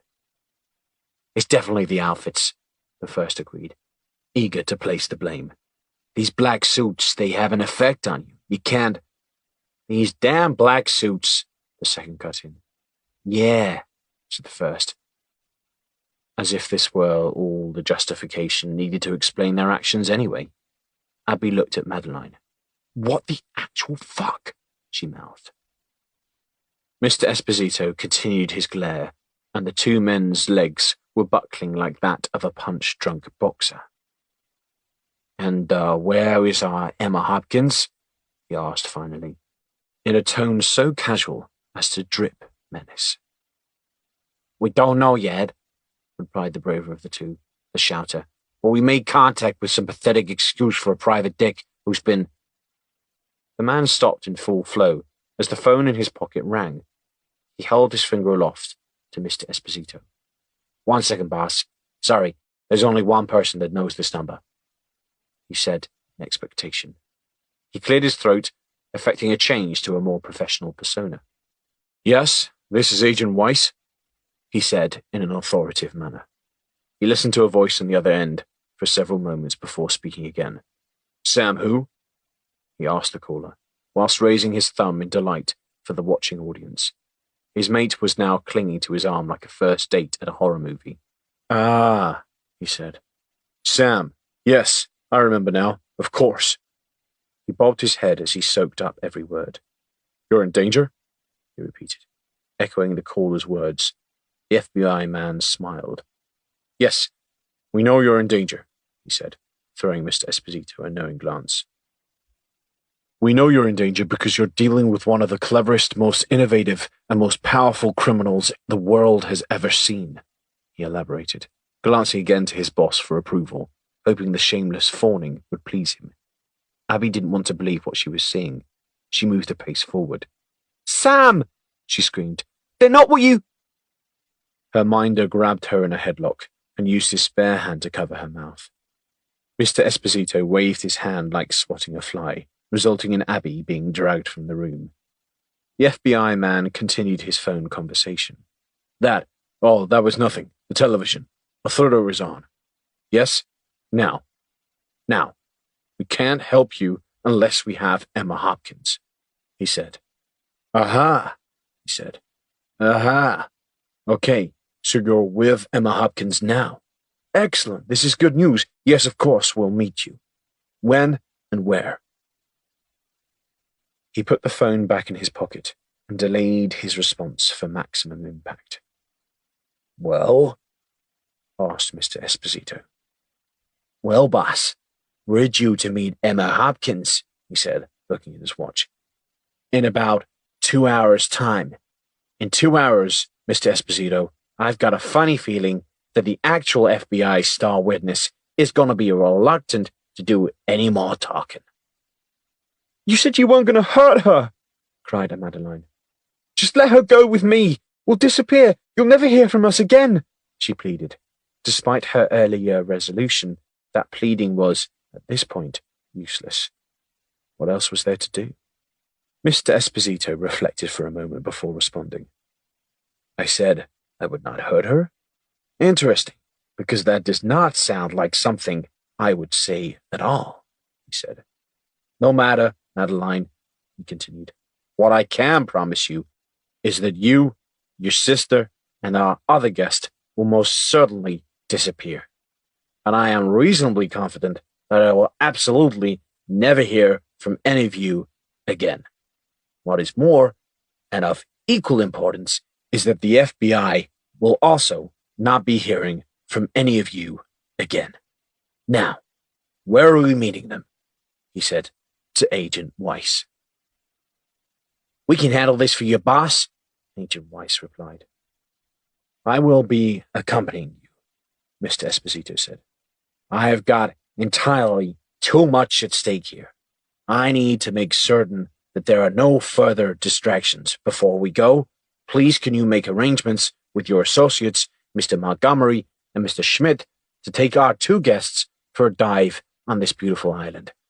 Somewhere quiet would be preferable, he said. Somewhere peaceful, for a nice rest. Mr. Esposito smiled sunnily as he walked towards the two men. He put one hand on each of their shoulders. I never thought I would say this, but today the FBI have very much helped me out of a delicate situation. Good work, gentlemen. Good work. Chapter 13. Into the Sea. I can't get used to these stupid cars having their steering wheel on the wrong side, said Mikey, also struggling with the gear stick. And what's with these roads? They're so freaking narrow, and it's like a ghost town. There's nobody around except for sheep, for Christ's sake. I need to get back to the city, to civilization. Joey had switched Mikey off, and his head was rested against the passenger side window. He'd never seen anything as beautiful as this island. Wherever he looked, it was green and surrounded on all sides by rolling countryside. I love this feeling of open space, he thought. I could live here. You didn't forget the shovel? Asked Mikey, but no response was forthcoming. Joey, he said, louder, finally getting his partner's attention. No, I didn't forget it. I told you, it's in the trunk, along with a bag of lime.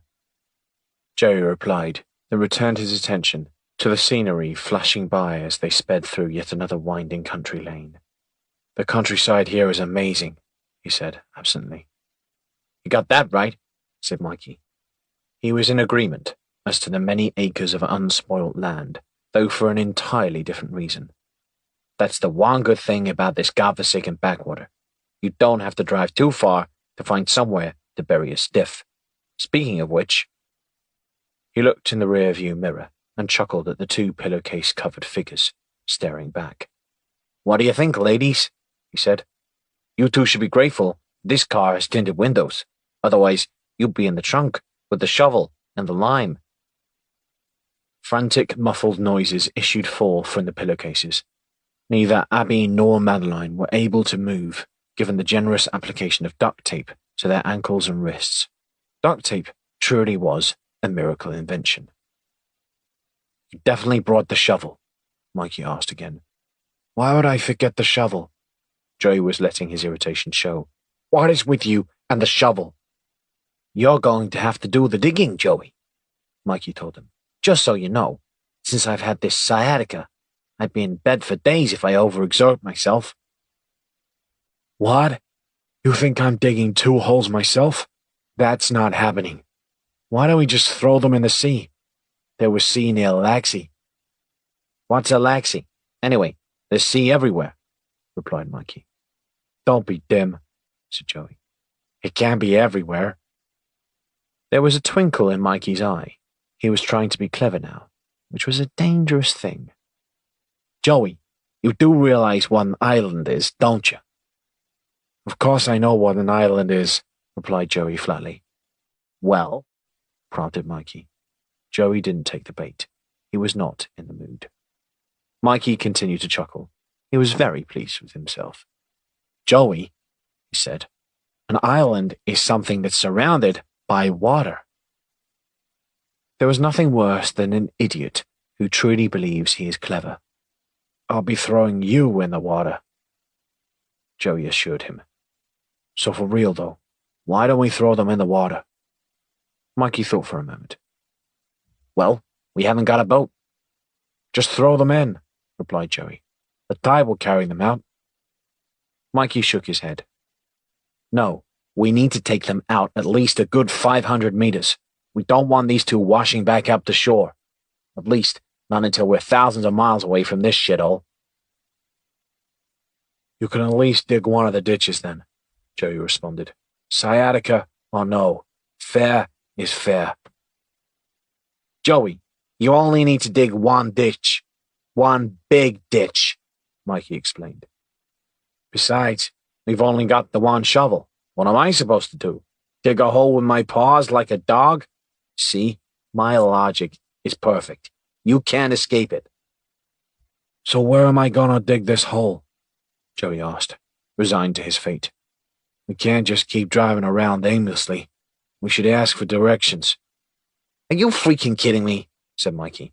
You want me to pull the car over and ask for directions? To what exactly? A nice, out-of-the-way place to bury two bodies? Let's ask one of these nice sheep farmers.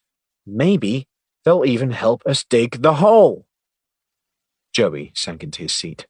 Okay, but we can't just drive around forever. It's not fair on them. On them? Them who? Mikey replied, perplexed. The ladies, Joey answered, pointing a thumb in the direction of the back seat.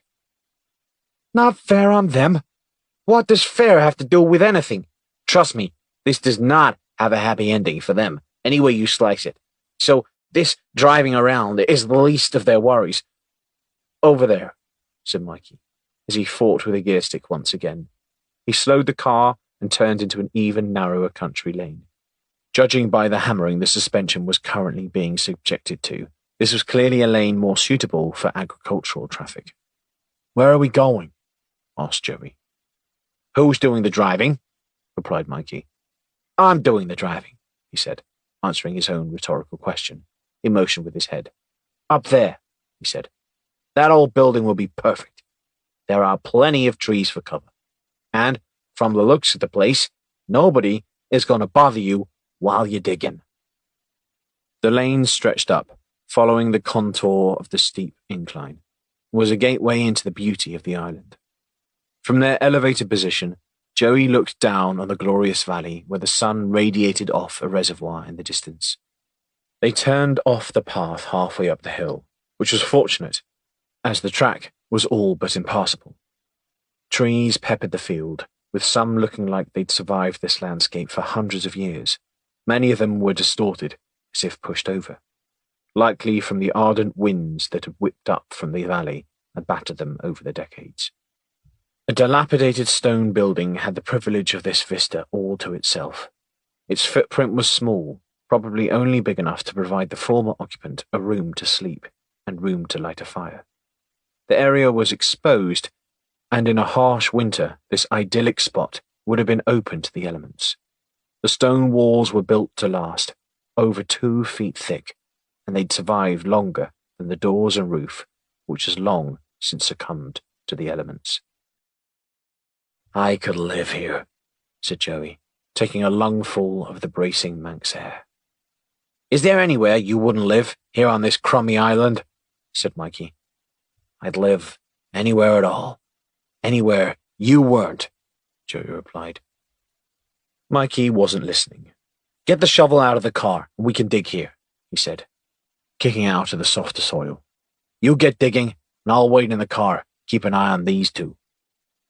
Before Joey had time to protest, Mikey was back in the car, seat reclined, shoes kicked off, and his feet planted on the dashboard.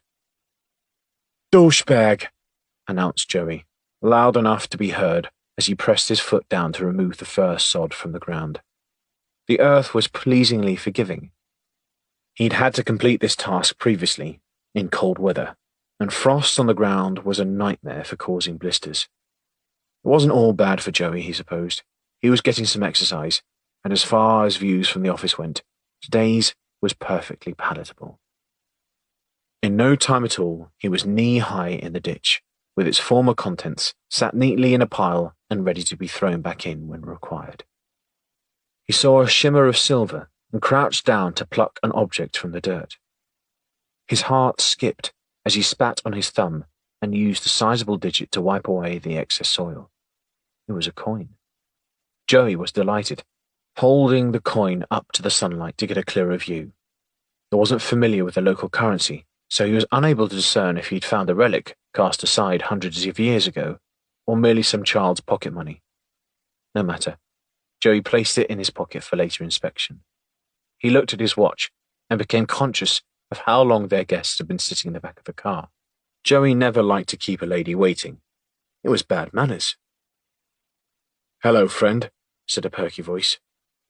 Joey nearly had a coronary. He dropped his shovel and jumped out of his expanding hole, like a rat up a drainpipe. He couldn't see anyone. He thought Mikey was messing with him, but ruled this out when he could just make out a vague, fleshy outline through the tinted glass. The sound of snoring from the car's front seat confirmed that Mikey was not the owner of the voice. Joey held his arm aloft and used his hand to deflect the sun from his eyes. He scoured the field once again, but still nothing. It took a moment for his eyes to adjust, but he could just make out a figure, dressed head to foot in camouflage, moving toward him. The figure blended perfectly to the backdrop, so the clothing had served its purpose quite successfully. The figure moved closer and appeared to be brandishing a weapon. Joey placed his hand inside his jacket and prepared to draw his firearm. "Hello, friend," the voice, now audibly male, called out once again. Joey was milliseconds away from having to find space to accommodate a third corpse. Whether it was the scenery or the fresh air, Joey was feeling charitable, and he delayed unleashing a volley of lead. Despite this, the sight of the camouflage, eventually, for it was particularly good, filled him with panic. Were the army onto him? He thought for a second, ticking off various modes of response, and he weighed his options. As the figure moved from the shadows, it became apparent that the offensive weapon was in actual fact a metal detector.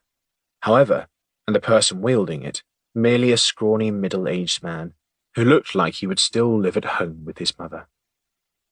The man over-exaggerated a wave and gave Joey an over-emphasized smile. This man clearly did not realize how close he currently was to death. "I've not seen you around here before," he said, with a jolly expression. "Are you detecting?" he said, scanning the ground for machinery. Joey relaxed a little, but remained poised. "Sure," he said slowly, in response to the question. "Detecting."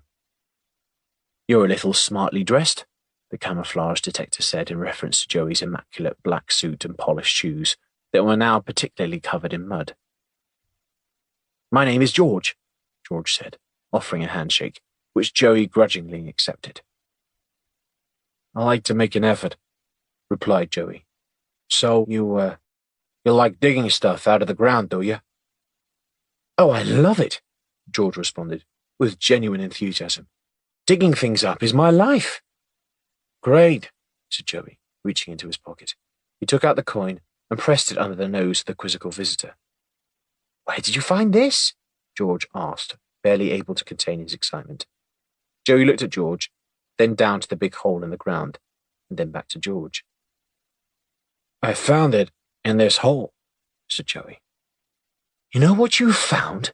said George, all but dancing on the spot. "Do you have any idea?" Joey was not a man who readily displayed emotion, but he was now salivating like Pavlov's dog. "It's valuable, is it?" he asked. George took one final look. "Nah," he said. "It's from about 1960, actually, and dead common." George started to laugh to an extent that a snot bubble formed and burst over his top lip. "I had you going there, though, didn't I? I had you going good." Joey reached back inside his jacket. George was about to be severely pistol-whipped. "Don't be down in the dumps," continued George. "We have a club, with patches you can sew on, and membership certificates. You should join. Meet the lads. I'll take you out and show you the ropes. You'll be a professional before you know it. You'll see. George was like an eager puppy, very difficult, as it turned out, to kill. Joey took a look over his shoulder and could still make out the sleeping form of Mikey. George, said Joey. George, men have died for doing less to me than that. But I like you, George. Now, I'm about to do something to you that when you wake up, you won't be immediately grateful for.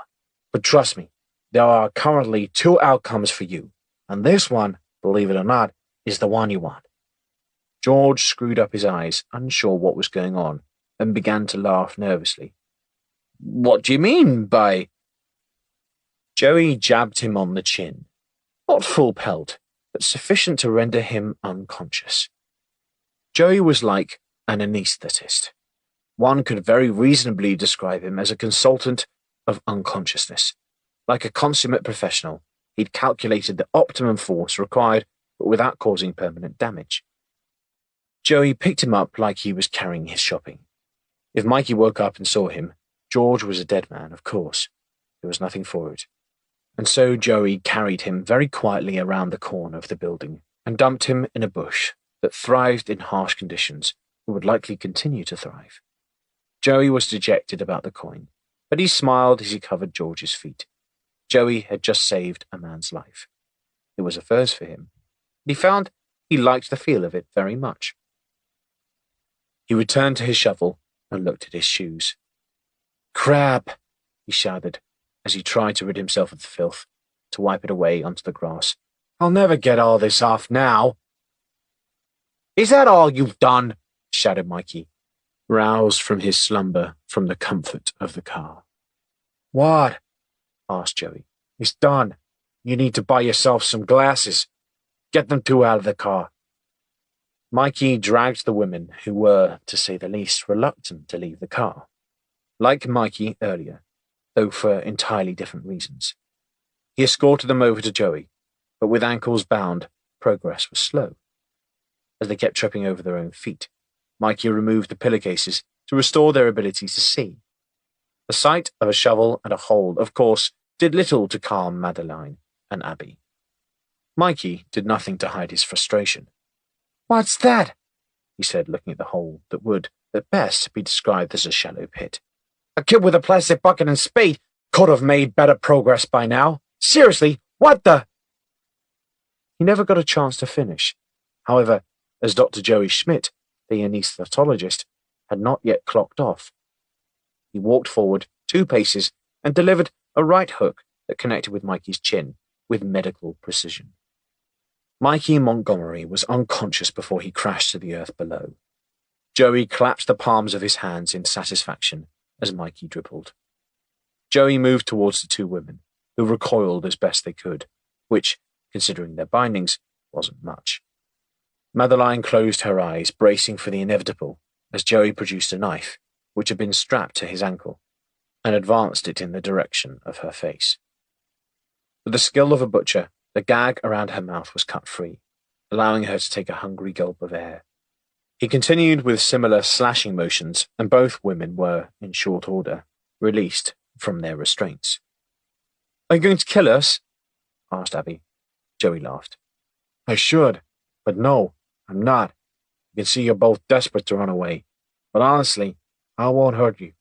If I wanted to, I would have done it by now. If you don't mind waiting for a few minutes, I'll give you a lift to wherever you need to go. Abby rubbed her wrists, still sore from having been bound. She looked at Madeline for assurance. What about this one? Madeline asked her captor-turned-savior, motioning with a nod to the crumpled heap that was Mikey Montgomery. How are you going to stop him from telling Mr. Esposito that you let us go? Are you going to kill him now? Because if you were going to kill him, that wouldn't exactly break my heart. Madeline massaged her neck, trying to get the kinks out, and then did some twists to loosen up her back. I might even help, she added. Once again, I should, but I won't. Wait here a sec, okay? Joey said to them. Joey took the shovel back to the car, opened up the boot, and returned the shovel from whence it came. He removed a tatty-looking brown fabric holdall. he marched with purpose back over to Mikey and picked up his arm, feeding the hand through the handle, and then placing it carefully back down by his side. "Come on," said Joey. "Let's get out of here." Joey opened the car door, this time like a proper gentleman, and the relief on the women's faces was evident. Joey was half in the car when he stopped. "1 minute," he said, marching back over to the house. He was tempted to give Mikey a kick as he passed him, but continued around the corner, leaving him unmolested. Madeline and Abby peered out the window, unsure where he'd gone. "Does this man collect bodies?" asked Abby, as Joey appeared with a barely unconscious detectorist slung over his shoulder. "I couldn't leave this guy. Mikey would most probably kill him if he found him," Joey offered by way of explanation. George lay with his head rested on Madeline's lap. His eyes opened briefly, but they soon glazed over, and he drifted off once again into slumberland. "I shouldn't have eaten that boysenberry pie," he muttered just before he did. Joey carefully completed a 3-point turn, taking care to avoid the larger rocks, and started back down the narrow lane. "What about your partner?" asked Madeline, glancing behind them. "You just going to leave him there?" Joey shook his head. "Yes and no. See, you guys are going to phone the police when I drop you off. You're going to tell them where he is. And I've got a funny feeling that today they're going to find the largest stash of cocaine that's ever been recovered on this island." "That bag you placed around his arm," Abby said, nodding. "And what then? What about you?" she asked. Joey paused for a moment before replying. "Because I've saved your life today, I've put a death sentence on my head. I'm hoping you remember that when you speak with the police, but while Joey Schmidt still has breath in his lungs, Joey Schmidt is going to get off this island and do something that Joey Schmidt wants to do." "Speak about yourself in the third person?" Madeline suggested, hazarding a guess. Abby took a large sigh of relief as she adjusted George's feet. "Shit!" she shouted. "Schmidt," Joey corrected her. She put her hands to her face. "Shit! I forgot about Sam. Joey, do you know what they did with my friend Sam?" Joey shrugged. "No idea, but if he's with that artist woman, then I wouldn't bet on his chances of survival." "That artist woman is my sister," protested Madeline. Abby reached for her phone, but it wasn't there. Then she remembered it'd been taken from her. "Joey, I need your phone. I have to call him and warn them, please." Joey threw his phone into the back seat. Abby was frantic. "What's the password?" she shouted. "Bambi," Joey replied. Abby blinked, eyes wide, but didn't question it. She pressed the keys, but her fingers were operating quicker than her brain could process. Pick up, she said finally, successful, with the phone to her ear. "Sam, it's me. Don't meet those two guys. They're not—" "Shit. Bloody answer machine. Why does he have a bloody phone if he doesn't answer?" she said in desperation. She held her head in her hands. Every possible eventuality ran through her head. She knew her options were limited. "Joey, you have to take me back to the house in Laxey. That's the only place I can think to go. I'll give you directions, but you need to be quick. If we don't do something, those two fake FBI tosspots are going to kill Sam and Madeline's sister. Joey, you need to step on it." "Sure," said Joey, ever the faithful servant.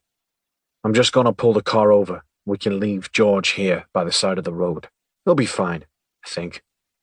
Probably think he's detected an entire car bumper first or something." Once they'd pulled over, Joey picked him up once again and placed him gently against a grass verge, safely away from the edge of the road. "He'll be okay here," said Joey, reassuring himself as much as the others. "Oh," he added, knocking on the car window. "Pass me out his metal detector, will you? I was tempted to steal it, but from now on, Joey's a reformed character." "Next stop, Laxey," he said, sliding back into the driver's seat, pressing the pedal to the metal, tires spinning as they found purchase, and leaving a cloud of dirt and gravel in their wake. Chapter 14. Piss on your chips. Joey's abilities at disposing of surplus corpses was bettered only by his skill behind the wheel. Madeline and Abby's knuckles were white as they clung onto the rear grab handle for fear of being catapulted through the window. Still, "You're slowing down, Joey," said Abby. "Why would you do that, Joey? You need to speed up. Speed up!" Joey shook his head. "This car isn't much good to you if we've got the police chasing us. Besides that, this car has probably been involved in more murders than Jim Rockford." "Jim Rockford?" Abby asked, confused. Madeline was about to translate, but Joey beat her to it. "Miss Marple," he said. "Oh, I see," replied Abby. "Yeah, and I could really do without attracting any additional heat, if you catch my drift," Joey responded. "Catch your—" But Abby decided it wasn't worth trying to work out. "I'll try Sam's number again," she said. It was evident by the aggressive profanity a moment later, however, of which a drunken sailor would have been proud, that Sam's phone was still going to answer machine. "What if we're too late?" said Madeline in despair. "What if those two goons got to them first?" The blood drained from her face. "We should phone the police," she said desperately, reaching for the phone. "And say what precisely?" Abby replied, putting her hand over Madeline's. "We don't know where they are yet. We also don't know what that psychopath Esposito will do if the police turn up en masse. We've actually got an advantage at the moment." Madeline was not overly convinced, and her expression did little to hide her feelings. "Think about it," Abby continued. "Mr. Esposito thinks we're both dead or dying. He doesn't know that Joey has gone rogue on him. We've at least got the element of surprise on them." "I'm not sure how that's going to help," said Madeline. "I don't mean to piss on your chips. I just don't know how we can do anything. We don't even know where they are." "Hang on. Did you just say piss on your chips?" Abby asked, impressed. "I pick things up," Madeline replied. "Anyway, shouldn't we maybe go back to Mr. Esposito's house?" "You'll be going all by your lonesome," said Joey from the front. "Are we here?" he asked, passing by a huge welcome to Laxey sign. "Yes," said Abby. "Take the next right. Don't go too quick. It's really steep, and there's a narrow bridge on the way down," she told him. "What do we do if Mr. Esposito is there?" she asked. "Leave that to me," said Joey. "He doesn't know I've punched Mikey's lights out. If he or any of his goombas are in there, I can make something up, or at least give you two the heads up you'll need to make yourself scarce." Abby smiled. "Thank you, Joey. I mean that. Just think, Joey, you're no longer a ruffian. You're technically a retired ruffian," she told him. "Just up that lane on the left," she added, pointing to show the way. Joey pulled the car up and gestured for the two women to stay in the car. "If I'm not back in 2 minutes, get running," he said, pulling out his gun. The holiday cottage was covered on all sides by a rainbow of flowers and enclosed by a waist-high white picket fence. Joey looked for a discreet point of entry, but for a brute of a man like him, discretion would often prove challenging. After discounting any other form of entry, he pushed on the flimsy-looking gate, but it resisted his advances. Joey looked over his shoulder to make sure he wasn't followed, before stooping over to see how the gate was fastened. There was nothing obvious to be seen, so he tried again, with a little more pressure. But once again, the little white wooden bastard of a gate wouldn't shift. All hopes of a covert entry were gone when he placed his shovel-like paws on top of the gate, giving a final forceful nudge, with the gate coming clean off in his hands. "Crap!" he said, flapping his hand to dislodge it. The knuckles on his right hand had slipped between the wooden slats, and he now wore the gate on his wrist, like some gaudy oversized wooden bracelet.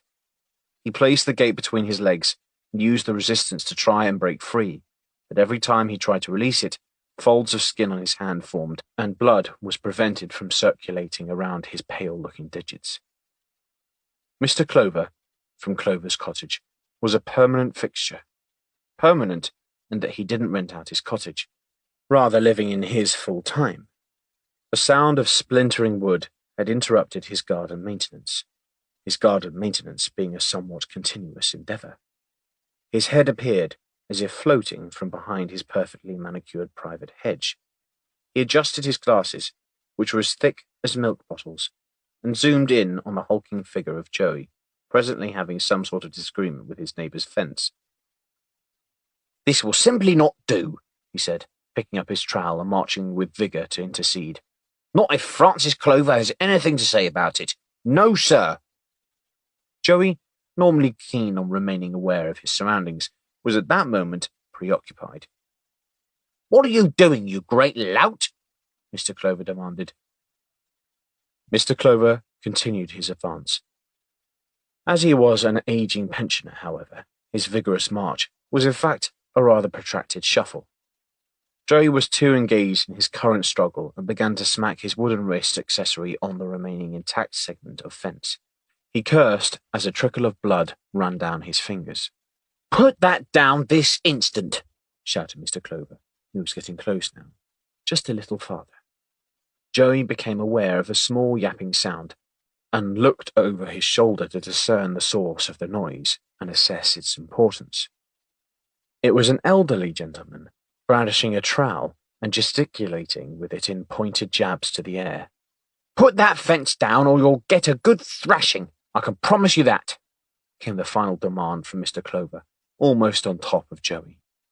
Now, Mr. Clover was a few feet away. However, the sheer scale of Joey seemed to become apparent. Mr. Clover adjusted his glasses once more, as if to confirm that the image his brain was receiving was indeed correct.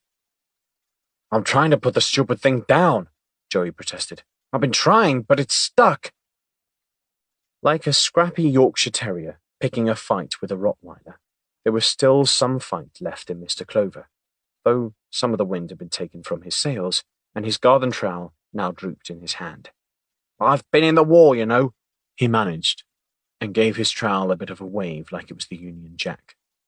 Which war Mr. Clover had been in was unclear. Judging from his advanced age, it could very well have been any of them, or all of them. Blood continued to run down Joey's hand, and bizarrely seemed to be acting as a lubricant. Joey could feel it beginning to give way, and took advantage of this by giving it a tremendous tug. Considering the force exerted when his hand eventually did come free, the result was that it was released with the speed of a champagne cork. The momentum caused Joey to stagger sideways, and his out-of-control fist continued on its trajectory like a comet. In this instance, Haymaker Levy. Joey grimaced as it made impact, coming to an abrupt halt on Mr. Francis Clover's chin. "Old-timer, are you, okay?" asked Joey, stood peering down on the unconscious pensioner, though he was afraid he already knew the answer. "Crud," he said, knowing he had to act fast. Joey had been outside the cottage for less than 4 minutes, and he had already destroyed the fence and sparked the neighbour clean out. Things were not going according to plan. Granted, there'd been no real plan to speak of, but still. "Come on, you're coming with me," he said, picking Mr. Clover up and placing him under his arm like a roll of carpet. Joey tried to rest the gate in its original position, but it simply collapsed to the ground, much like Mr. Clover had done. Joey entered the cottage and placed his unexpected companion in a high-backed armchair located in the hall, and looked for any sign of Mr. Esposito, or indeed anybody, but the cottage turned out to be empty. "Joey, are you okay in there?" said a whispered voice from the front garden. Joey jumped with a start. Abby cautiously poked her head through the doorframe. Her gentle expression was replaced by one of fury. "Bloody hell, Joey!" shouted Abby. "We thought you'd been attacked. You told us to go if you weren't back in 2 minutes. That was 10 minutes ago." "You don't follow instructions very well then, do you?" Joey replied. Abby was seemingly less nervous in his company by now, judging by the slap she threw in the direction of his right shoulder. "We were worried about you," she said. She took a deep breath in an attempt to placate her racing heartbeat. The placating didn't last very long. "What the actual fuck?" she screamed, jumping backwards. "Who the hell is he?" she said, pointing to the slumped figure in the armchair. I think he lives next door, replied Joey with a casual shrug, as if this sort of thing happened all the time. I didn't catch his name. Abby moved a step closer. Great, she said. Do you have a habit of collecting bodies wherever you go? So, what's he doing in this chair? Is he dead? She asked. Relaxing at the moment, Joey replied with another shrug. Abby could see the man was no threat, primarily by the fact there was no motion save for the river of saliva travelling down the fellow's chin. She placed her fingers against his neck. He's alive, she announced. Great, said Joey, distracted, not really listening. Satisfied the shovel wouldn't be required for another corpse, Abby began combing the cottage. It didn't take long, as it was tiny. There's nothing here, she said, after a very short while. There's nothing here, Joey confirmed. Joey opened the fridge door for something to eat. The shelves were empty. What about this? He said, picking up a yellow sticker that appeared to have lost its stick from the front of the fridge door and dropped to the floor. In your line of work, it might be considered a clue. Anything of importance there? Abby's eyes widened. Maybe, Joey, maybe, she said, reading the note. What time is it now? 3 p.m., Joey replied. This note says 4 p.m. at CO, said Abby, now pacing, with her right hand placed on her chin. If she had a beard, she would have been stroking it. The front door crashed open, causing Joey to take an immediate defensive stance and reach for his gun. Madeline stood in the doorway with a garden fork in hand, like a Roman centurion. Oh, okay, are we? She said. Well, that's nice to know. I've only just been sitting in the car scared shitless. So don't worry about me or anything. Abby, you said you'd give me 3 minutes, and it's been 8. I've been counting, manually. The two of you are both useless at following instructions, then, advanced Joey. Madeline held her chest. I'm glad you're both okay, at least, she said on the verge of hyperventilating. We're just finishing up here, Joey told her. Have a seat if you want. We'll be done soon, suggested Joey, knowing she hadn't yet seen the formerly trowel-wielding pensioner. Thanks, replied Madeline. Don't mind if I do, actually. It worked out better than Joey had even hoped. As she eased her bum into the seat without even looking down behind her first, she encountered an obstacle, of course, in the person of Frances Clover. But her focus remained on her surroundings and not on the seat beneath her. And so she wriggled her cheeks on the lumpy chair, seeking comfort, like a cat circulating a sofa before finding an agreeable spot. Adeline froze, and the blood drained from her face as a pair of bony hands gripped her by the waist. She twisted her head, and witnessing, in true horror film fashion, the spectre of an old man emerging from the seat cushions, wailed like a banshee. Oh, I say, said Mr. Clover, this is a wonderful turn of events. He hadn't expected to find an attractive female gyrating on his lap, one would imagine.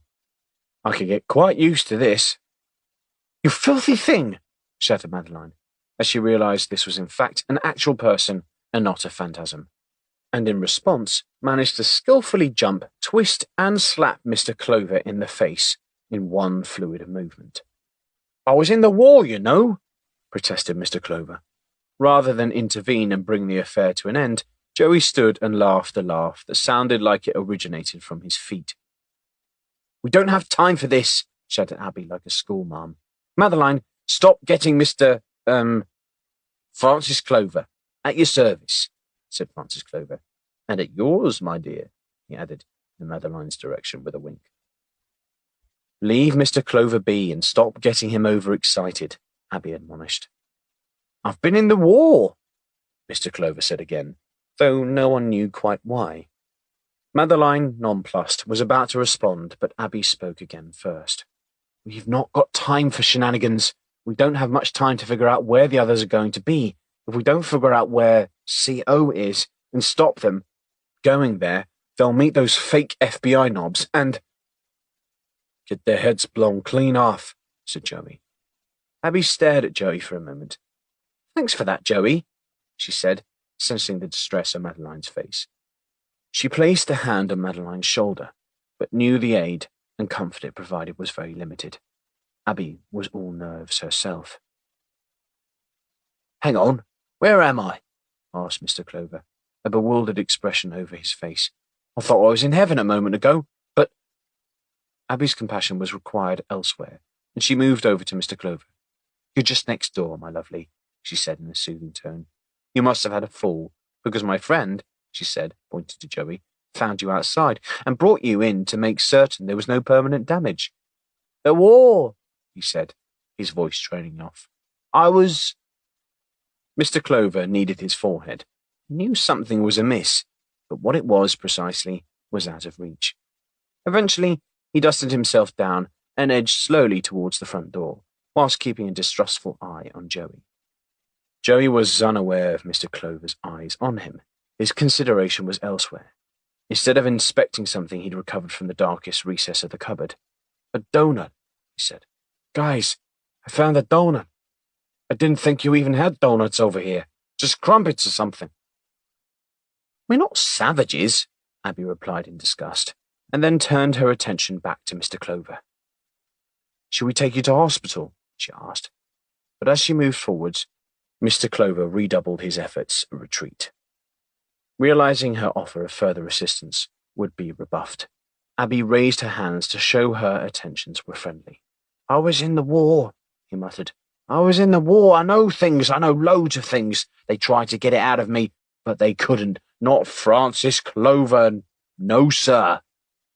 Francis, Abby said gently. I don't suppose you saw my friends that were staying here, did you? A woman with auburn hair and a baldish man. It's important. They're in trouble. They're in danger. Mr. Clover thought for a moment. That fence, he said with a glimmer of recognition. He gave Joey another suspicious glance, but his recollection was still too cloudy to pull it all together. Someone interfering with the fence. It'll come back to me.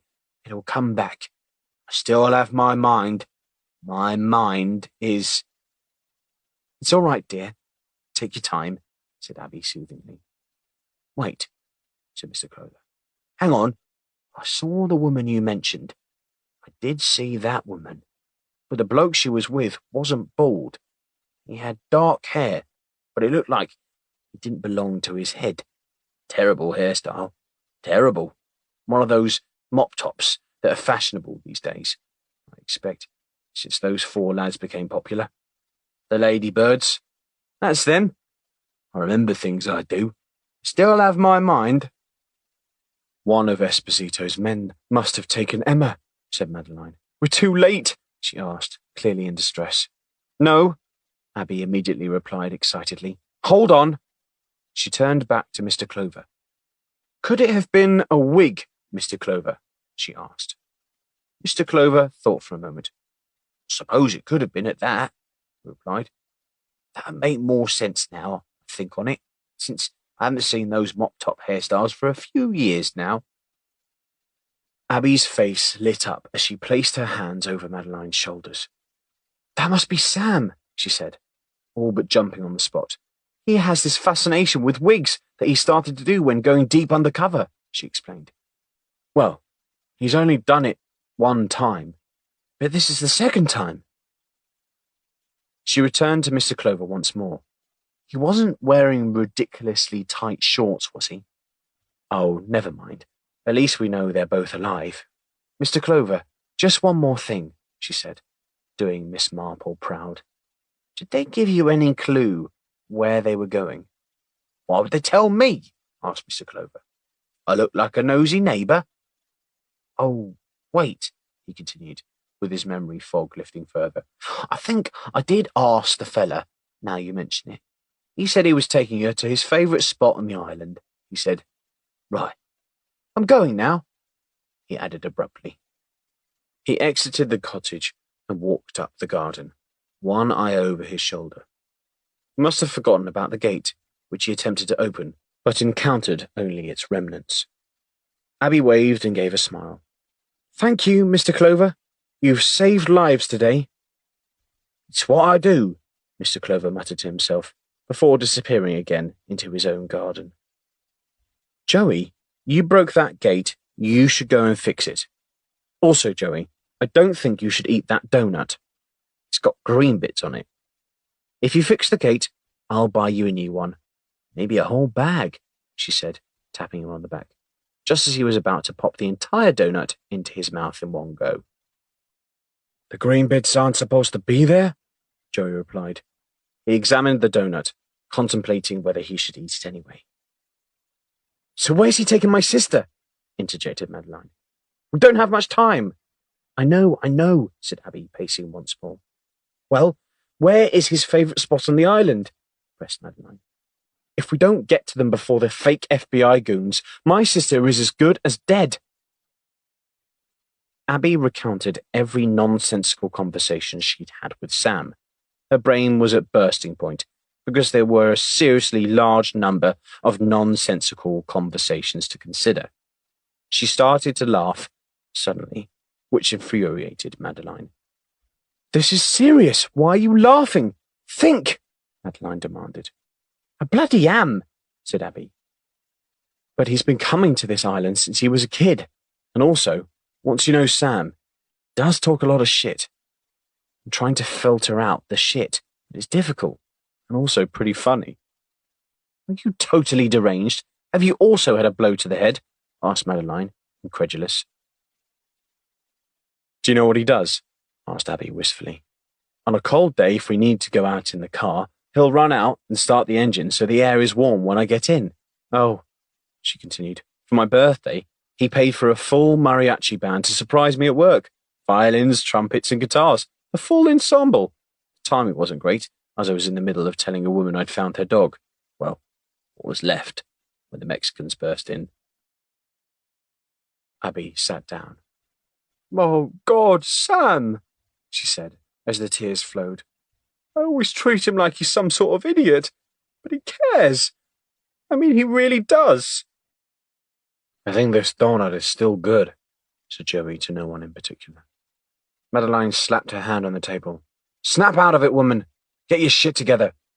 You having a trip down memory lane isn't going to help him, is it? No, moaned Abby. But he loves everything about this place. It's why he moved over here. He must have one special place, said Madeline. Think. Abby raised her hands aloft, as if seeking divine inspiration. He loves going up Douglas Head. He takes his fish and chips and mushy peas up there and watches the boats come and go. He said it always reminds him of how excited he used to get as a kid when the boat finally arrived after the long journey across the Irish Sea. I think these green things are supposed to be there, Joey remarked. We don't have time for a history lesson, said Madeline. All right, I'm just trying to work out what CO could mean. Abby placed her head on the table and covered her ears as if drowning out any distraction. Then she lowered both her hands and strummed her fingers on the table, much to the annoyance of Madeline. It's how I think, he told her. I definitely think these green things are supposed to, Joey began. I've got it, screeched Abby, who raised her head like a startled meerkat. CO must mean Chimera Obscura. There's one on Douglas Head. Come on, we have to go and warn them. What the hell is Camera Obscura? Madeline asked, chasing after Abby. Come on, Joey, you're driving. We need your skills, Abby called after them. We need to get to Douglas Head, toot sweet, and warn Sam and Emma. And Joey, step on it. Coming, Joey shouted back, and then to himself, this is still good. He popped the donut into his mouth before exiting the cottage and getting underway. Chapter 15. The Camera Obscura. The Isle of Man steeped in nostalgia, mementos from a time when numerous passenger ships struggled to keep pace with the influx of passengers. The island was once littered with Victorian innovations, designed to part eager tourists from their hard-earned wages. One such curiosity was the Great Union Camera Obscura, located in an enviable position on Douglas Head, perfectly positioned, ironically, to keep a watchful eye on those ferries that completed the journey across the Irish Sea. It was a fairly intimate wooden structure, like a miniature circus tent, that contained 11 camera lenses, giving its inquisitive patrons a voyeuristic window in which to peer in on their fellow visitors in the surrounding areas below.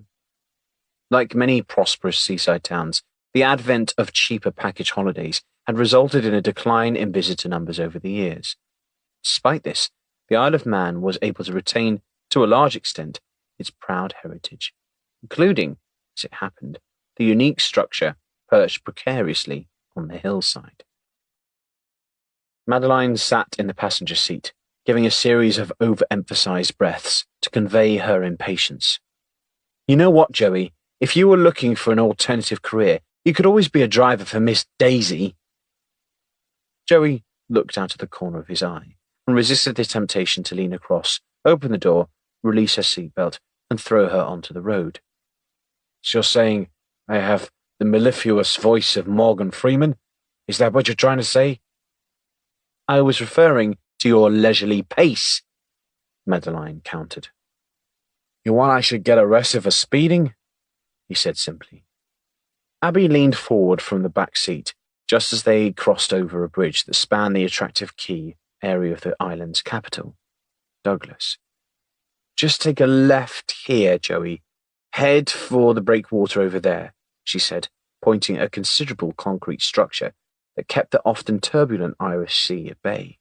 Up there, she indicated. That's the camera obscura. That's definitely where they're going to be, asked Madeline. My sister and your friend. Abby took a gulp. Yes, well, I think so. I can't imagine what else OC might stand for. This must be it. It has to be. Madeline stretched her neck for a better view, which to Joey's frustration meant her leaning across over his line of sight. He once again resisted the urge to throw her body from the car. Are they not going to see us coming? Madeline asked. There's only one road and it's not exactly busy. I don't think they'd come this way, said Abby. The usual way is up the main road. This way is an old tourist route, and it's unlikely they'd know to come this way. It certainly wouldn't be the route a sat-nav would send you, she explained. Shit, Joey, she then added. Schmidt, he corrected her. Joey, I'm serious, she said. Mr. Esposito thinks that you've taken us to a secluded spot and that we're currently 6 feet under. 3 feet, replied Joey. I wouldn't have time nor the inclination to go for 6. What am I, an undertaker? The fragility of her life caused a shiver to run down Abby's spine. Okay, granted, we're not worth the extra 3 feet, but the problem remains the same. If Mr. Esposito sees us alive, he's going to kill you. We'll need to go in without you. Joey thought for a moment. If you two appear by yourselves, he'll kill you. Your only hope is if I come with you. Mikey will still hopefully be unconscious in the field. If not, I tied him up pretty tightly anyway, so he's going nowhere fast. Did you tell the police where to find him? Abby winced. No, I forgot. What with everything going on and all. Madeline? It wasn't exactly high on my priority list, Madeline admitted. Nah, it's fine. This probably helps, said Joey. At this point, Mr. Esposito still thinks I'm working for him. Out of curiosity, how do you go about resigning?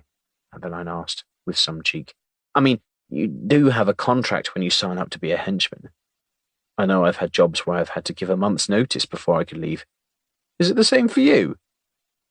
You know, it's funny you say that, Joey replied with a chuckle. I've similar conversations with my partner. Well, ex-partner. Do you have an annual appraisal? Madeline continued. You know, where you get graded on how productive you've been over the previous year. Maybe how many people you've buried? It wasn't so funny anymore then, and the mood turned somber. Mr. Esposito, was all Joey said. Hopefully, doesn't know I've knocked Mikey out. What if he does? Asked Abby. Then we're all dead, replied Joey, matter-of-factly. Joey reached inside his jacket and took out his phone. What are you doing? Abby asked. I'm phoning Mr. Esposito, he replied, mashing the keypad as he pulled the car to the side of the road. He placed his finger to his lips. Shh, he said. It was deathly quiet, so the ringtone echoed through the car. After half a dozen rings, it was picked upon the other end. Joey cleared his throat. Mr. Swan. Mr. Swan. Joey Schmidt reporting in to Mr. Esposito. Where are you currently located, sir, if I may ask? Are you with Mr. Esposito? Joey half closed his eyes and scrunched up his face. He knew how precarious his current situation was. For all he knew, Mikey had escaped and was currently standing next to Mr. Swan, filling him in on the day's events, in which case the current charade was all in vain. Abby moved closer, but the thick flesh of Joey's ear muffled the speaker, preventing her eavesdropping. Joey nodded his head as he listened intently. For someone who didn't overtly demonstrate signs of weakness, the bead of sweat that ran down his temple was evidence that Joey's underpants could soon be filled. There was a pause, and then Joey looked at the passenger seat, and then to the rearview mirror, where the vision of Abby chewing her lip met him. No, Mr. Swan. They're with me in the car, he related into his phone. He listened once more, his eyes scouring the pretty vista around him, as if seeking inspiration. No, Mr. Swan, they're very much alive, unfortunately, but they are still very much in my possession. Yes, I'm afraid we had a bit of an issue which prevented the instructions being carried out. Madeline and Abby looked on intently. What went wrong? Joey asked. His face contorted as the inspiration he sought eluded him. He looked at Abby and then over to Madeline for the glimmer of suggestion. But with none on offer, Joey was on his own. He improvised. The police pulled us over, Mr. Swan. He offered, but it was fairly evident to the ladies that his acting skills were much like his digging skills, not entirely up to snuff. They shifted uncomfortably in their seats. Is, Mikey with you by any chance, Mr. Swan? Asked Joey as the bead of sweat now met up with his colossal neck. The women leaned closer, anxious to see where this was leading, and what Joey could manage to pull out of his. Why would he be with you? Asked Joey. Yes, about that. Here's the thing, he said, stalling, trying desperately to pull something out of his. Ass, he said. He's an ass. Almost blew our whole operation. The police arrested Mikey, is what happened. So I hoped that maybe they'd have let him go and he'd be with you by now. Joey smiled as his confidence levels peaked. What did he get arrested for? Said Joey, crestfallen, his confidence once again leaving him. He tilted his head back, looking up to the heavens. His underpants suddenly became damp. Urinating in the street, he said. Joey looked in the rearview mirror as Abby mouthed the words he just uttered back to him. With a look of utter despair on her face, Joey shrugged his shoulders. Yes, Mr. Swan, he continued. Mikey got out of the car to relieve himself, but he must have shaken it one too many times because the police arrested him for outraging public decency, I think they called it. As soon as the handcuffs came out, I was gone, Mr. Swan. Right. Yes. Most unfortunate. Yes. So, where are you now? I suppose I should meet up for, further instructions. I mean, considering the, okay then. Great. Yes. Yes, sir. Goodbye. It was the most pathetic cover story ever told, but Mr. Swan was either horrifically stupid or preoccupied because, judging by the look of relief on Joey's face, the explanation had been accepted. Joey collapsed back into the car seat, its springs creaking in protest. Holy shit, he said. Holy shit, I think he actually bought it. And why wouldn't he? Said Madeline. After all, it was very convincing, an absolutely astonishing performance. It was? Asked Joey, well chuffed. You really think it was? Madeline appeared to roll one eye independently of the other. No, Joey, I've seen better acting in a 70s porn film. Now what? Asked Abby, diverting Joey's attention away from the sight. Joey refilled his lungs for a moment. Well, your hunch was dead on. Just as you suggested. They're meeting your sister at the Camera Obscura at 4 p.m. Abby gave him a I told you so type of look, followed directly by and you doubted me sort of look. Also, Joey went on, it seems that your current status of being alive isn't as terrible as I'd thought. I should hope not, interjected Madeline. You know what I mean, Joey told her. Anyway, Mr. Swan wasn't angry about it. He wants me to bring you both to him. They're meeting your sister, he said, nodding to Madeline. And your friend, he said, looking to Abby through the rear view, as it would have been difficult to turn his massive neck. Abby nodded back at him. They're still alive, then, she said, choking up. Thank goodness. In 20 minutes, Joey stated. So we need to get there first. There's a lighthouse nearby, he asked. Abby nodded. Yes, it's near the Obscura. You can walk down to it, I think. Okay, said Joey. That's where everyone is now.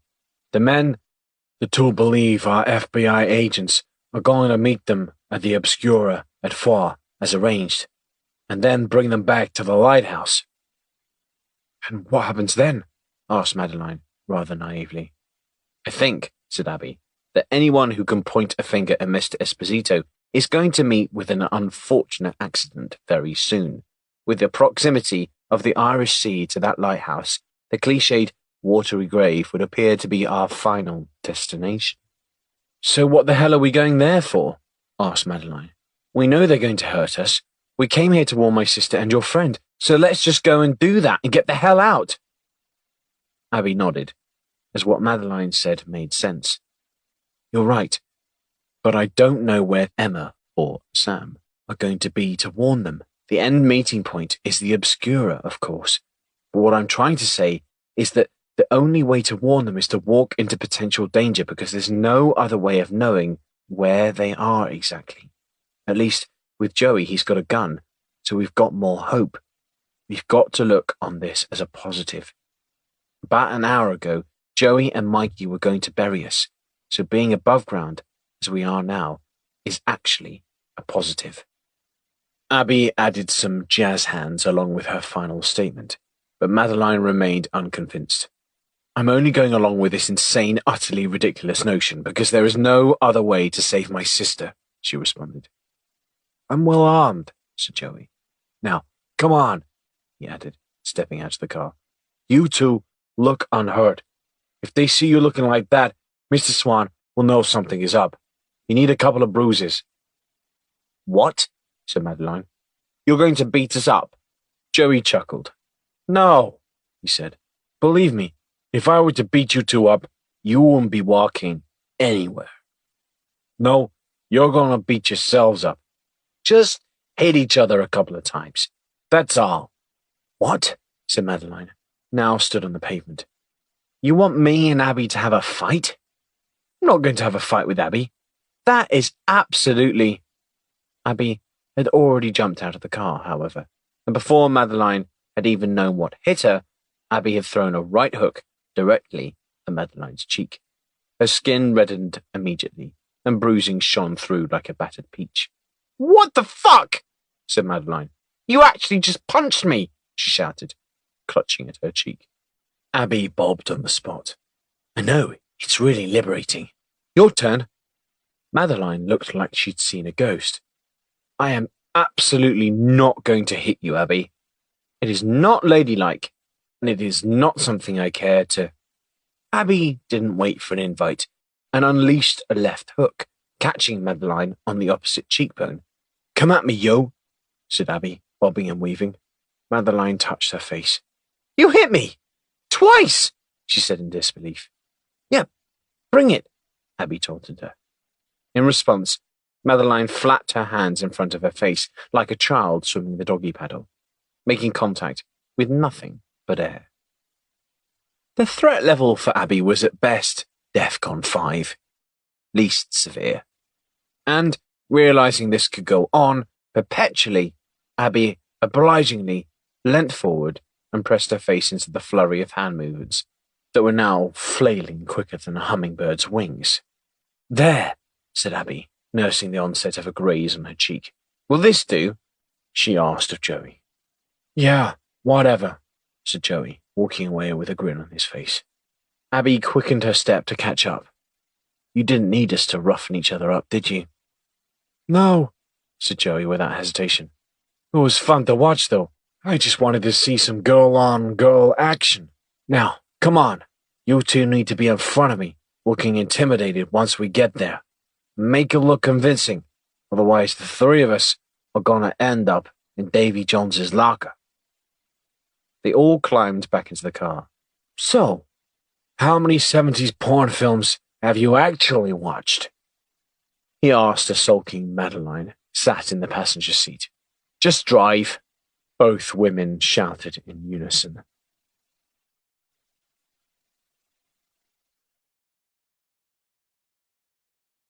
Chapter 16. Swan's Head Revisited. Mr. Swan admired the view from the foot of the lighthouse. There was no requirement for its services today, as the sun bounced off the Irish Sea, which was as calm as a surgeon's hand. A silhouette of the west coast of England was clearly visible on the horizon. It was a staggeringly beautiful location, and he was slightly melancholy, knowing it would be the nicest location he'd ever have a chance to commit murder. Or, at the very least, a serious maiming. The temperature suited his stature, being that he was bordering on morbidly obese. The cooler Manx weather was less of a drain on his overworked sweat glands. He flicked his wrist out and glanced at his watch, and then took a moment to admire the marine birds that hovered overhead, looking to snag an easy meal from the passing fishing boats. He knocked on a substantial wooden door that was weathered, much like Mr. Swan's own face, likely a result of being hammered by the salty sea air over the course of many years. Mr. Swan's face, meanwhile, had presumably been weathered by other means. "Tommy Remo, it's time," he said, taking one final look at his watch. The door opened shortly thereafter, and two men dressed identically, all in black, appeared. "You two have been watching too many Will Smith films. It's going to your head." "We're just getting into character, Mr. Swan," said Tommy, standing on the right. "Besides, it's Agent Weiss and Agent Tanner," he continued, pulling his fake identity card out of his pocket and flashing it for maximum impact. "I'm happy you find this so entertaining, Agent Weiss. Don't mess this up," said Mr. Swan, clearly unimpressed. "The boss wants this done quickly and done well. You need to meet the two of them and bring them back down here with no fuss." "No problem, Mr. Swan," said Remo, taking an admiring glance at his shimmering black shoes, straightening his tie, and then slipping on a pair of dark sunglasses. "How do I look?" he asked. "Oh, just wonderful, Agent Tanner," said Mr. Swan. "Now, gentlemen, it's time." Agent Weiss and Agent Tanner sauntered up the concrete steps that led to a coastal path. "Hey, did you just hit me?" asked Agent Tanner, taking a defensive stance. "What? No, of course not," replied Agent Weiss. "If I was going to hit you, you'd know it was me, because you'd be looking up at me from down on the ground, where you'd be crawling around looking for your teeth." "Oh, my contact lens. Remember that one time?" asked Agent Tanner. Agent Weiss chuckled good-naturedly at his comrade in arms. "Yeah, that was funny. Good times," he said. He really did love his job. "No, but seriously," said Agent Tanner, "I really did just feel something hit me." "A guilty conscience," suggested his partner. "As if," Tanner replied, and they both had a good laugh. They carried on the path cautiously. Their FBI-issued footwear was not designed for the terrain, and, as such, navigating it presented something of a challenge. Steep steps took them down towards a picturesque beach. They didn't have time to stop and admire, however, as they faced another daunting set of steps, which were narrower than the first. Agent Weiss took a position to the rear, and he began to laugh. "What's so funny now?" demanded Tanner. The sniggering continued. "You know how you thought I hit you," said Weiss. "Yeah? Well, more of a flick, really," replied Tanner. "Whatever. Anyway, I think I know who assaulted you," his partner answered, pointing. Tanner stopped and arched his neck, struggling to get a view on the back of his back. "What?" he said, getting frustrated. "What are you seeing? There's nothing there."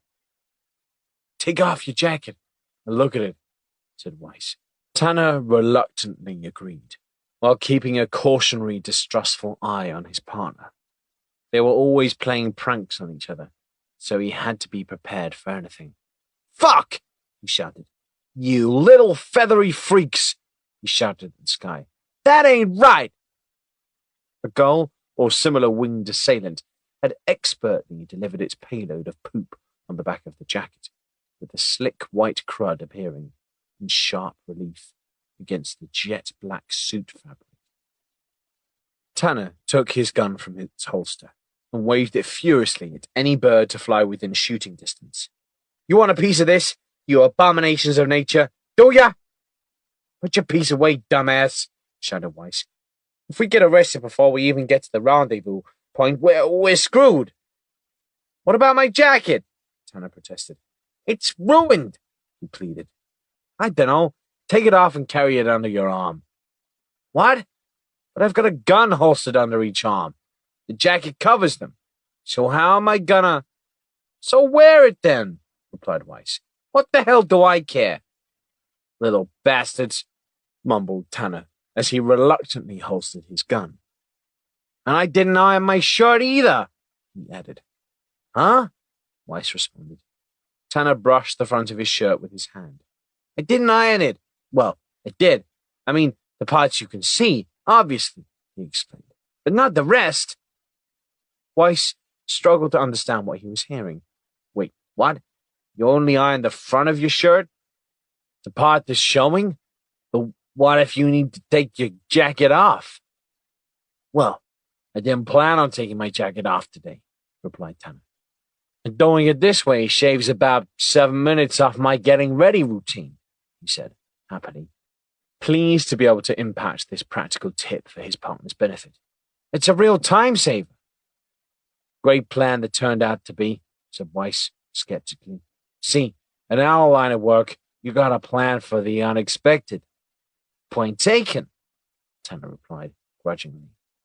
"So, that's why I always iron my whole shirt," Weiss went on. "Because you just never know what," he said, trading off. "Because you just never know what?" Tanner asked. "Dude, what the hell are you doing?" asked Weiss. "What do you mean?" Tanner replied innocently. "You're walking so close to me. Move up a little, for God's sake. If you stop short, I'm going to plow you in the ass. I mean, we're friends and everything, but Christ, we're not that tight." Tanner turned. "But see, if I walk real close to you, then nobody will be able to see the mess on my back," he explicated. Weiss remained unmoved. "If you invade my personal space like that again, you'll need to worry about your white-only front parts, iron shirt being covered in blood. Capiche?" Tanner sulked. "I guess. Well, everything except the capiche part. What does that even mean anyway?" "Forget about it," said Weiss. "Can you focus, please? We've got work to do." A further set of steps greeted them, but the camera obscura was now visible near to the top. "Ugh, you've got to be kidding me," said Tanner, when presented with a further climb, but they pressed on. "You know what? It's pretty, this camera obscura thing," he said after a few minutes of trudging. looking up at their goal and admiring the freshly applied green paint on the wooden structure. Pretty, said Weiss. Dude, you're a ruthless killer. For crying out loud. Get some self-respect, man, he said to Tanner reprovingly. I was just saying, jeez. Yeah, you're always just saying. Once at their destination, the two men took up position at the entrance. Tactically, it was an ideal meeting point because it afforded views from all angles. The element of surprise would have been all but impossible. A further coastal path ran directly in front of them, which led from Douglas Head on the right through to the headland on the left, which looked directly down on the lighthouse they'd just left. Ah, said Tanner. What is it? You see them? Replied Weiss. No, my feet just hurt. Tanner called over. No, wait. Over there, he said, poised like a coiled spring or bent over in pain. One or the other. Why are you reaching for your gun? Asked Weiss. We're the good guys this time. If you pull your gun out on them, that's going to create a little confusion, don't you think? Save the bad guy stuff for when we throw their bodies into the sea. The bad guy stuff is my favorite part, said Tanner. Mine too, agreed Weiss. But they think they're coming to the FBI for help, remember? Tanner removed his hand cautiously, like he was taking cheese from a mousetrap. They're coming right for us. Is that them? Weiss squinted. Dunno. Hard to tell from here. I only met the guy once, and this woman looks older than I remember. Are they armed? He asked. Two figures approached from the path on the left, a man and a woman. They both wore khaki-colored shorts and matching blue rain jackets. I don't think that's them, Tanner said, once the couple got within range. The guy looks like he's about 80, and the woman with him can't be much younger, unless maybe they're wearing disguises. Those are disguises. They should be working in Hollywood, remarked Weiss. No, that's just an old couple out for a walk.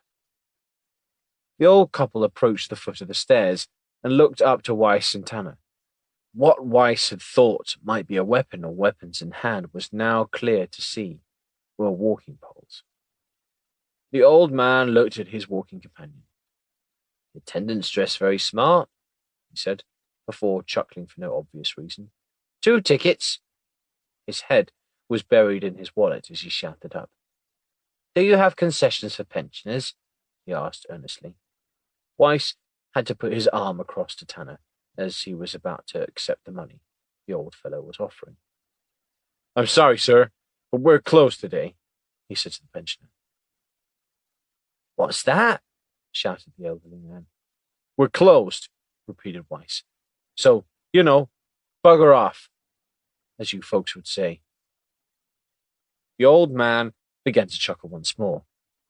You'll have to forgive my hearing aid. His companion was likely his wife, judging by the way she tenderly held onto his arm. How much did he say?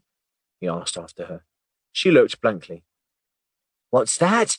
I've told you, Bert. My batteries have gone, she said, pointing to her ear. Bert continued to laugh. We've not got one good ear between us, he shouted amiably. He took a couple of notes from his wallet and handed them out to Tanner. 2 tickets, please, he repeated cheerily. Tanner wanted very much to relieve the old fellow of his money. Force of habit, of course. Instead, he leaned forward and, to ensure the message was understood clearly and loudly, mouthed the words, We're closed. Bugger off. Weiss sighed, but did not correct his partner. Bert, message finally received, reared up like a stallion. There's no need to take that tone with me, young man. He took his walking stick and pointed it at the entrance sign. You're clearly open for another hour, he insisted, poking his stick in the air for emphasis. We've walked an hour to come to this, so take my money and step aside before I'm forced to give you a proper thrashing. We're closed, said Tanner, opening his jacket to reveal that which lay within. No further words were necessary. Bert's wife pulled at his jacket. "I don't like this, Bert. Let's go," she shouted into his ear. Agent Tanner did his best to look intimidating. "Ruffians," Bert said, returning to his wife with a stern expression over his face. "I've met their kind before. Let's be on our way." While his wife could not hear him, she understood well enough and turned to leave. Bert did the same, dropping down one of the steps, and extended his walking pole for support. But then, suddenly, "Aha!" Bert shouted. With the precision of a master swordsman, he spun on the spot and landed the tip of his pole deep into Tanner's crotch. "No fair!" screamed Tanner as he fell to his knees. The air flew out of his lungs, and the blood drained from his face. He looked up at Weiss for salvation, but as he tried to ease back into an upright position, Bert unleashed another savage salvo, this time catching Tanner across the chest. "Help me!" pleased Tanner, but Weiss had taken a cautionary step backwards as tears of laughter rolled down his face. Aware of another impending attack, Tanner tried to distance himself, but his legs had stopped working as the pain in his crotch became overwhelming. He could only use his arms to drag himself away from the wrinkly aggressor. His escape was unimpressive and had the appearance of a dog trying to scratch its arse on the carpet.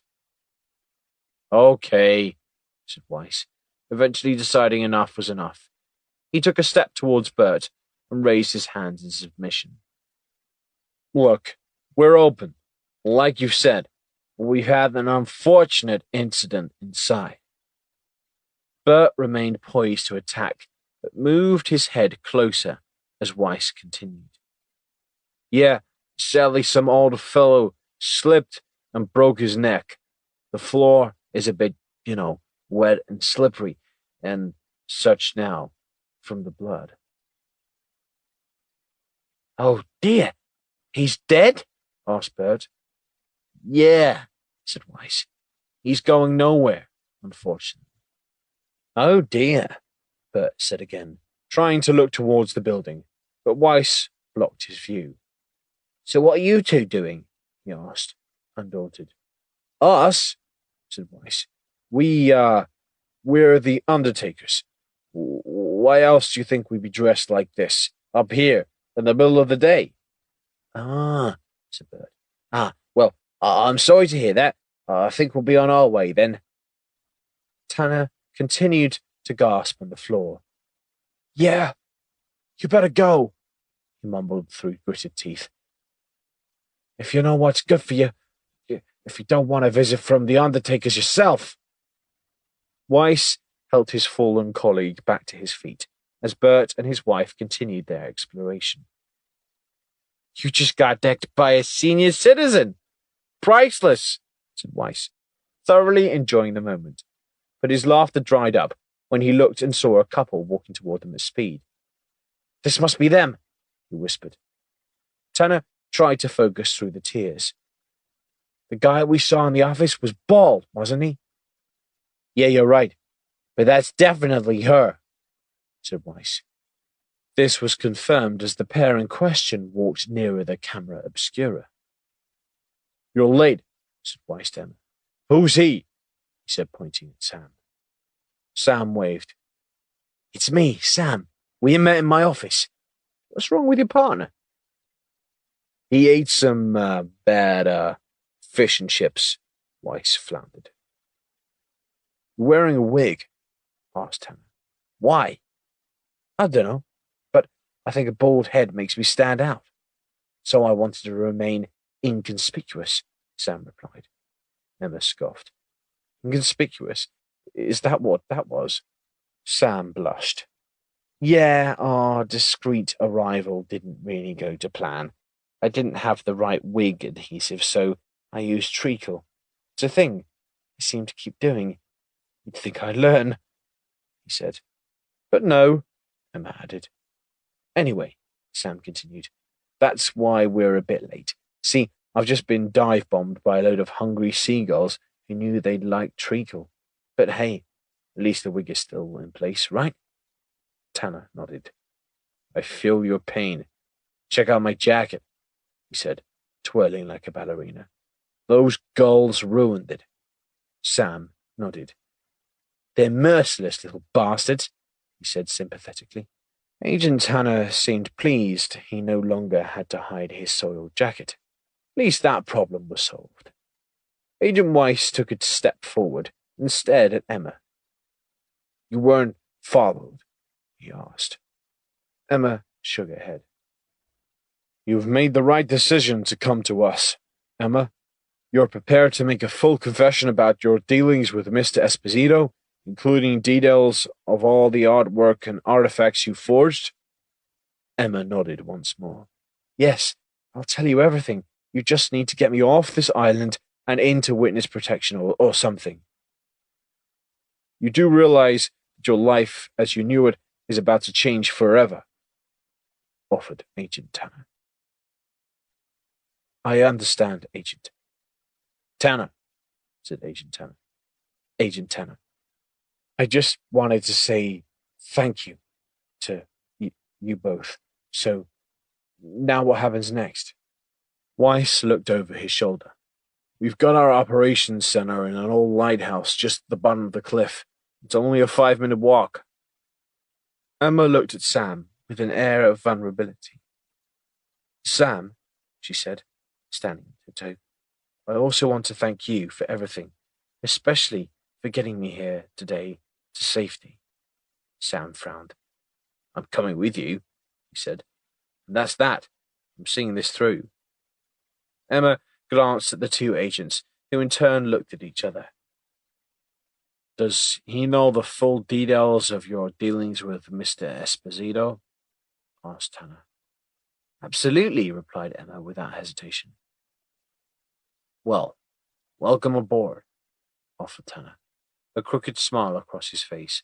Let's roll, he said, and ushered them down the steps and towards the quaint-looking lighthouse. Emma, don't panic, by the way. You're with the professionals now, he added reassuringly. You'll be taken care of.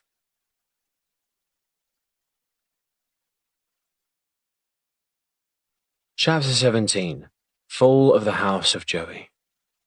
Madeline arched her back and walked uncomfortably, like she was struggling to retain the contents of her bowels. That better be your gun pointing in my back, Joey, she said. God, that's a phrase I never thought I'd utter. Joey stood behind the two women with a gun pointed at each of them.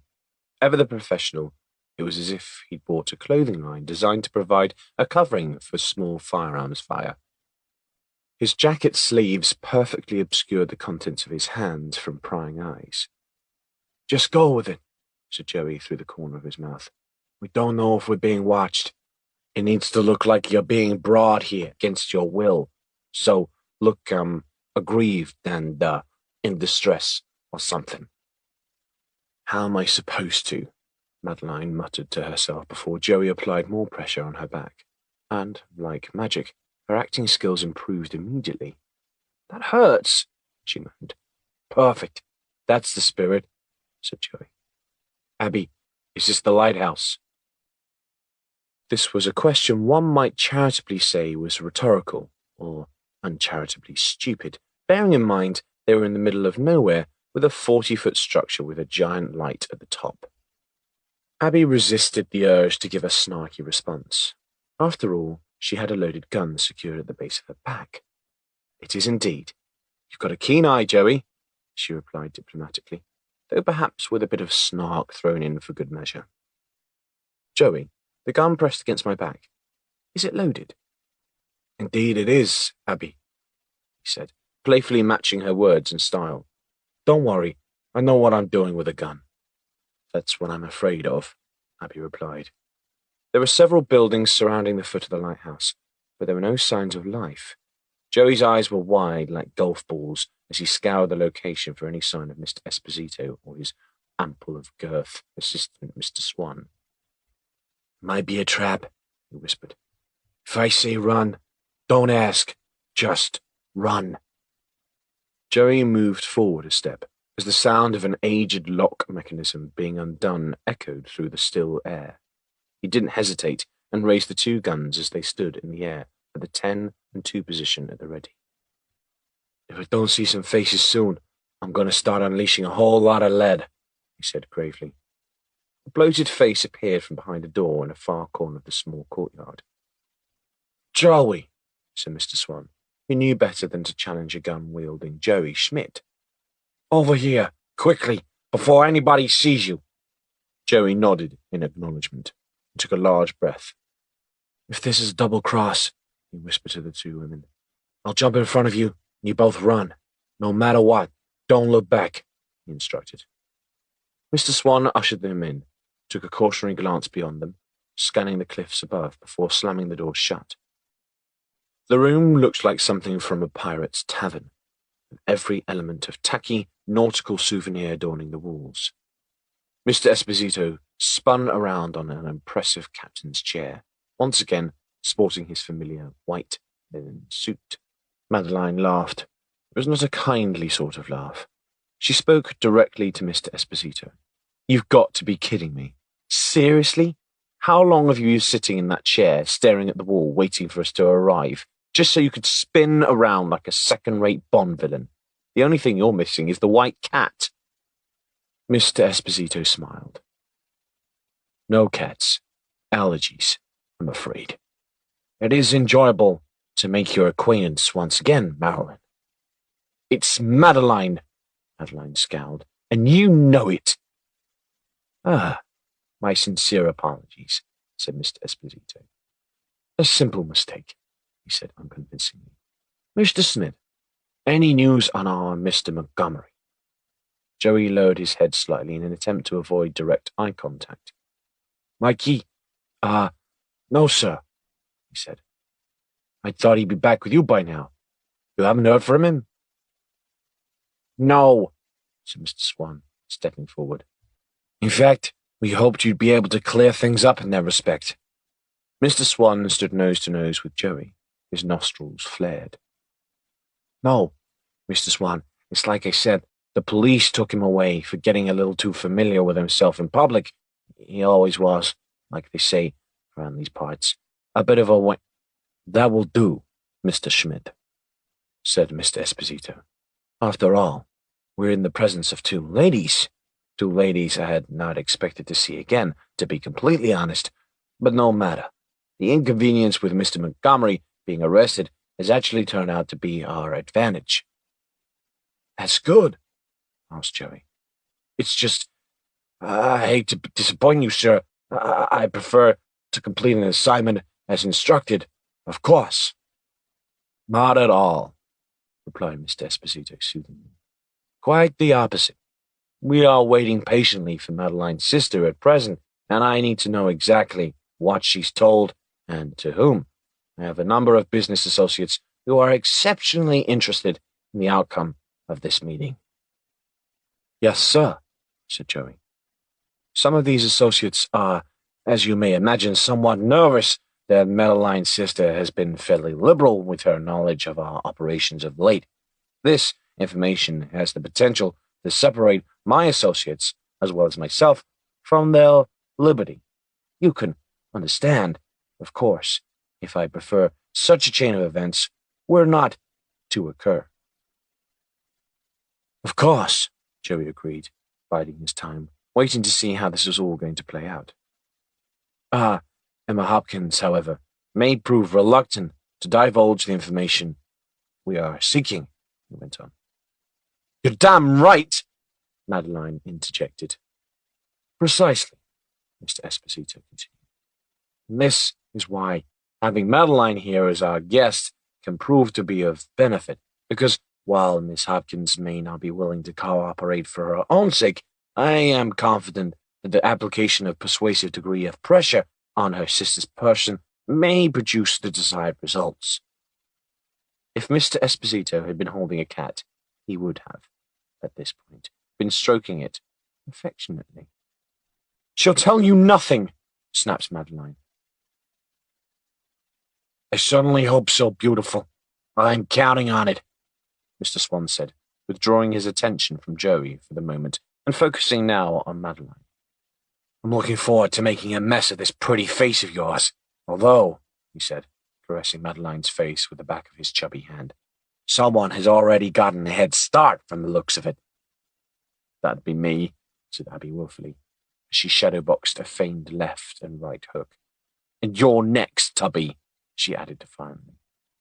Joey winced at Abby's admission, which could very well raise questions that he didn't have the ability to easily answer. Fortunately, Mr. Swan provided a timely and welcome distraction in the form of his phone ringing. Mr. Swan pulled his phone from his pocket and glanced at the display. They're on their way, Mr. Esposito, he said eagerly, and they're not alone. Very fine, said Mr. Esposito. Very fine. Two porthole-shaped windows provided the only illumination into the murky room. A large model anchor in the courtyard cast an impressive shadow on the rear wall. Abby stooped down to get a better view of the figures moving up the winding path. Her heart thumped when she caught a glimpse of Sam. "Oh, Sam," she said, biting her cheek. She started to move towards the window, but Mr. Swan grabbed the back of her hair and yanked her back into place. Joey had to resist the urge to crush the back of Mr. Swan's skull with his gun. "That's far enough, sweetheart," said Mr. Swan. "We don't want them to see you just yet." Abby struggled against his hold, but Mr. Swan casually parted his jacket with his free hand to reveal his weapon. "Temper, temper," he admonished her. Madeline clenched her fists. She knew she had to do something, but just didn't know what. In desperation, she leaned down and grabbed for a heavy ceramic octopus which sat, legs splayed on the floor, offering itself as a doorstop. She swung it and missed Mr. Swan's head by inches, but his head was not the intended target. When released, it hurtled through the air like a missile, torpedoing the glass porthole like a multi-armed ceramic mollusk through a porthole. Before Mr. Swan had time to react, Madeline screamed, "Emma, run! It's a trap!" Mr. Swan grabbed his gun and thrust it under Madeline's chin. "One more word, sweetheart, and they'll need a mop to soak up what's left of you." Brave as she was, the presence of a gun so close to her face was enough to silence her. Mr. Esposito stood with urgency. "Mr. Swan," he said. Mr. Swan needed no further instruction. He moved towards the broken window. "It's fine, boss," he said. "The guys have got it under control." Moments later, figures moved in front of the one remaining intact window, disrupting the perfect shadow on the wall and replacing it with an even larger, more ominous shadow. Agents Tanner and Weiss forced Sam and Emma through the doorframe at gunpoint. "Smashing welcome," said Tanner in reference to the broken window. His partner looked at him uncertainly. "Smashing? Really? You're talking like the locals now." "When in Rome," replied Tanner, shrugging his shoulders. Weiss shook his head, disappointed. Abby lurched forward, as much as she was able. "Sam!" she shouted. "They're not the FBI!" Sam smiled. "Yeah, I pretty much got that when he stuck a gun in my back. Are you okay?" he asked. "What a delightful little reunion," announced Mr. Esposito. "Quite the gathering," he said, moving towards Emma. He stood in front of her and smiled. "The wonderfully talented Emma. We had a wonderful thing going on, did we not?" he asked. "We did not," was Emma's response. She struggled, trying to release her arms from Weiss's grip, but to no avail. "Oh, but I think we did," Mr. Esposito went on. "A shame you had to spoil it," he said. "Such a shame. Tell me, Emma, I know you have spoken to the FBI, the real FBI, that is. I need to know what you have told them, my dear." "Like hell I'll tell you," cursed Emma, flicking her head in disgust. "I think perhaps you will." Mr. Esposito gave a gentle laugh, then turned to his associate. "Mr. Swan, if you'll be kind enough, please." "Sure thing, boss. Been waiting for this," was Mr. Swan's response, and he grabbed Madeline by the neck and began to squeeze. It was horrible to watch. Madeline's eyes started to water and her face reddened as she gasped for air, like a fish caught on the beach at low tide. "That's enough," shouted Joey, moving his considerable frame towards Mr. Swan. Mr. Esposito motioned to his associate with a flourish of his hand, and the grip on Madeline's neck was released. Mr. Swan appeared displeased at having to do so, but of course he complied. Mr. Esposito walked over to Joey. "It would seem you are developing a curious trace of compassion, Mr. Schmidt," he suggested. "Perhaps not the best trait in our line of work." Joey took a step back and lowered his shoulders. "No, sir," he replied. "No, it's not that." Mr. Esposito paced around Joey, looking him up and down. "Yes, I fear you are losing your touch, Mr. Schmidt. We need her to speak," he said, looking at Emma Hopkins before continuing.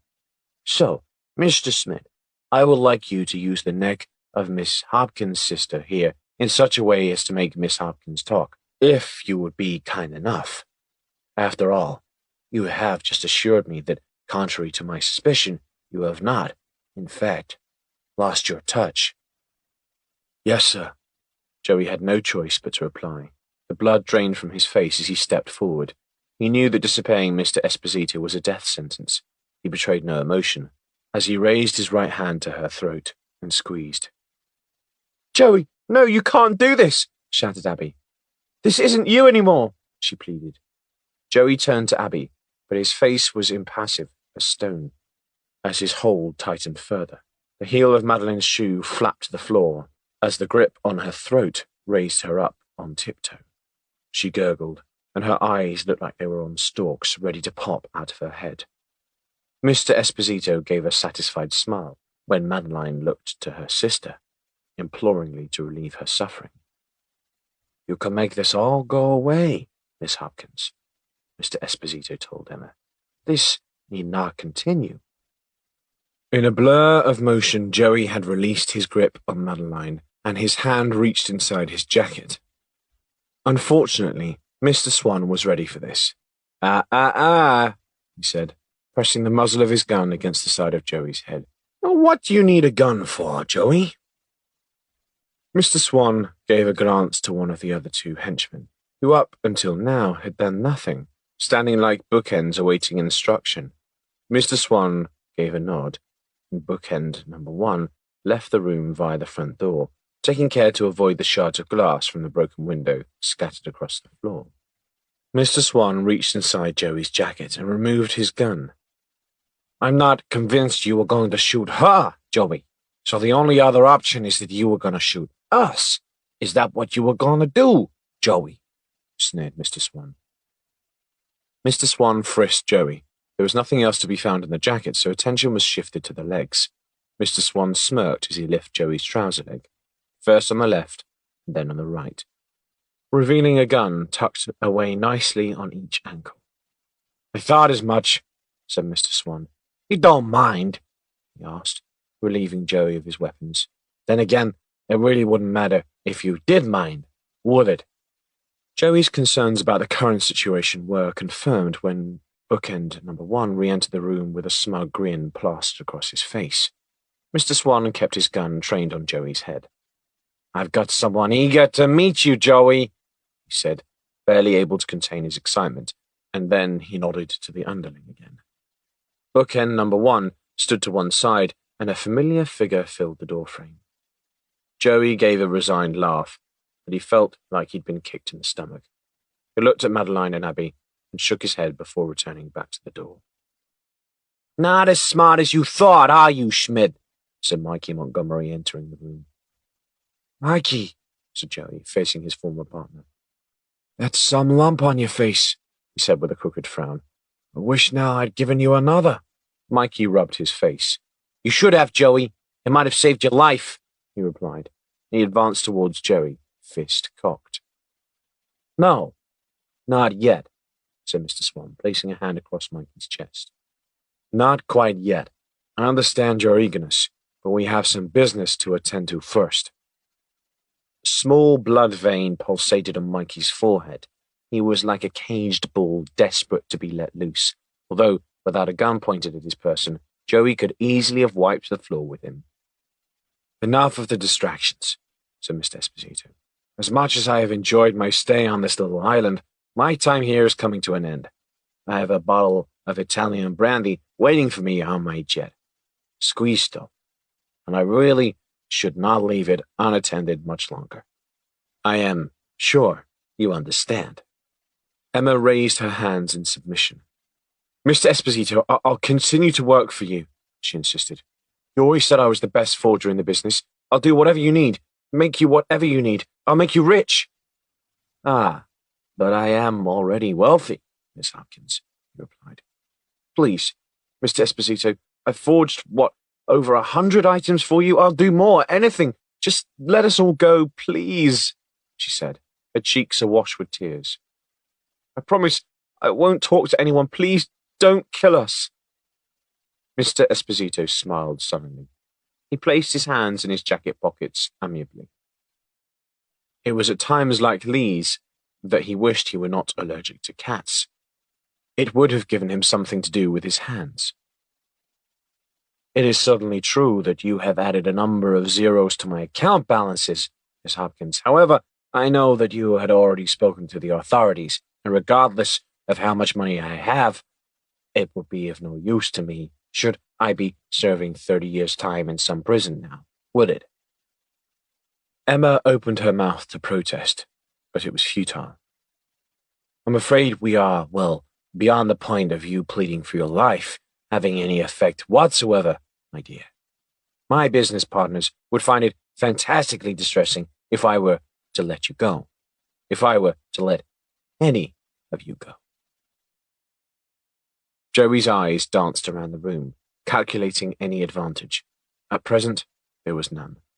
"Emma Hopkins," Mr. Esposito went on, almost gently, "I have relished my time working with a master such as yourself, but the simple fact of the matter is that I cannot afford for you to testify against me. What I must do, understand, is nothing personal.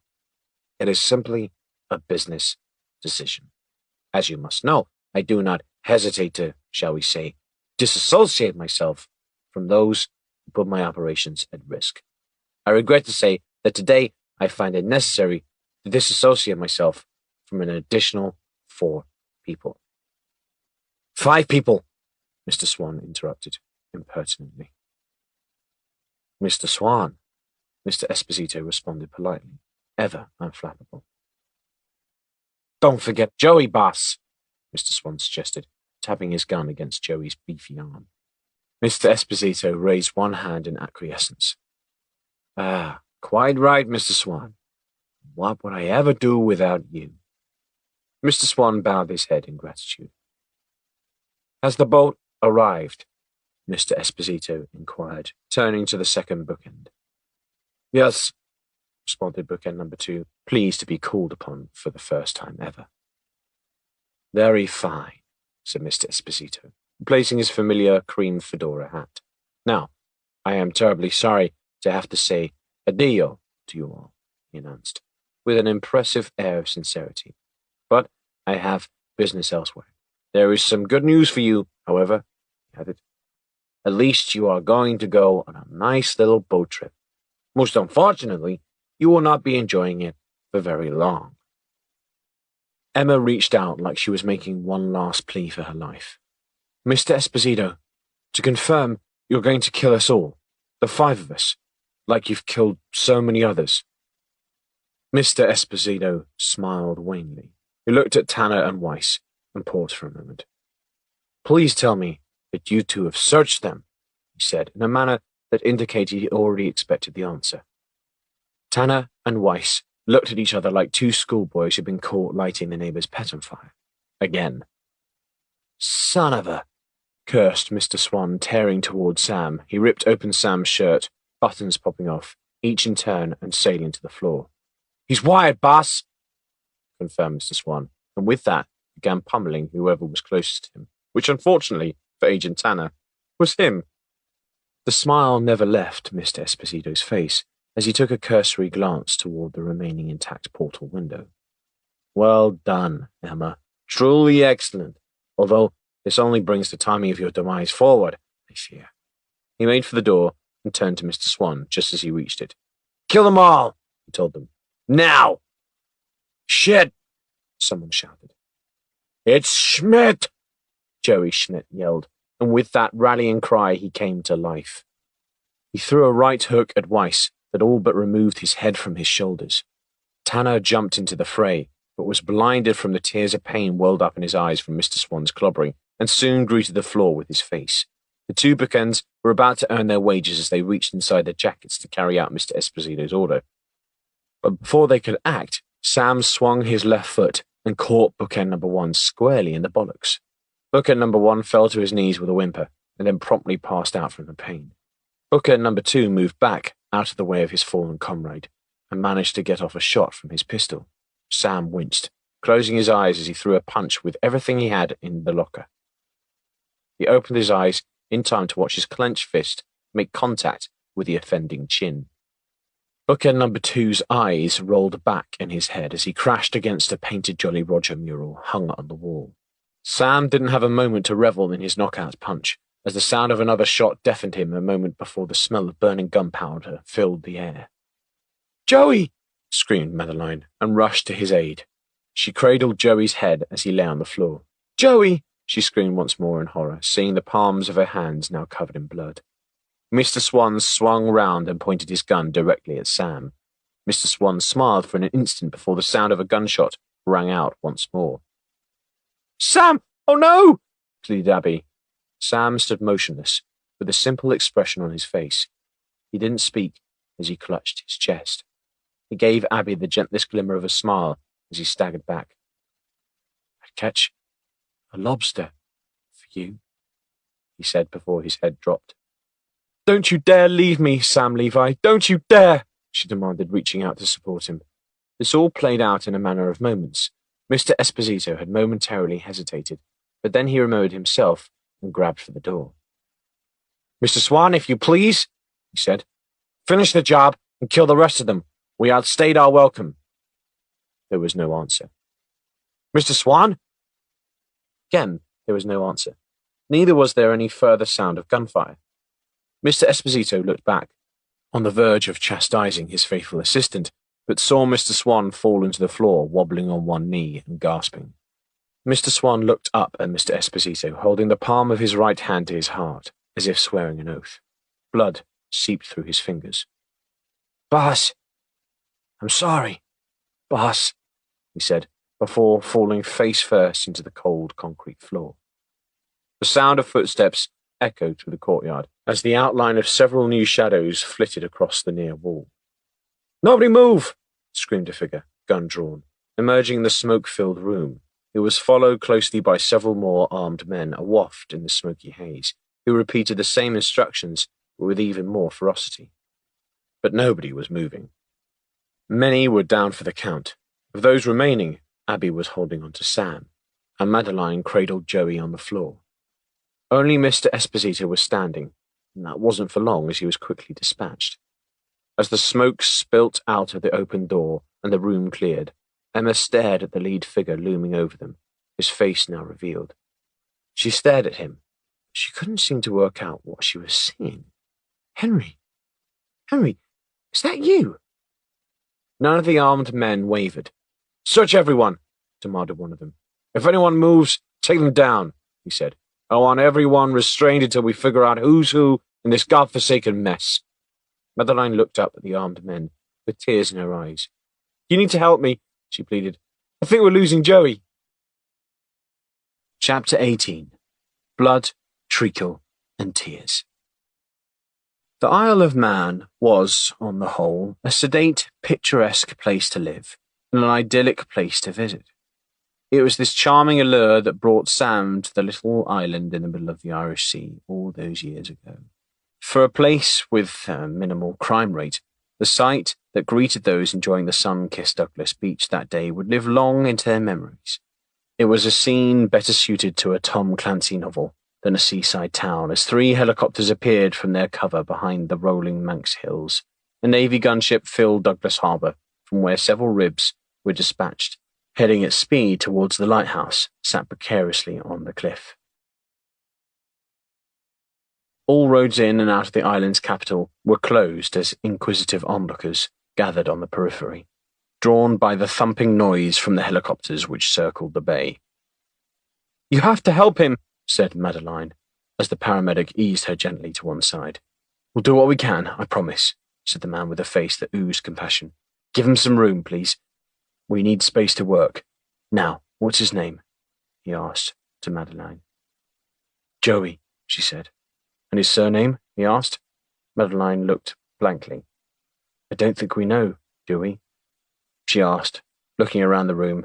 "I mean, for certain, we don't even know if Joey is his real name, but he answers to Joey." "Joey it is, then," the man said as he started examining his patient. Armed police filled the room, and any movement was closely scrutinized. 2 officers stood over Mr. Swan as another paramedic worked furiously on him as well. She looked exhausted when she eventually looked up at the 2 officers. "There's nothing more I can do. This one's gone," said the medic. She said this dejectedly, but also with acceptance, as this, unfortunately, as a paramedic, came with the territory. Having prioritized her workload, and once Mr. Swan was confirmed dead, the paramedic moved her attention to Sam, who sat with his back against the wall with Abby gently holding his hand. Sam's wig had worked its way loose, though Abby had thoughtfully pressed it back in place. But the sweat from his forehead, mixed with a sweet sugary glue, congealed on his forehead. The female paramedic knelt on one knee beside him. Her attention was immediately drawn to the foreign substance. "Code, shit!" she shouted to her colleague. "What's the code for a chemical attack?" she inquired with great urgency. No, it's fine," Abby assured her. "It's just glue from his wig." The paramedic looked at her like Abby was speaking a foreign language. Abby could understand the confusion, as she wasn't much more the wiser than the befuddled face looking back at her. "He wears a wig when he's undercover, but he doesn't have the right glue. Look," she said, in the sugary, sweating mess. "It's treacle or syrup," she said, licking her finger with a mild look of disgust. "Stand down on the chemical attack," said the paramedic to her colleagues, "but you may want to get in touch with the mental health team." She looked Sam up and down, and as he was conscious, she moved her head closer. "Where were you shot?" she asked. Sam looked at Abby for strength. "I don't know, Doctor, but I don't think I can feel my right leg." Sam raised his hands and showed a small trickle of blood running down the back of his hand, which caused Abby to place her own hand to her face in shock. "I need you to stay calm," said the paramedic, as she skillfully and efficiently moved over every inch of Sam's body.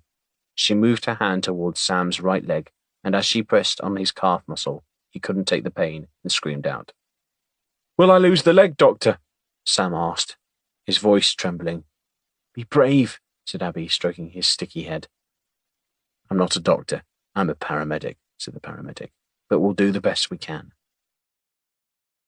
Sam closed his eyes, bracing himself against the terrible news he was certain to receive. The paramedic leaned forward, resting on her knee. "Now, you did say you were shot?" she asked. "I'd just like to confirm." Sam nodded bravely. Yes, I have," he replied, giving Abby a piteous glance. No, you haven't," said the paramedic. She rolled up Sam's right trouser leg and ripped a piece of Velcro clean off his skin. "This is what's causing you the pain," she said, holding up a gun holster that had been attached to his leg. "You've had this fastened too tight in your leg. It's cut the circulation off, which is why you're in discomfort." She took a closer look at the gun before removing it from its holster.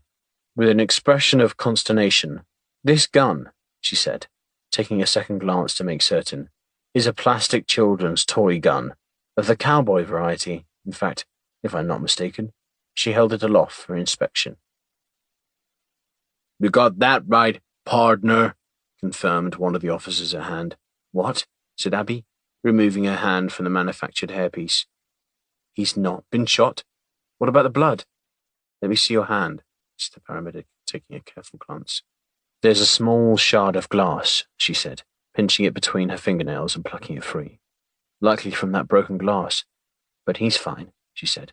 "More or less," she added, pushing herself to her feet and moving off quickly to tend to someone else who might actually need some tending to. Sam pressed his hands all over his body to verify the diagnosis, and to his great relief, there were no holes save those he'd not woken up with the same morning. So I won't be losing the leg, he said to himself, since the medic had already buggered off. Abby closed one eye, deep in thought, before looking at Sam. Hang on, there's something I'm trying to work out here. I won't be losing the leg, Sam replied, sounding almost disappointed. Sam, she said, there were only 2 bullets fired. Yeah, she said. Were there? Sam answered. Yes, I suppose you're right. So, how is it that you thought you'd been shot if there were only 2 shots fired because Joey received 1 bullet, right, and Mr. Swan the other? And also, why the hell am I still here caressing that mess that stuck to your head? She said, using Sam's own shirt to wipe her hand clean of the goo. Sam looked like he was deep in thought, or maybe constipated. One or the other. Ah, he said, after a fashion. Ah, well, he coughed. Yes? She asked expectantly, taking on the tone of a schoolmarm once again. Maybe I thought it was shrapnel, he offered unconvincingly, in all the excitement and confusion. Abby shook her head as Sam rose to his feet. He did so uneasily for effect. And what the hell is with you having a gun holster with a plastic gun? What exactly were you playing at? What did you think you were going to do with it? It doesn't do anything. Sam took it from her with a pained expression. Does so do something, he insisted. It's a cap gun, he said, pulling the trigger, releasing a rather pathetic pop noise that would barely have scared a fly off a fresh turd. Abby's shoulders started to wobble like jelly. Tears filled her eyes before spilling over onto her cheeks. Sam had seen this before. She was furious with him, or she was very distraught. One or the other. Either way, he felt certain she was about to explode in one way or another. I thought you'd been shot and you were going to die, she said miserably. This wasn't what Sam had been expecting. And the only thing wrong was a splinter, she continued. A huge hunk of glass it was, Sam interjected. Very large indeed. Deadly large. And a gun holster you'd fastened too tightly. I very nearly lost my leg, he offered helpfully. She walked forward a pace and threw her arms around him. I thought I'd lost you, she cried. Sam cautiously placed a reciprocal arm around her. Sam, said Abby through the tears, if you're going to wear the wig, promise me you'll get a proper glue. All I can taste and smell is syrup laced with your salt sweat. Okay, was all he was able to muster under the circumstances. Now, come on, she said, taking him by his good hand. Let's see if we can't get out of here. I need a seriously large gin and tonic. Chapter 19. Valhalla. 1 month later. Early evening in Peel on a warm summer's eve was splendid. The sound of children screaming with joy on the beach couldn't help but bring a smile to even the sternest of faces. Ice cream vendors were doing a roaring trade, closely followed by the bucket and spade vendors. Abby stood in front of Eyes Peeled, and she leaned comfortably against one of the windowsills outside work, absorbing the panorama before her. There wasn't anywhere on earth she'd rather live, but she still felt slightly out of place wearing her finest black dress when most around were in shorts and t-shirt. Regardless of her attire, however, she was never entirely off duty. She was a PI, after all. Private Dick, if you will. Though, of course, in her case, minus the dick. And she couldn't help but notice things, like the clapped-out Vauxhall Astra on view, and it having driven up and down the promenade a number of times in a short span of time. There were plenty of parking spaces available, although the driver of the Vauxhall ignored all of them, and the occupants stole furtive glances in Abby's general direction as they drove slowly by again and again, first one way and then the other. She was immaculate, having just had her hair styled and her makeup professionally applied, and in a moment of paranoia she wondered if the male passengers had perhaps mistaken her for a hooker brazenly plying her trade, or if indeed there was something rather more nefarious going on, given the circle of underworld figures she and Sam had dealt with only recently. Was an associate of Mr. Esposito come to exact revenge? Then again, would criminals of Mr. Esposito's ilk arrive in a shabby Vauxhall Astra? It hardly seemed their style. Still, by now, Abby had learned to expect the unexpected and taking nothing at all for granted. The mysterious automobile came close once more, and this time it finally came to a stop, pulling over and directly in front of the detective agency. The driver threw open his door, exiting the vehicle, and 2 more men spilt out from the rear. Abby froze. She looked for an exit, but there was none. She wore heels that were higher than a junkie on benefit day and would have made a rapid escape virtually impossible. The driver reached back into the car and pulled out a black case. Abby wanted to scream for help, but in doing so, she knew she may put innocent civilians in danger. The driver stared directly at Abby and walked towards her, his focus unwavering. "Hey, you are Abby Anderson?" he said in broken English. Abby stared back without saying a word. The man clicked his fingers, and his 2 accomplices appeared with military precision. He reached into his case, as Abby caught a glimpse of 2 more men appearing in her peripheral vision. She was now like a rabbit caught in headlights. "I've got for you a great surprise," said the driver, with a cock-eyed grin. "A little birdie told us where to find you," he said, slamming the black case shut. Abby threw her head back in fear, and before she squeezed her eyes shut, bracing herself for the worst, the last thing she saw was the sunlight glinting off the metal instrument in the man's hand. "It's been a good life," she thought. "There's things I wish I'd done." "This is from someone special," the assassin said, and he gave a horrible laugh. "From someone who wanted to make this day more memorable." With the man's thick accent, he pronounced memorable like memorial. "Goodbye, Sam." "1, 2, 3, the killer shouted. Abby put her hands to her face. A sound like an agitated elephant filled the air, quickly accompanied by the rhythmic noise of guitar strings being plucked. Abby assumed she'd been shot, and this was the musical accompaniment to her final resting place. She opened one eye, expecting to be greeted by Angel Gabriel, not by 5 men wearing giant sombreros with stick-on moustaches.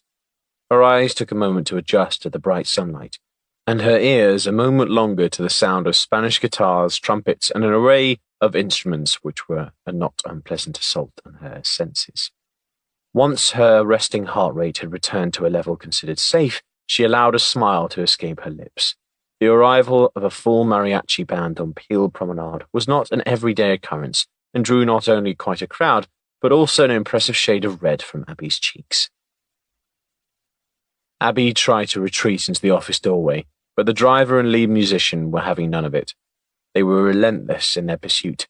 Abby was taken by the hand and gently, but firmly, led into the middle of the road, stopping the traffic in both directions, as the rest of the band joined him, circling around her and strumming and tooting merrily away.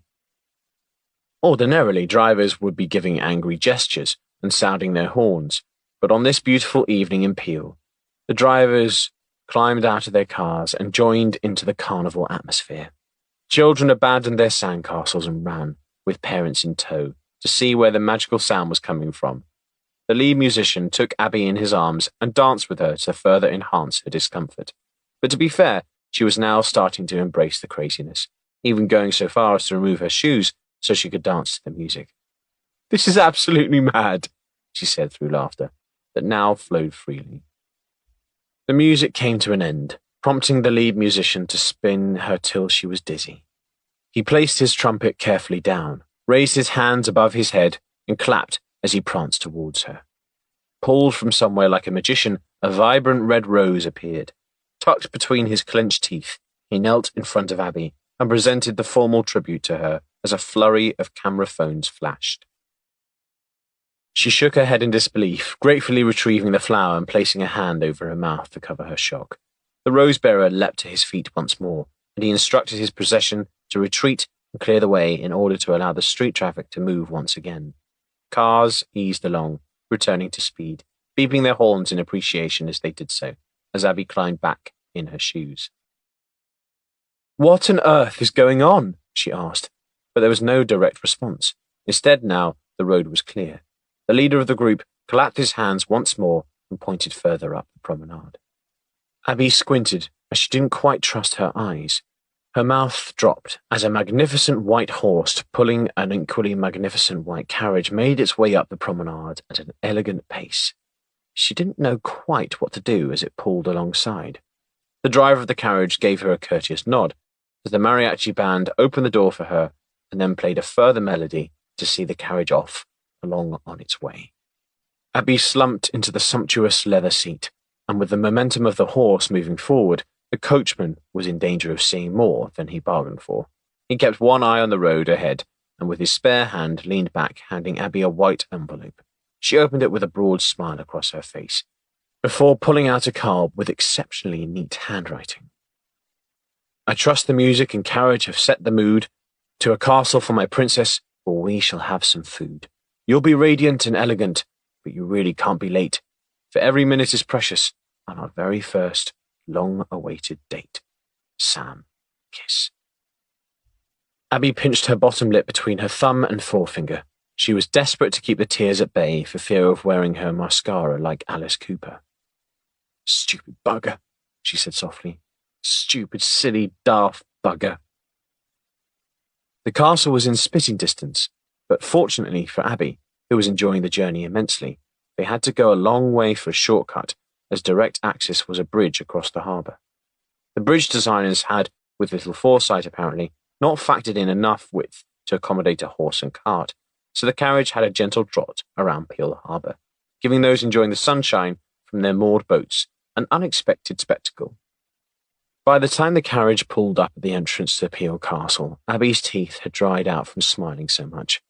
Peel Castle afforded a magnificent backdrop to the seaside town of Peel.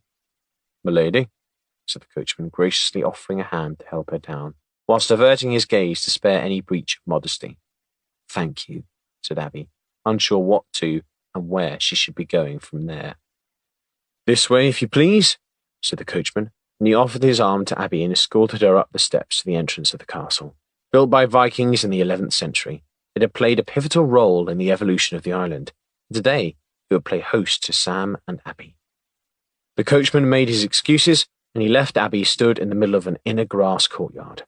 The perimeter wall protected a number of ancient structures, and Abby spun on the spot, unsure where to head. One thing she was sure about was the high heels didn't like grass. She staggered for a moment before removing her shoes, holding them in her hands. She admired the red sandstone walls and was instantly transported back to being a girl, surrounded by friends on a school outing. Her moment of nostalgia gave way to the sound of music. She moved her head to triangulate where the sound emanated.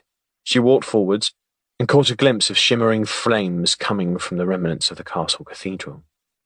Inside, 2 rows of candles flickered on the gentle breeze, forming a flaming path to a large wooden table, a table which Sam, wearing an immaculate black tuxedo, stood behind. Abby was making a habit of this today, but once again gripped her bottom lip to hold back the tears. She shook her head in awe as she walked through the exquisite surroundings. "Welcome," said Sam. He adjusted his jacket and moved out from the cover of the table towards his beautiful date for the evening. As soon as the entirety of him was in view, Abby burst into a fit of hysterics. "Oh my God," said Abby, snorting with laughter. "You're an absolute tool." Sam held his hands out like a scarecrow. "What?" he said, protesting his innocence. "Don't you like the suit?" "I like the suit," said Abby, "but I really don't think those shorts go with it. I thought you threw them away." "I did," said Sam, "but they must have been in a 2-pack because I found these blue ones, and as you can see, they're as neat as the others." "Neat?" laughed Abby. "I think you mean painted on." From the waist up, Sam was immaculate, like a young James Bond, but waist down, it was not so good. He tucked his shirt into his shorts, and he had his socks pulled up to just below his kneecaps. "You're mad," said Abby. "Please tell me you have alcohol." Sam nodded. "You'd be amazed at how many women have said that to me over the years." "I wouldn't," replied Abby, taking a glass of something fizzy from Sam. "I really wouldn't. I'm amazed you haven't worn the wig to complete the ensemble." "I genuinely thought about it," he said, moving closer to her. "You look absolutely stunning, by the way," he said. "Just wow." Abby blushed with modesty. "What's wrong with your hand? What have you done to yourself now?" she asked in reference to the beige bandage covering the index finger of his left hand. We'll find out. Please take a seat, he said, pulling out a chair for Abby. Sam clapped his hands together, and from nowhere, a man in a black tuxedo appeared with violin in hand. Sam, you're amazing. This is stunning. Truly wonderful, said Abby. Hang on. He looks familiar. Isn't that one of the mariachi band? She asked in reference to the man producing a haunting tune on the violin. Sam motioned with his hand, and the violinist ripped off his moustache without missing a note. Here's a man of many talents, he proclaimed. Also, I'd already paid him, so thought I might as well make good use of him. So there's that, he added with a cheeky grin. Sam disappeared from view for a moment, stepping behind a stone column. After the clattering sound of dishes threatened to disrupt the virtuoso performance, Sam returned with an enormous silver serving dish, which he placed in the center of the table. Sam used his fingers to act as drumsticks, and he strummed them on the table to build up the anticipation. Like pulling a rabbit from a hat, he whipped the lid off to reveal a perfectly dressed lobster. Abby looked at the lobster, then to Sam, and then back to the lobster. I'm guessing a lobster did that to your finger then, she asked, with an expression that was a mixture of both sympathy and mirth. Yup, said Sam. He sure did. This little crustaceanary cracker broke my finger, but it was worth it. What was? Asked Abby. Sam bowed his head. Delivering on a promise, Abby, he said, before taking her hand in his. He looked her in the eye as the music reverberated around the cathedral walls, and the candlelight flickered on Abby's pretty face. Abby, I said I'd catch a lobster for you, and I did. It nearly severed an artery, but I did it. Abby leaned forward and placed the gentlest of kisses on Sam's cheek. Thank you. Thank you for this. All of it. It's special, she said to him. Can you do me just one favor before you sit down? Of course, Sam replied. For the love of all that's holy, please put some trousers on. It doesn't embarrass me, mind you. It's just, you've got better legs than me. You're showing me up. Copious amounts of wine were consumed over the course of the evening, including by the violinist, who was starting to do the musical equivalent of slurring, though Sam and Abby were too preoccupied to notice. Abby couldn't have wished for a more magical location for their first date and a more magical evening. Well, apart from the discarded shorts which hung on the side of Sam's chair, of course. The music stopped for a moment as the violinist replenished the contents of his glass. What are you staring at? Asked Abby of Sam. You, said Sam. I've wanted this for so long, and to be finally sat here is, well, ace. Abby groaned. Ace? I crumpled in a moment, replied Sam, but yes, ace. Brilliant, fantastic, and amazing. Thank you for being here. Abby caressed the back of his hand. You couldn't possibly flick those shorts from your chair, could you? She asked. They're quite distracting. I bet they are, Sam answered, waggling his eyebrows. He then took them and swung them playfully around his head before releasing like an elastic band. Thank you. Oh, something to tell you as well, she said with a hint of mystery. She held her tongue for an age. Well, prompted Sam. I got a call today, said Abby, from Henry. Who's Henry? A new client? No, said Abby. Remember, Emma said his name in the lighthouse, like she knew him. No, I thought I'd been mortally wounded at that point, said Sam. But go on. A splinter, said Abby. It was a splinter. A chunk of glass, a huge chunk, he countered. Anyway, she continued, one of the police, or whatever they were, was Henry. Turns out that Henry was undercover the whole time. He'd been working with the real FBI and was with MI6 or James Bond-style agency. He'd worked with Emma, as it turned out, who'd had no idea throughout, of course, who he was. He had to get close to her to bring down Mr. Esposito and the gang. Cheese and crackers, said Sam eloquently. I know. He phoned me to let me know that Emma and Madeline were safe. They're in protective custody for the time being, at least until the court case. That's good of him to phone you. I know. Emma asked him to say thank you to both of us, and she said she would pay us a visit if she could. Oh, and the great news is that Joey is going to be fine. Sam smiled. He knew Abby was fond of the big guy, regardless of the fact that Joey was at one point going to be the last face she'd ever see. Is he going to jail then? No, I think he's going to be giving evidence. Joey loved animals and Emma's sister Madeline is a vet, so she's going to be giving him a job as it happens. Bloody long phone call, said Sam. Abby rolled her eyes. I'm just glad they're all okay, she said. I'm really pleased they're okay. Sam handed a rolled-up scroll to Abby. What's this? She asked. Open it and you'll find out. She used her fingernail to break a small wax seal and then unravelled a superbly illustrated certificate. You wanted a place on our website for all the cases we've solved, Sam explained, but I thought we should also have a space on our office wall where we could hang a visual reminder of our work. This is the first one, with a clever Sherlock Holmes styling. Abby raised one eyebrow. Sam, that's a wonderful idea. She held it out with both hands, and with the gentle illumination of the candle, read the words aloud. The Eyes Peeled Seaside Detective Agency. The Art of Forgery. I love it, said Abby. I think we're going to have a lot more certificates on the wall, judging by how often the phone has been ringing. The old man is going to be delighted by the amount of money we're bringing in. Sam raised his glass. To us. To Sam and Abby. And Eyes Peeled, the greatest seaside detective agency. Abby raised her glass. Sam, she said calmly. Sam, your shorts have caught in the candlestick. They're on fire. The end.